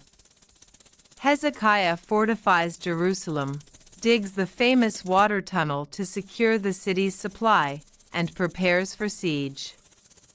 You can hear the pickaxes echo underground, workers sweating in darkness to carve a lifeline from the Gihon spring to the pool of Siloam. The Assyrians arrive, encircling Jerusalem like a ring of iron. Their commander, the Rabshakeh, stands at the walls and shouts in Hebrew so everyone can understand, "Do not let Hezekiah deceive you. Do not let him make you trust in Yahweh, saying he will deliver you. Has any god of the nations delivered his land from the king of Assyria?" His words drip with scorn, calculated to pierce faith. Inside the city, fear trembles like a taut string. People whisper, children cry, food supplies tighten. Hezekiah tears his robes, sends messengers to Isaiah the prophet, and prays in the temple. His prayer is not long, not dramatic. It is desperate, raw. "O Lord, the God of Israel, incline your ear, open your eyes, and see. Deliver us, that all kingdoms may know you alone are God." And in the night, deliverance comes. An angel sweeps through the Assyrian camp, and by morning, thousands lie silent. Sennacherib withdraws, humiliated, never to threaten Jerusalem again. Relief floods the city like rain after drought. You stand on the wall, staring at the retreating army, and feel the pulse of Judah has been spared not by walls, not by weapons, but by the unseen hand of their God. Hezekiah's reign is not flawless. Pride creeps in when envoys from Babylon visit, and he shows them all his treasures, like a child bragging with shiny toys. Isaiah warns that one day those treasures, and even his descendants, will be carried off. The words hang heavy, but for now, the city still rejoices in peace. Near the end of his life, sickness strikes. Hezekiah lies on his bed, skin pale, breath shallow. Isaiah tells him, "Set your house in order, for you will die." Tears spill down the king's face as he prays for mercy, and God grants him 15 more years. A sundial's shadow shifts backward, a cosmic sign of grace. You watch the light bend strangely, time itself seeming to pause, as if heaven leans down to listen. When Hezekiah finally dies, Jerusalem mourns deeply. He is buried with honor, remembered as the king who reopened the temple, restored worship, and trusted God against the might of Assyria. You sit again in the temple courts, now alive with song, and you think, after Ahaz's ruin, Hezekiah feels like sunrise. Yet even as the songs swell, you recall Isaiah's warning that Babylon waits in the wings. The story isn't done. The pattern isn't broken. But for now, in this moment, Judah breathes deeply, and you let yourself breathe with them. The echoes of Hezekiah's psalms are still humming in the temple stones when the crown shifts to his son, Manasseh. If Hezekiah was a sunrise, Manasseh feels like an eclipse. From his first acts as king, the light dims, shadows stretch, and Judah plunges into its darkest night yet. You almost don't want to watch, but the story pulls you forward, because this is where forbidden gods don't just return, they flood the city like a tidal wave. Manasseh reigns longer than any king of Judah, 55 years, and almost every one of them drips with idolatry. He rebuilds the high places his father tore down, erects altars to Baal, plants Asherah poles, and even brings pagan altars into the temple itself. You walk the courtyards and see incense curling not to Yahweh alone, but to the sun, moon, and stars. The very ceiling glitters with symbols of astral worship, as if the heavens themselves have been dragged inside and chained to stone. Here's a historical fact: astral worship was widespread across Mesopotamia. The Babylonians tracked planets and stars meticulously, believing the cosmos guided fate. Manasseh's devotion to the host of heaven fits this cultural tide, embedding Judah deeper into the orbit of surrounding empires. And here's your quirky tidbit: some later rabbinic stories claim Manasseh had a special star chart engraved on his throne, and he'd boast of predicting weather based on constellations. Imagine a king pretending to be your neighborhood astrologer. Mercury's in retrograde, so expect bad harvests. Historians still argue whether Manasseh's policies were cynical politics or true religious zeal. Was he simply aligning Judah with Assyria, mimicking their gods to keep peace? Or did he genuinely believe Baal and the stars were stronger than Yahweh? The chronicler portrays him as monstrously devout to idols, but the motive remains debated. What isn't debated is the depth of his corruption. Manasseh sheds innocent blood, filling Jerusalem from end to end. Prophets warn, voices cry, but he silences them with cruelty. Tradition even whispers that Isaiah himself was sawn in two under Manasseh's orders, a gruesome fate for the prophet who once comforted Hezekiah. Whether legend or truth, the shadow it casts is chilling, and then comes the horror that twists your stomach. He makes his children pass through the fire, just as Ahaz once did. Moloch's drums pound again in the valley of Hinnom, flames leap, and the cries vanish into smoke. Judah, the city of David, the place of covenant, now resembles Canaanite shrines of old. You stand there trembling, because this feels like the bottom. How can the covenant survive this? The answer comes in the form of chains. Assyrian captains march into Jerusalem, seize Manasseh, and drag him away with a hook through his nose, bound in bronze shackles. He is carried to Babylon, humiliated, his power stripped. You picture him stumbling in the dust, eyes wide with panic, a man who thought he owned the heavens now groveling under empire's boot, and then, in a twist you didn't expect, something breaks inside him. In his distress, Manasseh humbles himself, prays to Yahweh, and begs for mercy. The same lips that once praised stars and altars now whisper desperate pleas in the darkness of a foreign prison. And the unthinkable happens: God hears him.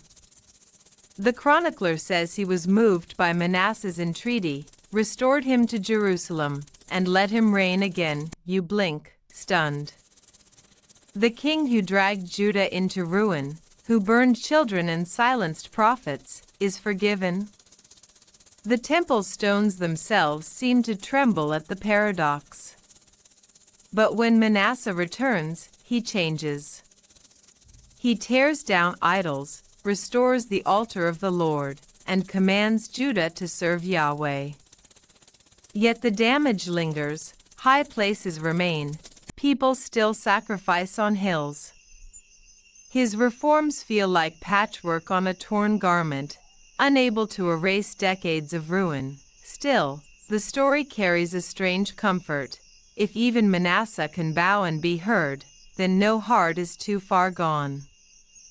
It doesn't excuse his horrors, but it shows mercy flickering even in the blackest night. As Manasseh grows old, the city breathes uneasily.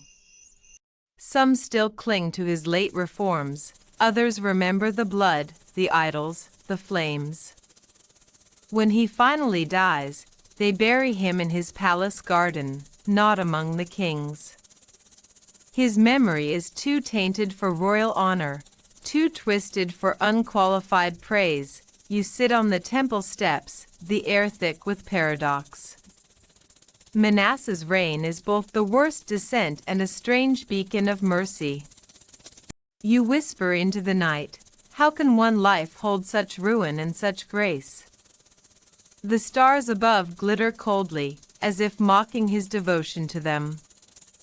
Yet somewhere beyond those stars, you hope the God who heard his prayer still listens, still waits. The temple around you bears scars, stones blackened, altars cracked, memories heavy. Judah has survived another storm, but the cycle deepens, the spiral tightens. And you can't shake the sense that the story is rushing towards something final, something that will break more than kings. The dust of Manasseh's long shadow barely settles before his son Amon takes the throne. You might hope for a fresh start, a second chance after 55 years of turbulence. But Amon doesn't seem to have read the memo. Instead of clinging to his father's late reforms, he doubles down on the early corruption.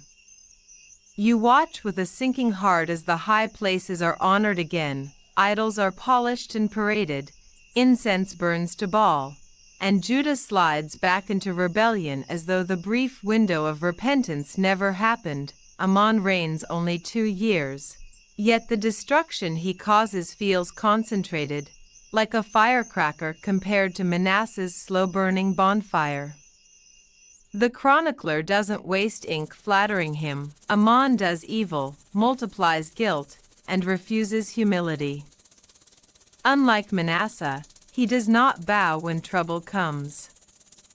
His arrogance rises unchecked, as if he believes Yahweh's patience is a weakness he can exploit. Here's a historical fact. The Assyrian Empire, during Amon's reign, was entering its twilight years. Internal strife and external pressures were beginning to strain the mighty machine. This geopolitical shift gave Judah a sliver of breathing room, but instead of using it to strengthen covenantal identity, Amon squandered the moment in idolatry. And here's your quirky tidbit. Some Jewish traditions suggest Amon was so stubborn that even his servants rolled their eyes at his rituals. One legend has them mocking him for bowing to a stone that doesn't even hiccup. Imagine palace staff whispering sarcastic commentary during worship. Look, the idol blinked. Oh wait, that was just the candle. Historians still argue whether Amon's assassination was purely political or fueled by religious outrage. Some say court officials couldn't stomach his arrogance and constant provocation of Yahweh. Others argue it was a standard palace coup, the kind that toppled kings throughout the ancient world. Whatever the cause, the result was swift. His own servants conspired against him and struck him down in his house. The palace walls, once echoing with laughter and feasts, suddenly ring with blood and whispers. Amon's body lies cold, unwept by most, as Judah teeters on chaos. For a moment, the people taste anarchy. Who rules now? Will rival factions tear the kingdom apart? But surprisingly, the common folk rise, rallying together. They execute the conspirators and place Amon's son Josiah on the throne. And here's where your breath catches. Josiah is only 8 years old. Picture a child barely tall enough to peer over the royal throne, suddenly wearing the weight of Judah's crown. His feet dangle above the dais, yet the destiny of a nation rests on his shoulders.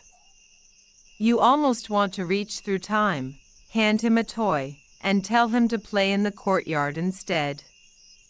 But history doesn't work like that. The people murmur, will this child follow his father's arrogance, or will he find another path? For now, the palace shifts into guardianship, advisors guiding the boy king. You can almost hear the shuffle of scrolls, the whispered debates in corridors, the cautious glances as Judah waits to see what this child will become. Amon's legacy is brief but poisonous. His refusal to learn from Manasseh's repentance leaves Judah scarred, its people weary, its faith frayed. His death by assassination underscores how fragile the monarchy has become, how close Judah stands to implosion. Yet, paradoxically, his failure paves the way for Josiah's remarkable story, a boy who will grow into one of the greatest reformers Judah ever knows. Still, the present moment is heavy. You stand outside the palace gates, watching the city buzz with unease. Some cheer the conspirators' execution, others mourn the instability. Merchants whisper nervously about taxes. Priests glance toward the temple wondering if doors will soon be shut again. The cycle of sin and reform has worn everyone thin, and the sight of a child king feels both hopeful and terrifying. You lean against the cool stone wall, staring at the sky, and wonder, how many more turns of this can Judah endure? The covenant feels stretched like a rope fraying strand by strand. Amon's reign was short, but its memory lingers like smoke after a fire, bitter and choking, and yet, in that smoke, a spark glows. Josiah, the boy on the throne. Perhaps the cycle can break. Perhaps the covenant can breathe again. Perhaps, though you've seen enough by now to know hope and heartbreak often dance together in Judah's story. Josiah grows up under the watchful gaze of palace advisors and priests, yet from an early age you notice something unusual about him. At just 16, while most teenagers might be sneaking out or practicing slingshot tricks, Josiah begins to seek the God of David. By 20, he's smashing idols. Literally. You follow him through Judah's hills as he sends workers to tear down high places, grind Asherah poles into dust, and scatter bones of pagan priests on their altars. The countryside, once dotted with shrines to forbidden gods, suddenly looks like a demolition zone. The people watch in shock. They've grown used to compromise, Ahaz's altars, Manasseh's star worship, Amon's arrogance. Now comes this young king with a zeal that feels almost reckless. But reckless or not, it's effective. Baal's altars crack, incense shrines crumble, and the land begins to remember Yahweh again. Here's a historical fact.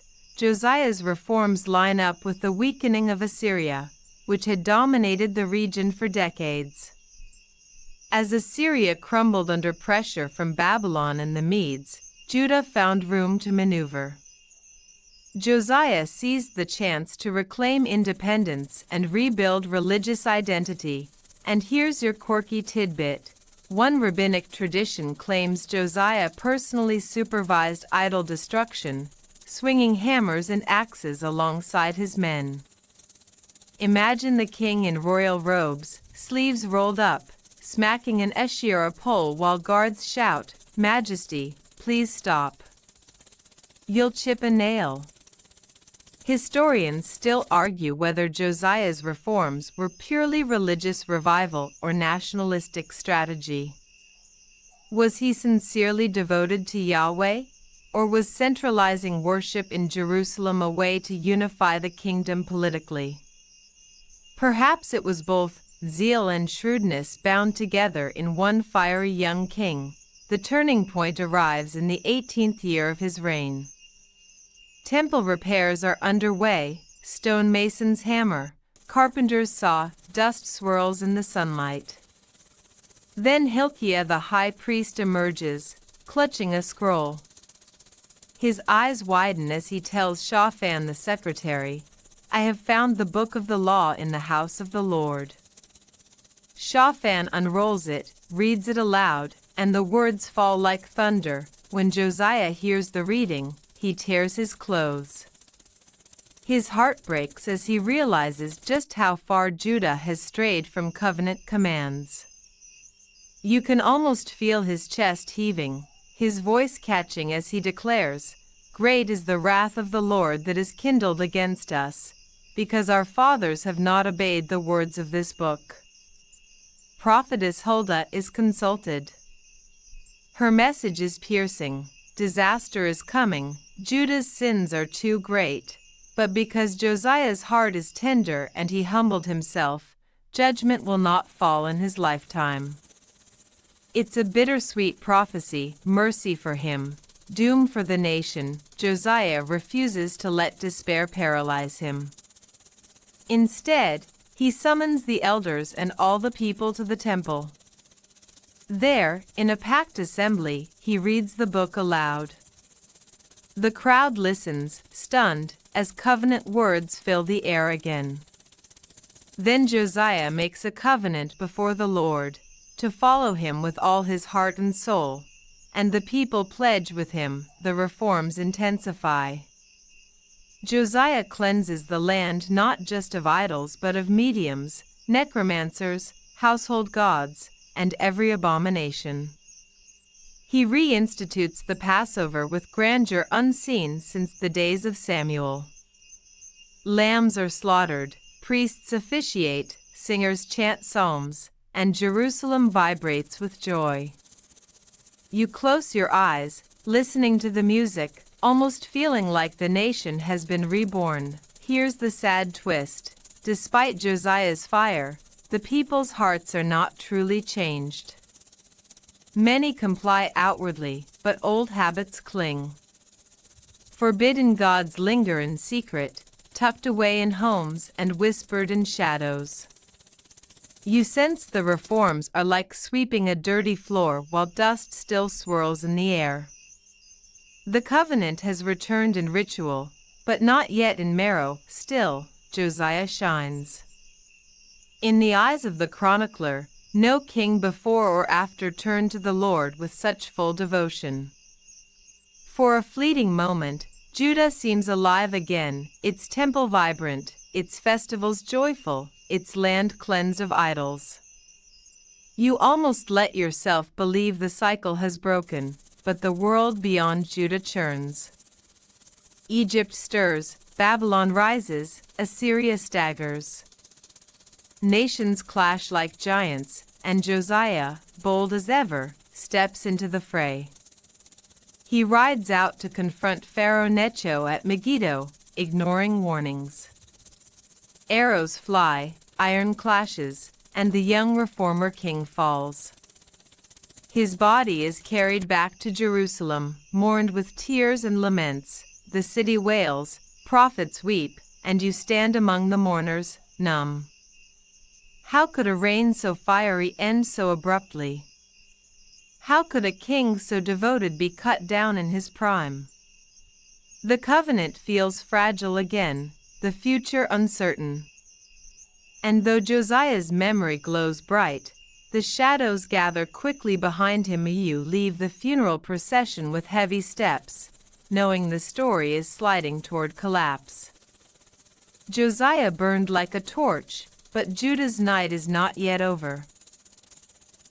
Josiah's funeral songs still echo through Jerusalem's streets when his son Jehoahaz is hurried onto the throne. The people choose him, perhaps hoping to preserve his father's legacy. But hopes shatter quickly. Jehoahaz reigns only 3 months, and in that short span he does evil, veering back toward forbidden gods like a moth to flame. You can almost hear the collective groan of Judah. After decades of idol smashing and scroll reading, how could the son of Josiah turn so quickly? Egypt doesn't give him a chance to grow. Pharaoh Necho, still striding north after Josiah's fatal confrontation, seizes Jehoahaz, chains him in Riblah, and carts him off to Egypt. There he dies, far from Jerusalem, his crown a memory. It's a jarring shift. Judah is no longer steering its own destiny. Foreign powers now pull the strings. Here's a historical fact. Egypt's Pharaoh Necho II was a formidable player in the shifting geopolitics of the late 7th century BCE. His campaign against Babylon at Carchemish shaped the balance of power, and Judah was caught in the middle. And here's your quirky tidbit. Some legends say Jehoahaz was nicknamed Shalom, meaning retribution, because his reign felt like a slap of judgment. Imagine a king whose nickname sounds like a moody emo album, Retribution, the 3-month reign. Historians still argue whether Jehoahaz was genuinely corrupt or simply too young and overwhelmed by the whirlwind of politics. Was his evil merely half-hearted idol worship? Or did the chronicler amplify his flaws to highlight Josiah's contrast? Either way, his reign vanishes like smoke. Pharaoh installs Jehoiakim, Josiah's other son, as king. And if you thought Judah's roller coaster might steady, think again. Jehoiakim becomes a byword for arrogance and injustice. He taxes the land heavily to pay tribute to Egypt, squeezing peasants until their pockets are dry. He rebuilds palaces with forced labor, ignoring cries of the poor. Prophets like Jeremiah confront him, but Jehoiakim sneers, slashes scrolls with knives, and tosses the pieces into fire. You watch the flames devour holy words, and your stomach twists. Here's where the forbidden gods return in force. High places rise again, incense fills hillsides, idols creep back into homes. Josiah's reforms crumble like sandcastles under the tide. The covenant feels like an echo, drowned beneath political games and foreign alliances. Jehoiakim aligns with Egypt, then Babylon, then back again, trying to survive by playing empires against each other. But the more he wriggles, the tighter the noose draws. Nebuchadnezzar of Babylon marches west, his armies crushing Carchemish, toppling Egypt's ambitions, and storming into Judah. Jehoiakim bows, pays tribute, then rebels. Babylon's wrath descends. Jerusalem's gates tremble, smoke rises from villages, and captives are dragged east in chains. Among them are bright young exiles, Daniel, Hananiah, Mishael, Azariah, names that will echo later in foreign courts. You watch them trudge the long road to Babylon, eyes wide with fear, hearts heavy with loss. Jehoiakim dies before Babylon's fury is fully unleashed, his body cast out, unburied, like a carcass. The people whisper curses on his name. His son Jehoiakim takes the throne but reigns only 3 months before Babylon returns, hungry for conquest. The city crumbles under siege, treasures are stripped from the temple, and Jehoiakim is hauled away to Babylon with thousands more captives. Judah's elite vanish into exile, leaving the land hollow. Here's a historical fact. Babylonian records, actual clay tablets, mention the rations given to Jehoiakim, king of Judah during his exile. It's one of the clearest external confirmations of the Bible's narrative, etched in cuneiform centuries ago. And here's your quirky tidbit. Jehoiakim's exile lasted so long that he became something of a Babylonian celebrity. Some stories imagine him teaching Hebrew recipes to Babylonian cooks. Picture a palace chef asking, "So how do you make unleavened bread taste good?" And Jehoiakim shrugging, "You don't." Historians still argue whether Jehoiakim's surrender was cowardice or wisdom. By yielding, he spared Jerusalem from worse destruction for the moment. But his choice also signaled Judah's collapse into Babylon's grasp. Babylon installs Zedekiah, Josiah's last surviving son, as puppet king. He swears oaths of loyalty but cannot keep them. Weak, indecisive, swayed by nobles and false prophets, he becomes the tragic figure dragging Judah to its final ruin. Jeremiah pleads with him to submit to Babylon as God's discipline, but Zedekiah waffles, rebels, and watches doom march closer with each decision. You walk Jerusalem's streets during his reign and feel the dread thick in the air. Food prices skyrocket, walls are reinforced, prophets shout conflicting messages. Some promise peace, others warn of fire. Forbidden gods still glitter in secret corners, their altars whispering promises of protection, but the covenant feels like a torn scroll, scattered, ignored, trampled everywhere you look. Tension coils like a bowstring. You sense the end is near, a collapse not just of walls but of identity. The forbidden gods, once a temptation, now seem like executioners standing ready with Babylon's armies at their back, and as Zedekiah stares north toward Babylon's horizon, you know the story is racing toward its breaking point. The last threads of Judah's story tighten in your hands as Babylon returns for the final blow. It is Zedekiah's 11th year, and the city trembles under siege. Babylon's armies camp outside Jerusalem's walls, their fires glowing at night like a necklace of doom. You walk the streets and hear the gnaw of hunger. Mothers cradle children with hollow cheeks, breadlines vanish, and whispers of cannibalism creep like shadows. Whether rumor or grim fact, you shiver at the thought. Inside the walls, Zedekiah paces, torn between pride and fear. Jeremiah's voice still echoes, "Submit to Babylon and live. Resist, and the city will burn." But the king cannot listen.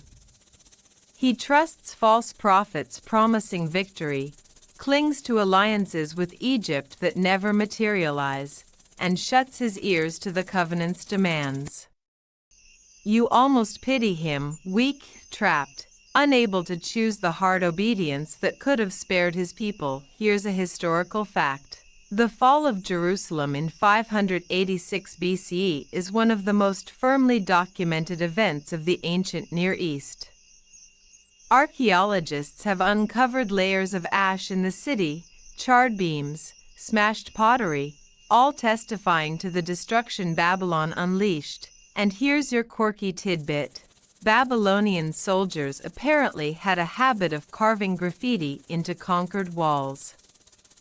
Imagine a warrior scratching, "Nebuchadnezzar was here," on Jerusalem's gates, the ancient equivalent of a smug Instagram post. Historians still argue whether Zedekiah was a tragic pawn or a stubborn fool. Was he a victim of impossible circumstances, hemmed in by empire? Or did his refusal to heed Jeremiah mark him as complicit in Judah's ruin? The debate lingers like smoke, but the outcome is the same. The walls crack, Babylon floods in, and the city screams. Flames devour houses, palaces, even the temple itself. You stand in the courtyard, choking on smoke, watching gold vessels carried off, bronze pillars toppled, holy treasures hauled into foreign hands. The place where God's name once dwelt is reduced to rubble. You feel the stones shake beneath your feet, as though the earth itself grieves. Zedekiah flees through a breach in the wall, but Babylonian soldiers hunt him down on the plains of Jericho. His sons are slaughtered before his eyes, and then his vision is ripped away. Blinded, chained, he stumbles toward Babylon, the last king of Judah led away in disgrace. The dynasty of David, the pride of Zion, ends in tears and dust. The survivors are herded into exile. Chains clink, sandals shuffle, voices murmur despair. You walk with them on the long road to Babylon, the land behind you smoldering, the covenant promises feeling shattered. Some sing psalms of lament. How shall we sing the Lord's song in a foreign land? Others fall silent, too broken for words. A remnant remains in the land, poor and leaderless. They cling to the soil, planting vineyards among ruins. But even here chaos festers. Gedaliah, appointed governor, is assassinated, and fear drives the survivors fleeing into Egypt. The land of Judah, once vibrant with festivals and psalms, lies desolate, its cities empty shells, its temple a blackened scar. You stand on Mount Zion, ash crunching under your feet, and gaze at the ruins.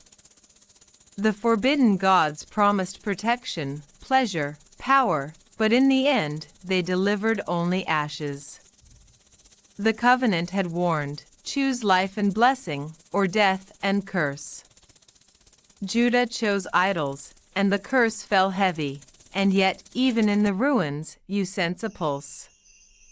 Prophets had spoken of exile not as the end, but as discipline. Jeremiah promised 70 years in Babylon, after which return would come. Ezekiel envisioned dry bones rising, a new spirit, a new heart. Isaiah foresaw comfort, rebuilding, streams in the desert. So you stand in the smoke and whisper, the story isn't over.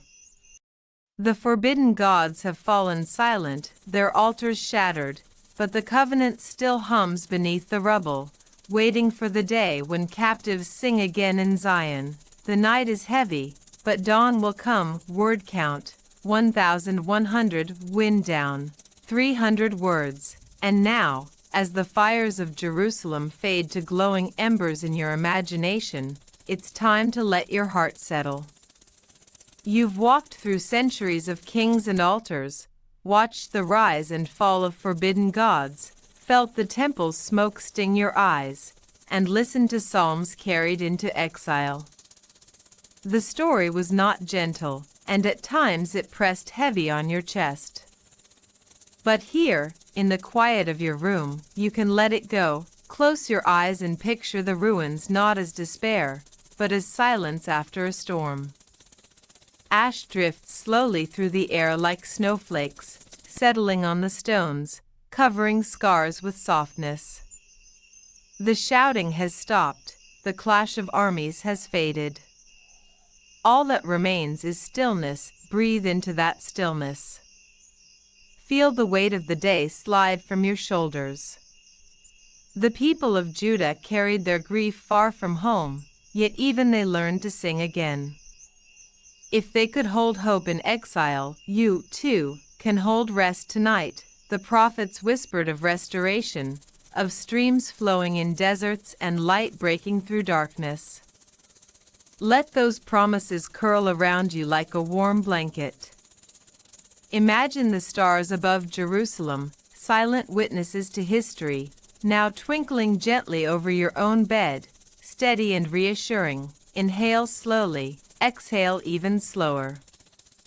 The ruins of the story grow softer in your mind, dissolving into quiet landscapes where peace lingers. The covenant hums like a lullaby, steady, gentle, unbroken, carrying you towards sleep. So let go of the heavy images, the smoke, the fire. Hold only the calm, the promise, the hush. Rest now, because dawn always follows night, and in that dawn, everything is made new.